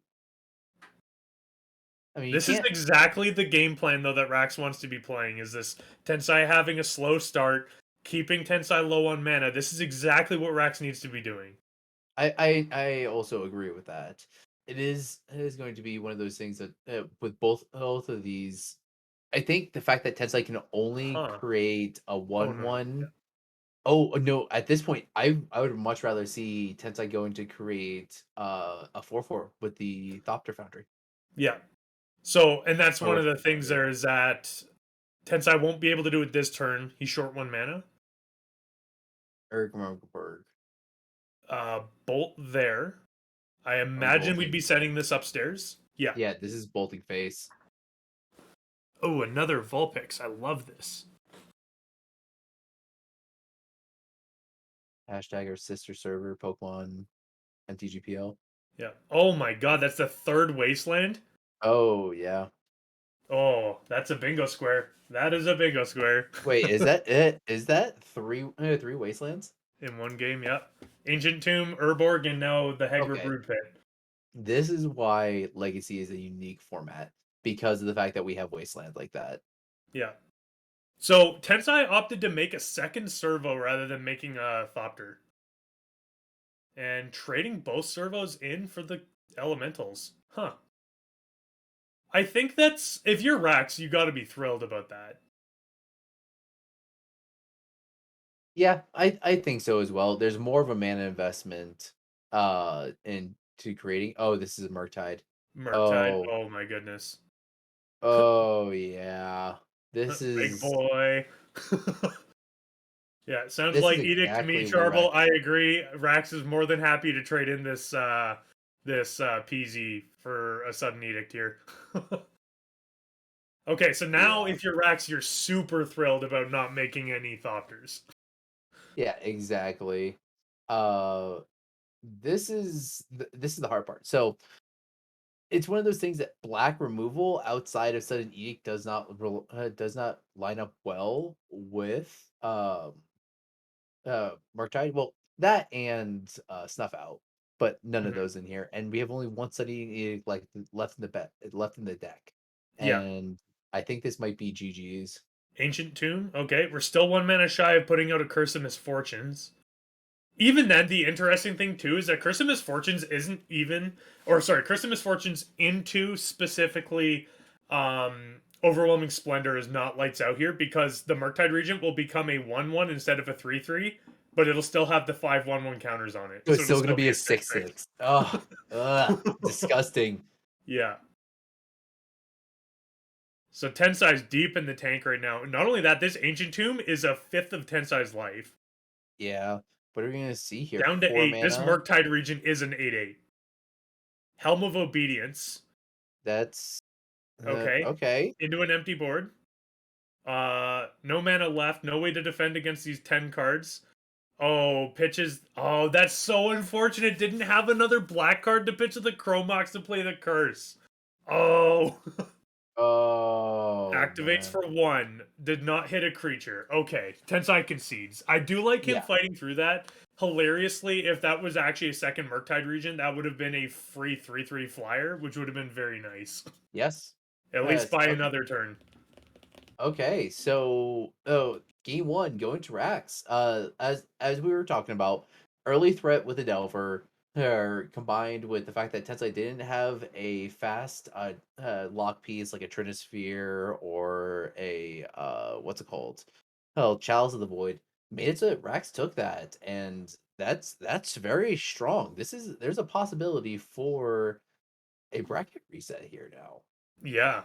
And again, this is exactly where Rax needs to be. I've mentioned this before, like Tensai's deck I think is very good at closing these games out. However, I think that if Tensai is not able to string together a very early Chalice or a very early Curse of Misfortunes, I think that the mana advantage that Delver is or Rex will be able to leverage specifically using those wastelands, the stifles and I guess the stifles don't affect too much given that it's no fetches.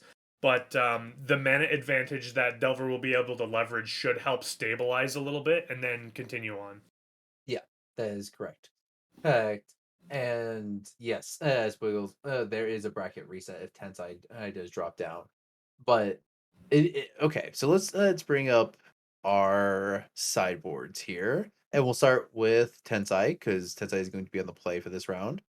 We got one Tormod's Crypt, one Pithing Needle, one Thran Foundry, one Liquid Metal Coating, two Torpor Orb, one Snaring Bridge, two Lost Legacy, two Opposition Agent, two Plague Engineer, one Helm of Obedience, and one Mycosynth Lattice. Mind, this is also a Wishboard. You know all about that.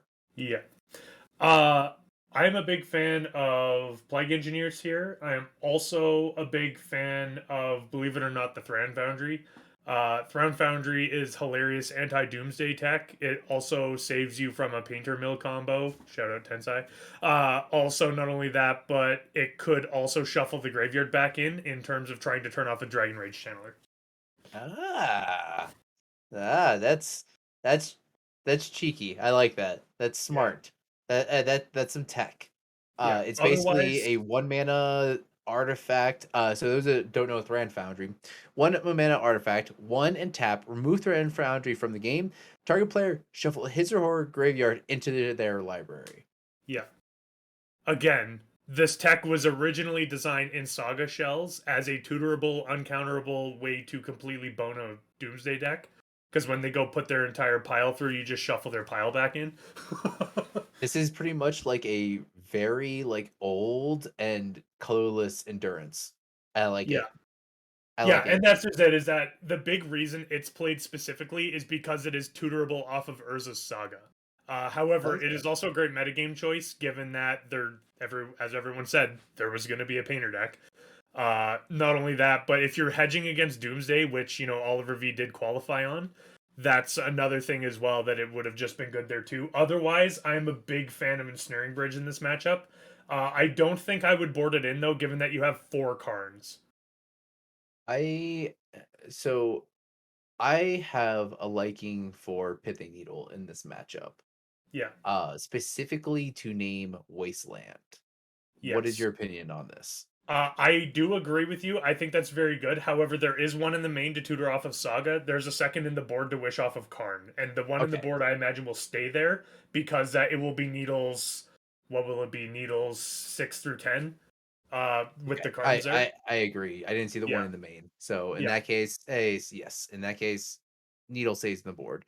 I also I do kind of like Engineer Yeah. just because of the fact that it's a body that trades on the ground. The problem is that there's no more real ground combat, but it does mop up the elemental tokens. It mops up the elemental tokens. Also, PZ, Delver before it flips, and Dragon Rage Channeler are all humans. Oh, true. Yeah. As far as Rax's sideboard go, we have 1 copy of Alpine Moon, 1 blue Elemental Blast, 1 End of Festivities, 1 Flusterstorm, 1 Grafdigger's Cage, 2 copies of Meltdown. I think those might be coming in. 2 red Elemental Blast, 2 Surgical Extraction, 1 Brazen Borrower, 1 Force of Negation, 1 Hull Breacher, and 1 copy of Submerge. What do you like, your doc? Alpine Moon to shoot Urza Saga in the face repeatedly. I do really like what's called Brazen Borrower for the obvious curses, which are terrifying, and Force Negation for the obvious curses that are terrifying. Other than that, I would not board out any Force of Wills in this matchup because of the No. fact that you can just get oops, I losed. Yeah, I don't think you cut a single counter spell in this entire matchup. I also really like Meltdown because A, this is a Saga Shell, and B, this is a Chalice of the Void deck. You need that Chalice to die because Chalice on 1 will slow your game plan down so much that it'll be very hard to recover. Yeah, of course, the meltdowns, which you had spoken about previously, are obviously 2 of the best shots. Yeah. Meltdown, once being a literal like nothing card, has become like the best sideboard staple and like $11 a pop now. When they were used to be like what 10 cents. Yeah, something like that. Just goes to show, though, how sometimes these old cards can become very good randomly, so. Yeah, or you just don't play red and just be happy. Just live an easier life. Just live a bug's life. Yeah. Oh, that is a good point as well, is that it also hits the Chrome Mox. And if there is also a Pithing Needle on Wasteland, actually, Meltdown also hits all of the tokens from Retrofitter Foundry. Ooh. Yeah, it's good. It's the Pernicious Steed of artifacts. Yeah. It's really good because it's extra less, and it just does such a good job nuking. Rax keeping on 7 here kind of there might be a meltdown in hand. Good. I do think though when we look at cards to cut here, do you think are we cutting any of the threats being, Murktide is primarily the one because it is harder to cast. Or do you think that you're cutting just like effects like Tarfire and Bolt and stuff like that? I don't mind cutting Tarfire here. It's good. So this is exactly the reason why we said don't cut any counter magic, is Yep. exactly hands like that. Yep. Yeah, Go maximize on it and make sure that you counter whatever comes down on turn 1, because that is Tensai's best chance to win, is get something out on turn 1. I could actually see some Murktides getting cut just because of the ley lines. I don't see how necessary that would be though, and yeah. Now, how aggressively would you have mulliganed to a ley line, knowing that they're in Um, your main and that they do shut off like half of their threats? I think if you have a Chalice hand like Tensai did, I think that's an acceptable keep, because if that Chalice resolves, it slows Rax down to a crawl. Ooh. Oh, Okay. baby. Paying the 2 life there. Down to 16. Play City Traders. We are at 5 mana. Here's 4. I imagine this will be a Karn, if not a Karn? Helm. Yeah, Karn. Karn. The Brainstorm in Karn response. father. So Daze is not going to cut it here. However, Force of Negation and Force of Will both get this done. Of note, Tensai has 1 card left in hand. And if you're in Tensai's shoes, if this Karn resolves, I would probably downtick, go get a Pithing Needle and play it on Wasteland immediately. Oh yes. Oh, he upticks on targeting nothing. Interesting. Upticked? What? I completely agree. I was just about to say that. I completely agree in that it. Okay, expressive iteration. Yep. Uh, I don't mind the uptick, but I do think that the Pithing Needle is good, unless he's trying to play around Daze, in which case that makes total sense. Yeah, I could see that. I could see that, but I mean, it is. I mean, you're on the draw, so there is a certain amount that you kind of want to cut of days. But I mean, it's still a blue card to be pitched, and there is some merit to that. Yeah. That is actually a good point there, Malfi, too, though, that upticking to 6 does survive on an empty board against Bolt. Because you can just downtick Bolt and then kill the Karn. Yeah, makes sense. Fetches up Volcanic Island here. Love the Cynthia sleeves, too. Cast Brainstorm from Exile. So, this turn, Rax has seen, 7 cards? I think so. Drew a card for turn. Expressive Drew Iteration. card, Cast Brainstorm, Expressive Iteration is 7, yeah. Yeah. 7 that cards, seems which somewhat all right. yeah, plus a shuffle.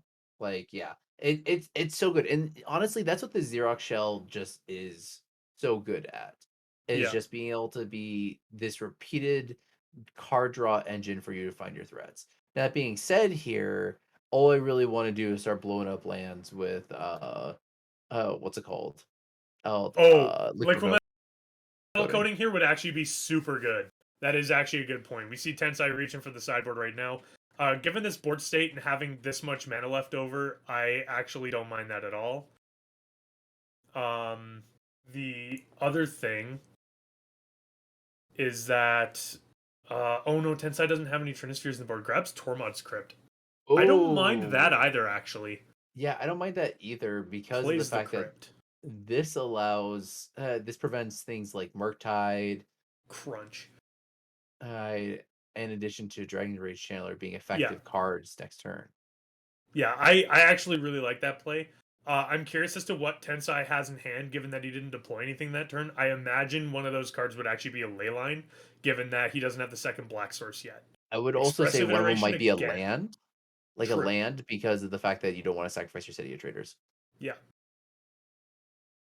I will say City of Traders Saga decks are kind of weird because it's really hard to try and sequence what that is because you're losing a land that produces 2 mana to play a land you're going to lose in 2 turns anyway. Yeah. Surprise. That's some very strong tech. Is the fact that you boarded out the Murktides. That's really interesting.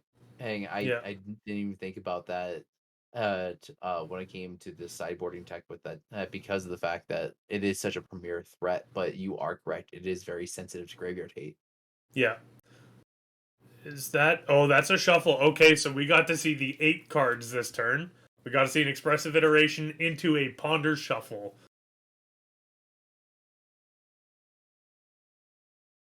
Man, expressive iteration's a messed up magic card. We talked about this. Check out our podcast where Prez and I riffed about how busted expressive iteration was. And here we go. There is that, and of course you want to check out the Ancient Tomb because the fact that the Satyr is going to sacrifice itself. Yes, absolutely. This is really good, and this puts Tensai very far behind on mana now. So he's got to be very careful. Of note there, pointing out that the Chalice of the Void is in exile as it was hit with a Force of Negation.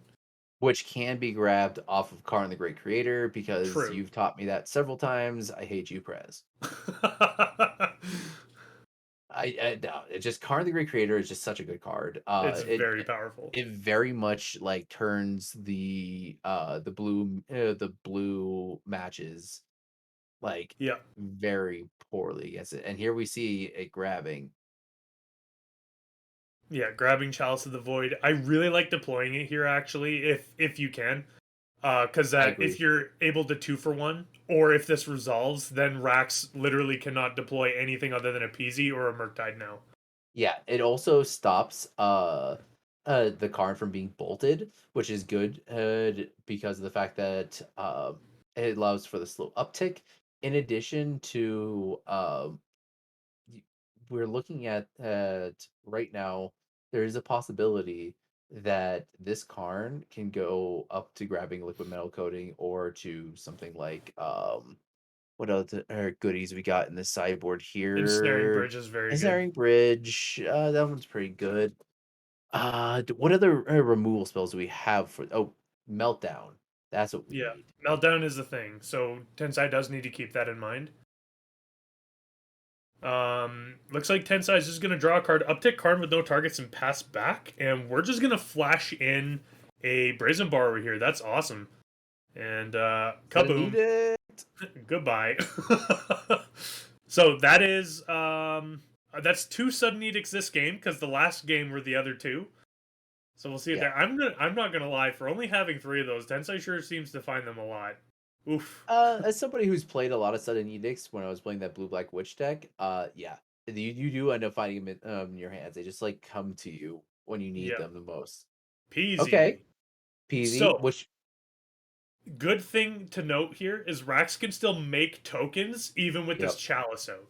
that's exactly what I was about to say. Is like you just machine gun your cantrips into the chalice just so you can get Yeah, more and more tokens. yeah. So this is the next question, and Tensai has too many cards in hand, but this is one of the things that I really like Ensnaring Bridge for is just being hellbent and then making it so that way, even though you can't, you can make all these tokens that can't do anything.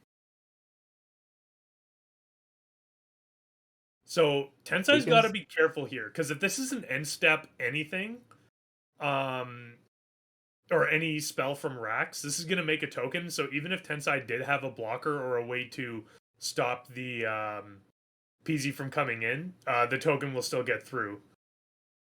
Although that being said, if there's a 1/1, I guess the PZ won't be attacking at the Karn. So we be looking at something like I'm trying to if think. this is liquid metal coating, I don't mind this. Oh, grab the Yeah, snaring bridge. Interesting. I actually like this because he's just grabbing the bridge now. I don't think he'll deploy it right away, but I do like that at least he has it out of his sideboard now and can deploy it later. Plus, also, Rax needs to answer this chalice in order to effectively do anything, or maybe not. Okay, if this is a meltdown for 3, Tensai's going to be very sad, but yeah. RBS 151.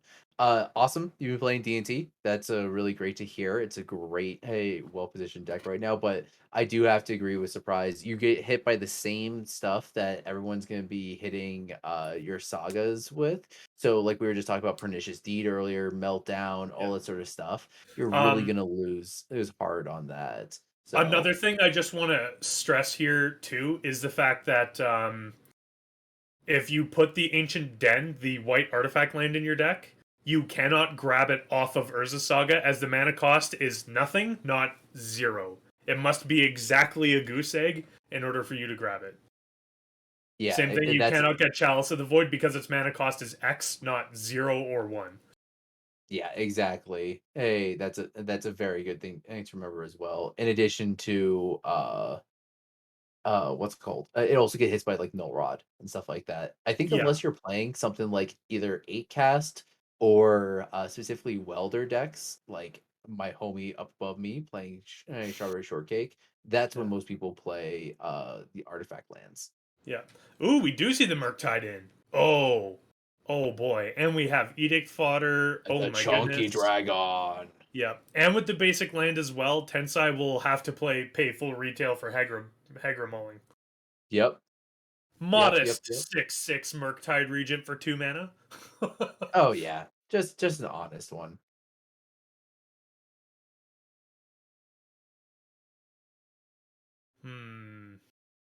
That's just it, though, is that if Tensai does deploy another land, he's going to lose the City of Traders. Yeah, exactly. So that is one of the fallbacks of it, which is why that wasteland hitting that ancient tomb was so just like oof. Yeah. Well, just about to deploy Chris. the Retrofitter Foundry, and then remember that the Chalice is out. Uh-oh. Oh, Mike, we're paper boomers, homie. We're CMC here all the way, baby. Converted mana cost. Get your mana value zoomerness out of here. Yeah. No, All right, you are all right. correct. It is mana value, but even It- then, this isn't actually mana value or converted mana cost. In the case of Urza Saga, it wants exactly 0 or exactly 1, nothing else. Yeah, exactly. But Tensai we're looking scooping here. it up. We have a bracket Ooh. reset. We have a bracket reset. Okay. To be fair, Tensai has been hit by the bracket reset a couple of times before and still come out to win it. So Yes. it is one of those things that it's definitely not over. So for those that have never seen this before, everybody has to be doubly eliminated. So because Tensai has gone 4-0 so far, just knocked out everybody else, has not been dropped down to the lower bracket. So now we are in grand finals time. This is it. All the chips are on the table. It is now each player is going to sideboard. You're going to go right back to game 1, and both of these players have to play one more match, and Rax has to win it all here. Yes. So, of note, this also means that they're going to have to die roll to see who gets to be on the player of the draw for this game as well. Yes, it's not just Tensai getting it. Yeah. Yeah, so it's one of those things that Tensai has been here before. We've seen this before. Tensai losing and getting the full bracket reset and then coming back to win. So it's not totally over. Yes, Rax did have some amazing plays there, but we'll have to see which one Tensai is going to just which way the dice are going to roll on this one. If Tensai gets Exactly. this though, it might be, but it is definitely a hard matchup. Yeah, and that being said, we've seen exactly how this goes. Whereas if Rax's interaction for any early play that Tensai makes, Rax can usually leverage a mana advantage to try and come back from it. If this is like you guys saw in round 1 of this event, where it's just, here we go, let's get a Terminal Curse of Misfortunes without a counterspell, you're just gonna die. Exactly. It's gonna be really interesting. We haven't seen any of the curses here. I also am really interested to see if in game 1 of this upcoming bracket reset, where Tensai looks at for the mulligans and how much Tensai values the main deck ley lines. Yeah, I think the main deck ley lines are great because this is a matchup where you're going to lose the grind, I think. You need the curses or you need the helm combo in order to try and beat Blue Red Delver, because if you're trying to play Fair Magic, it's going to bury you. So I think in this case, you kind of need to leave them in. Plus, the other thing too is that if you can actually get an opening hand pregame ley line, that turns so much off until the Brazen Borrower comes in, which in game 1 isn't there.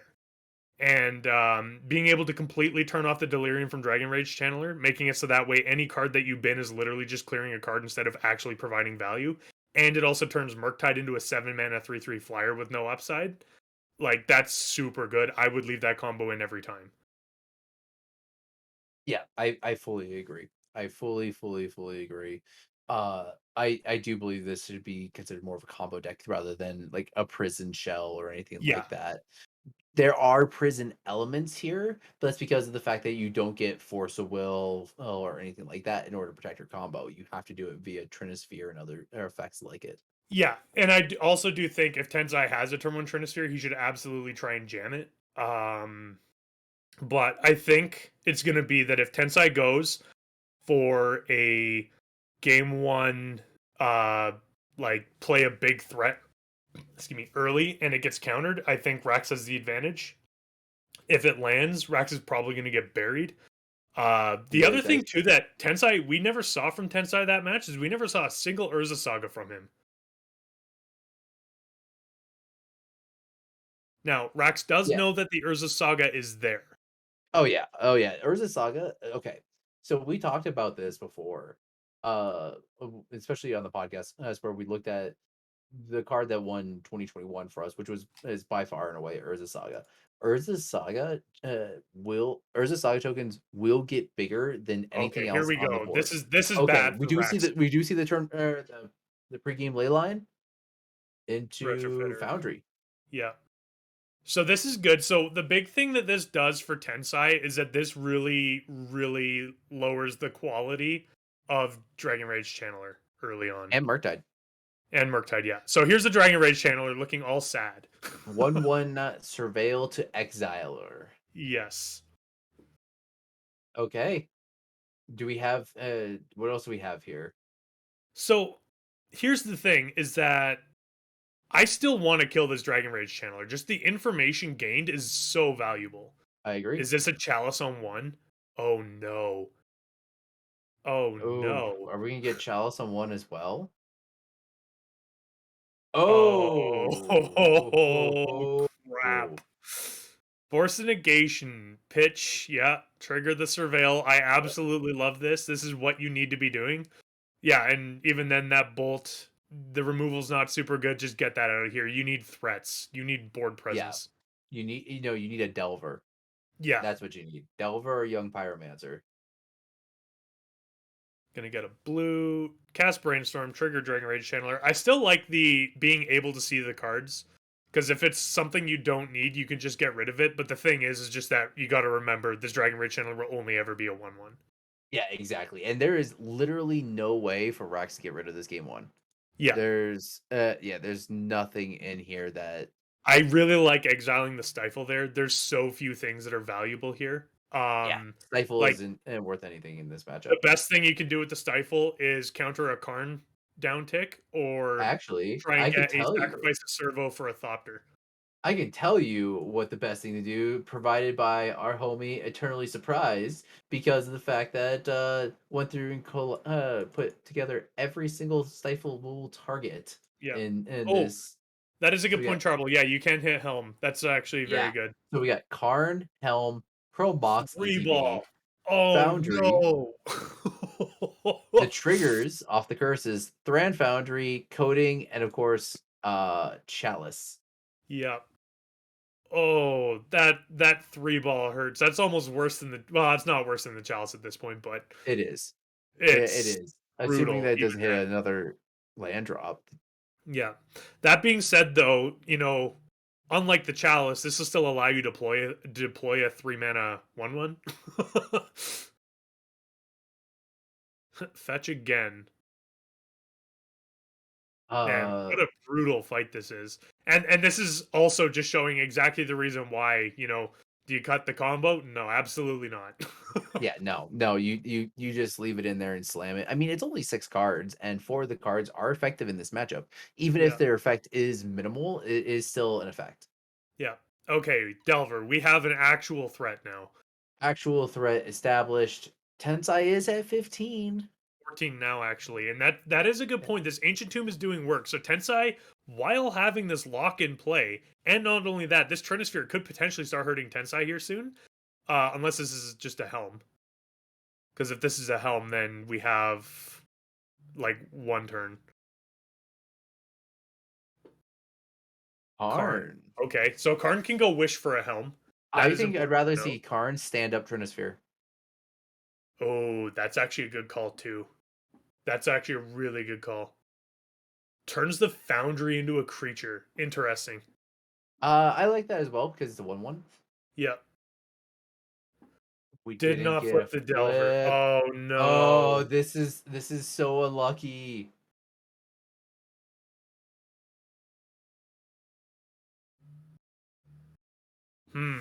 This is so close. Oh, Yeah. it's one between the two of these players. Yes, Rax has the better theoretical clock, but because of the fact that we now have a Karn the Great Creator on the board, which I'll be honest is going to be one of the best ways at ending this blue deck. Yeah. Like all I want to see next turn is Karn down tick, find liquid metal coating, turn off your volcanic island on your upkeep. Yeah, I could see that.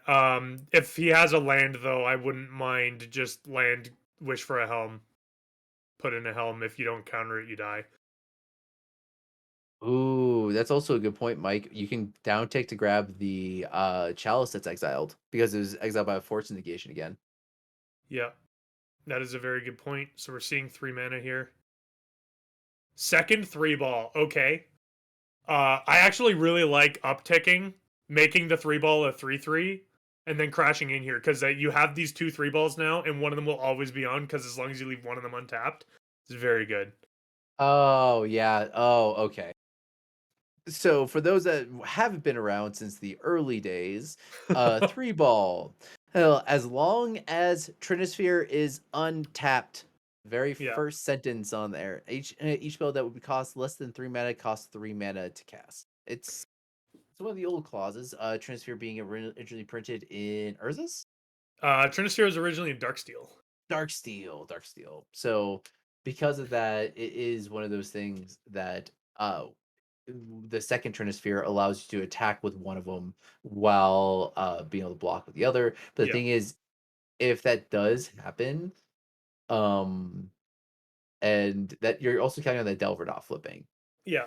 That being said, though, like I do think that turning upticking on the 3-ball does turn on Lightning Bolt, but at the same time, I don't mind that at all because it is part of a clock. You can't block the Delver if it flips anyway. No So way. Rax looked, saw it's not gonna flip, and is fetching now. So this is What still has not flipping. happened? Oof. That's brutal. That's been what, 3 turns? 4? Yo, It's been at table least spotter. 2, if not 3. That's still very unfortunate for Rax. Wasteland, hit the Ancient Tomb. Okay, that's actually really good. Histar1337, thank you very much for the follow.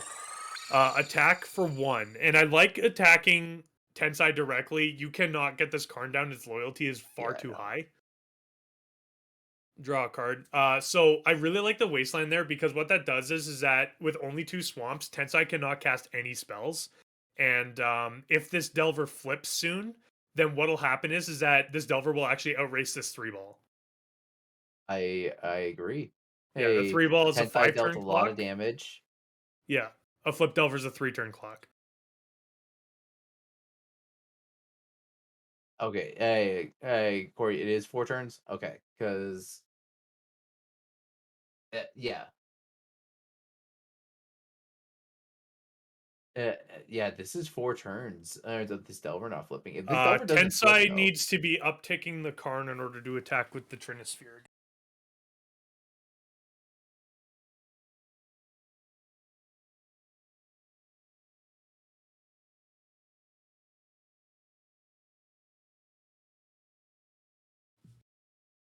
Yeah. Well, I mean, it's implied anyways. Yeah.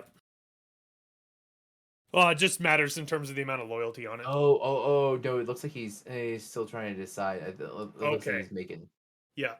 Just because of note, the 3-ball is not a creature. Okay, so he is going to do it. Gotcha. He's gonna uptick. Okay. Crunch. Yeah. I think you have to play towards... Or is the Delver not flipping?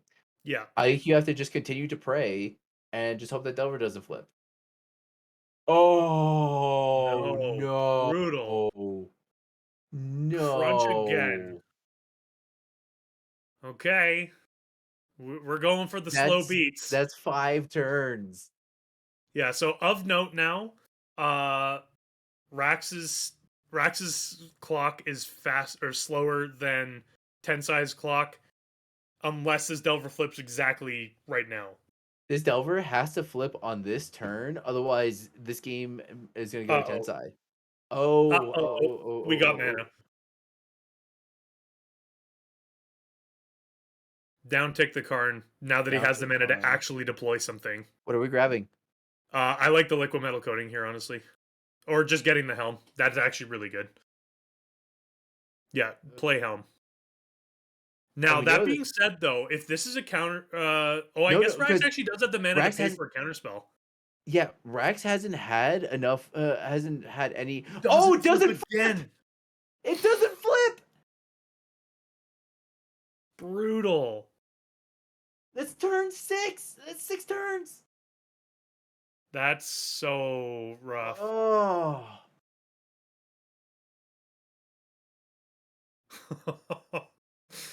Oh, Oh. brutal. What is this luck? Of note, Rax is almost at Murktide mana.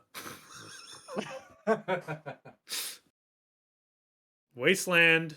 I think Unfortunately, though, the problem is that if you untap, this Helm will kill you. So yeah, Rax just scoops it up. it's game over. Oh my gosh, the Delver didn't flip. Wow. And Tensai takes game 1. Yeah, and Bear, that's actually a good point. Stifle for 1 turn would have done it there. But yeah, Tensai managed to take the first game of the grand finals. That being said, Rax is still not out by a long shot. Rax is going to be on the play for game 2. So we'll see how that goes. I can't believe it. Okay.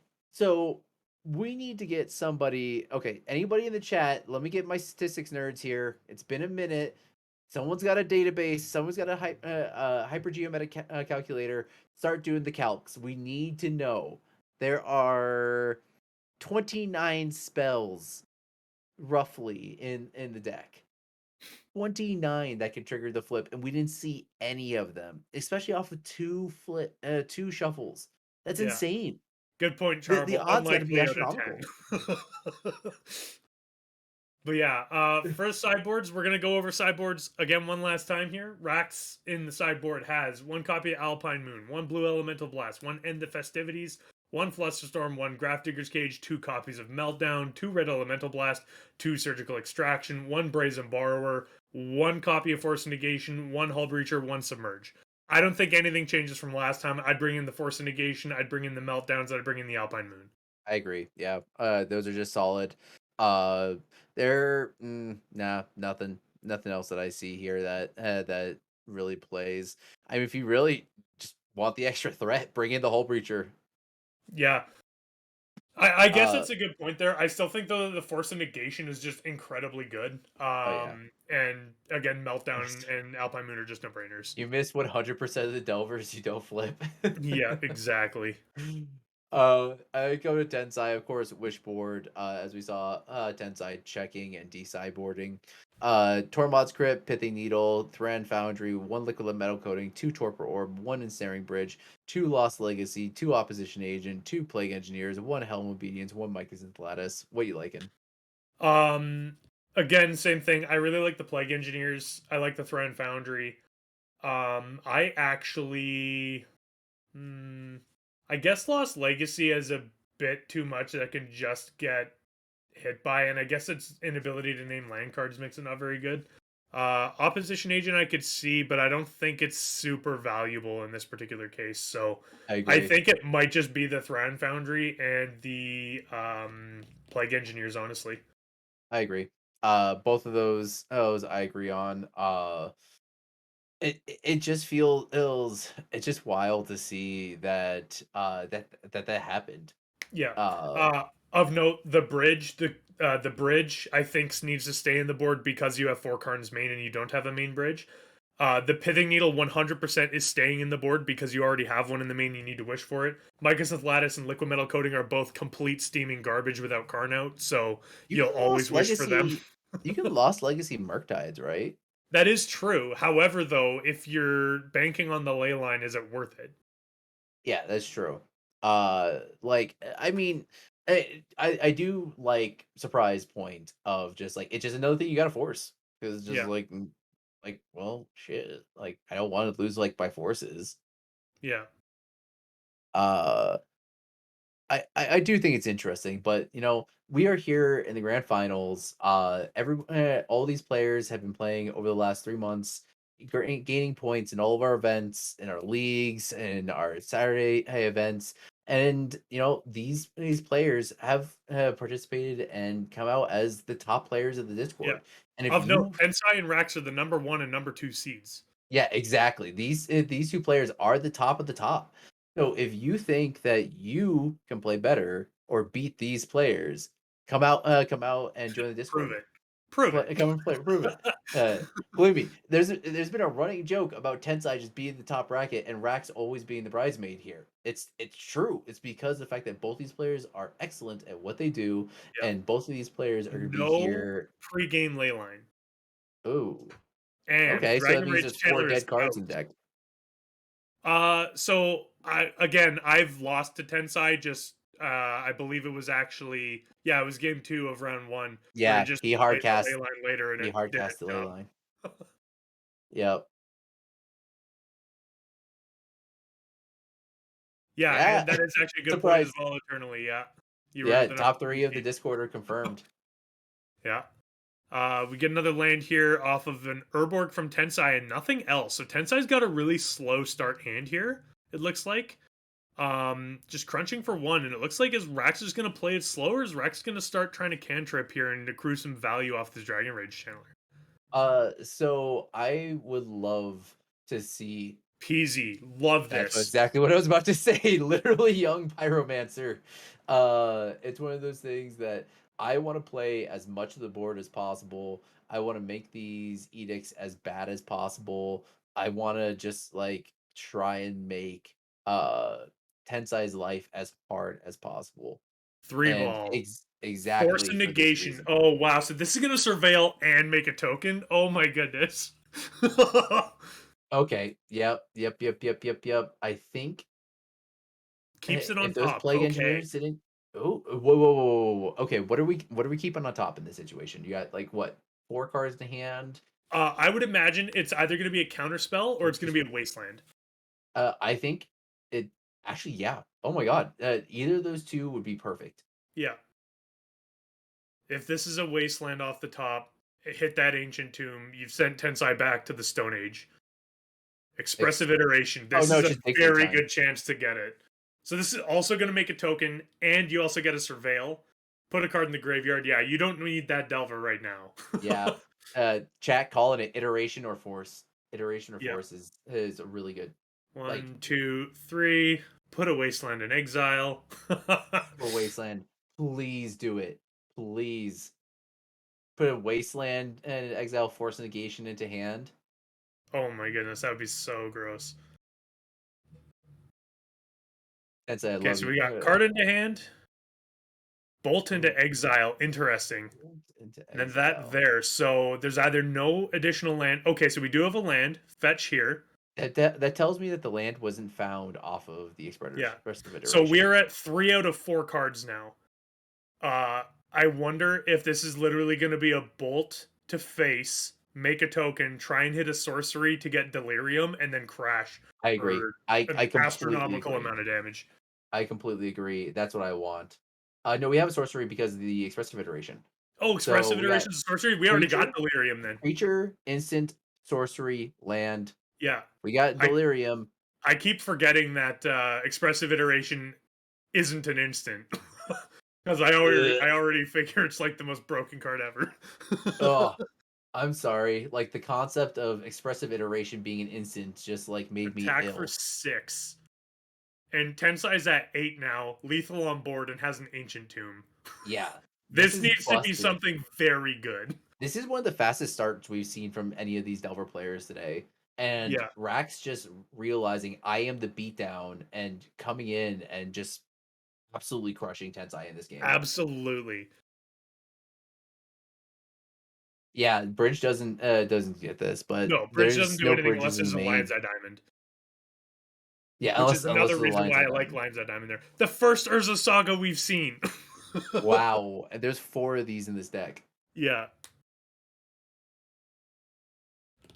So, yeah, just scoop Yeah, it up. yeah, it just scoops it up. Yep. And Rax taking it down. We are here. Game 3 of the grand finals. This is it.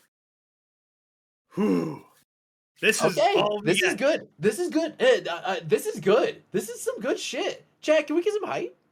This is some good shit. Yeah. Oh, look at Looks like Rax, Rax taking a little they're bit of a even break just like, here. whew. I don't blame them.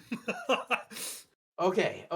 So this is the best Tensai could be right now. Tensai is on the play, which negates the effectiveness and advantage that Daze has in this. As of Yeah. course, we are still dealing with force negation, force of will.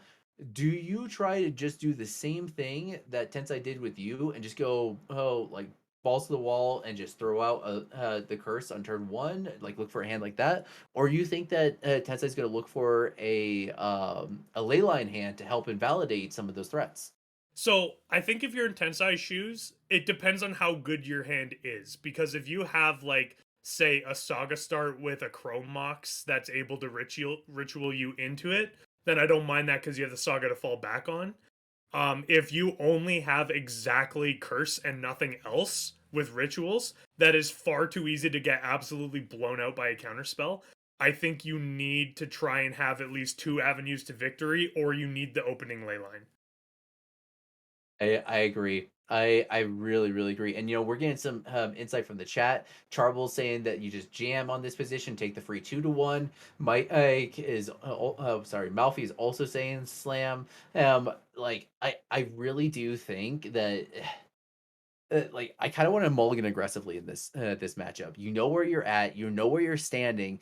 Also knowing that your opponent can also just kind of crumble underneath the turn one Crucible, not Crucible Worlds. What's called Chalice, a turn one Yeah, Chalice. So exactly. And I think that's just it, is if you have a piece, or I think if you have a second piece, because like I wouldn't like going if my hand is literally land, ritual, curse of misfortunes, and nothing else. I don't think I would keep that one. However, if you have like Chalice plus a ley line, or I have a 3-ball and an Urza Saga, or just any 2 things that actually do something, I think you keep and you just jam. yeah, I agree. I think you're just trying to jam. I want to sleep. I want to see a Chalice of the Void on turn one. I want to see a Trinisphere on turn one. I want to see a Ley Line, or I want to see a Curse of Death, not just hold, Curse of Misfortunes in turn one. I Yeah. want to see as much spells hit the stack on turn one as possible, and try and see if you put Rax out of their position. Now, Yeah. that being said, though, Rax has the easier job in all this. Rax, Mhm. they just have to mulligan to Force of Will, blue card. Force Effect, Exactly. blue card. Or it can be Force Negation, it can be Force of Will. It doesn't matter as long as the Force Effect is in hand. They're in the clear. Yeah. Now, of course, the backup part of that is it has to be Force Effect, blue card, and a threat. And it Mhm. can't be a threat. Honestly, it has to be Delver. It I can't think be. so. Hey, eternally surprised. 5 gift subs. Thank you so much. Thank you so much for the gift subs, buddy. We really appreciate it. Uh, Perfect. and congratulations to all those new subs that have joined and are here to keep a paper legacy alive. We are the Yeah. MTGPL. If you like what you see, come join us. Come be a part of all of this. We have entered this world where we in a post-ban world. Legacies everywhere. It's all over every sort of YouTube, Twitter feed, everything like that. People want to play this format, and it's a good one to play. You have so many examples of what makes Legacy great here in this game, in this game right now. Yeah. Exactly. And, exclamation point Discord will get you a link right to the Discord where you can come join us, play games. We have monthly leagues, weekly tournaments, and that's how all of us qualified. And the best thing you can do is keep showing up. Make sure you always play through the whole thing all the way up to the end whenever you win. Looks like we're having some connection issues here from both players. Looks like we might be back though. Yeah, we're good. We're good. But yeah, you just play, you get points, you qualify, and that's what you need to do. And I absolutely agree. Rax needs to also have a good hand, but I think you need counter magic because of how impactful the turn one plays at a Tensai are. Oh yeah, oh yeah. And Malfi saying it like it is true. Tensai is the end boss. Tensai is the raid boss. Like you Yeah, have to beat the raid boss, and it's never easy. Like yeah, you saw the play patterns, the attack patterns change here. yeah.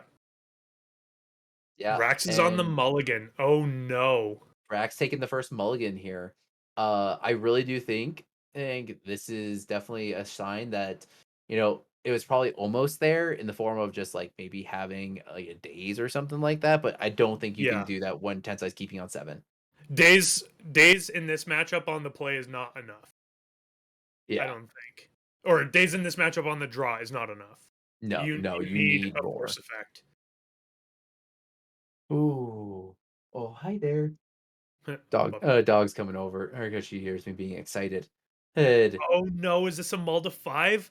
Oh no. No. Okay, No. still.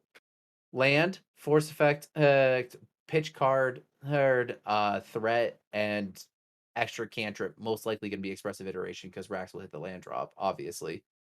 Yeah. Or That it'll being said, be though, I do think depending on what Tensai's hand is, a Mulda 5 is still not the worst. oh no. That being absolutely said, not. on a Mulda 5 and forcing yourself is pretty rough. Mulda No. 4. Oh Oh, no. we've seen this before though. We've seen this before in finals. It does happen. Tensai's come back from this sort of event, and honestly, any sort of Delver deck can easily do that. Honestly, at this point, so long as you can go turn 1 Delver and have a force or at turn 1 force, that's all that matters right now. I Yeah. wonder because 2 of those were snap mulligans. I wonder if it just didn't have lands. Yeah. 18 lands, it does end up being pretty harsh sometimes. You can just get beaten by the mulligan. Yeah. Okay, we're here. Keeping 4. We'll see how this goes. All right, Do we let's have a do pregame this. ley line? We do. Oh Pre-game no. ley line. Okay, so that was the plan. Tensai kept on the ley line plan. Let's see if there's anything else to support it. Are we seeing a chalice? If this is a turn 1 Chrome Mox, oh no. Or a Mox? Is this a You 3 can't ball? you can't fight over this. Yeah, you pitch the Hydra Mauling. You fight over the 3 ball. Go down Is to this a 3 18. ball? 3 mana. I don't know what else it would be. 3 ball. Huh. Tensai just had the nuts. Resolves. Oh no. Oh. Let's see though. Is there a possibility that just Tensai's got nothing else? Oh, Saga. No, Oh god. an Ursa Saga. We have a clock, people. We have a clock. Oh, that was Up to 5, brutal. still no lands. Passes back. Oh, not in That the was finals. brutal. Rax, you were Not in the almost finals. there. Did not play Helm because a Helm that turn would have been absolutely lethal. Yeah, that Helm would have been lethal, but it doesn't Yeah. matter. This construct's gonna be a 4/4. I actually, you know what? Even if you do have the Helm, I still like making the construct there just because it gives you an extra avenue just in case something goes wrong. Just flexing. Just flexing. And yeah, of course, we all love you, Tensai. We love watching You grab whenever Pithing get Needle there. on You Flooded are Strand here. the Rax end did not boss. crack in ahead of time. Oh no, there's no crack. Okay. Oh, grabs a Chrome Mox? Oh, jeez. Probably an extra card in there to pitch once the extra mana. Could be, yeah. If there's an extra card he just wants to get rid of, he's probably just going fast here. Chrome Mox. Is he going to pitch for ETB imprint? trigger. How does Tensai just get away with this? Declines. Interesting. So he just went for straight artifact count. Huh. I don't mind that. I also don't mind having a Pithing Needle to turn off the construct because it does the same thing. Yeah, I would have Pithing Needle that Flooded Strand in instant. Yeah. And So we got 2 5/5s. Here's a Urborg 2. Second Double- 3 ball. Another 3 ball. No. Puts them up to 1, 2, 3, 6, 4, 1, 5, 2, 3, 6 artifacts. 5, 6. Crunch for 12. And Rax is I at think- 3. I think that's it, unfortunately, for no. Oh, land into Meltdown does it. Oh, it does. Land into Is there- Meltdown does it. Is Oh, Rax Rax just surprise rate? Oh, scoops it up. Oh no. there it is. No. Oh, Such a bummer. wow. Oh, They didn't that was have the 4 blue that they card. kept. Oh, that Oh, turn 1 3 ball ruined everything. Oh, that was okay. We talked about the having the force the artifact hate piece in addition to everything, but that was brutal. That Yeah. was not only that was, I'm gonna slam my 3 ball on turn 1, but I'm also gonna slam my Urza Saga on turn 2 and just ruin everything. Urza Saga facilitating that entire thing without even having to cast a spell. Being able to play Yeah. underneath the 3 ball was just busted. Yeah. And Tensai, the MTGPL raid boss, retaining the title and also getting the third invitational finish and 2 in a row. Yeah. 2 in a row, back-to-back invitational champion. Someone needs That to take this man down. This is insane. And honestly, with a deck that nobody put him on, nobody put Tensai on curses.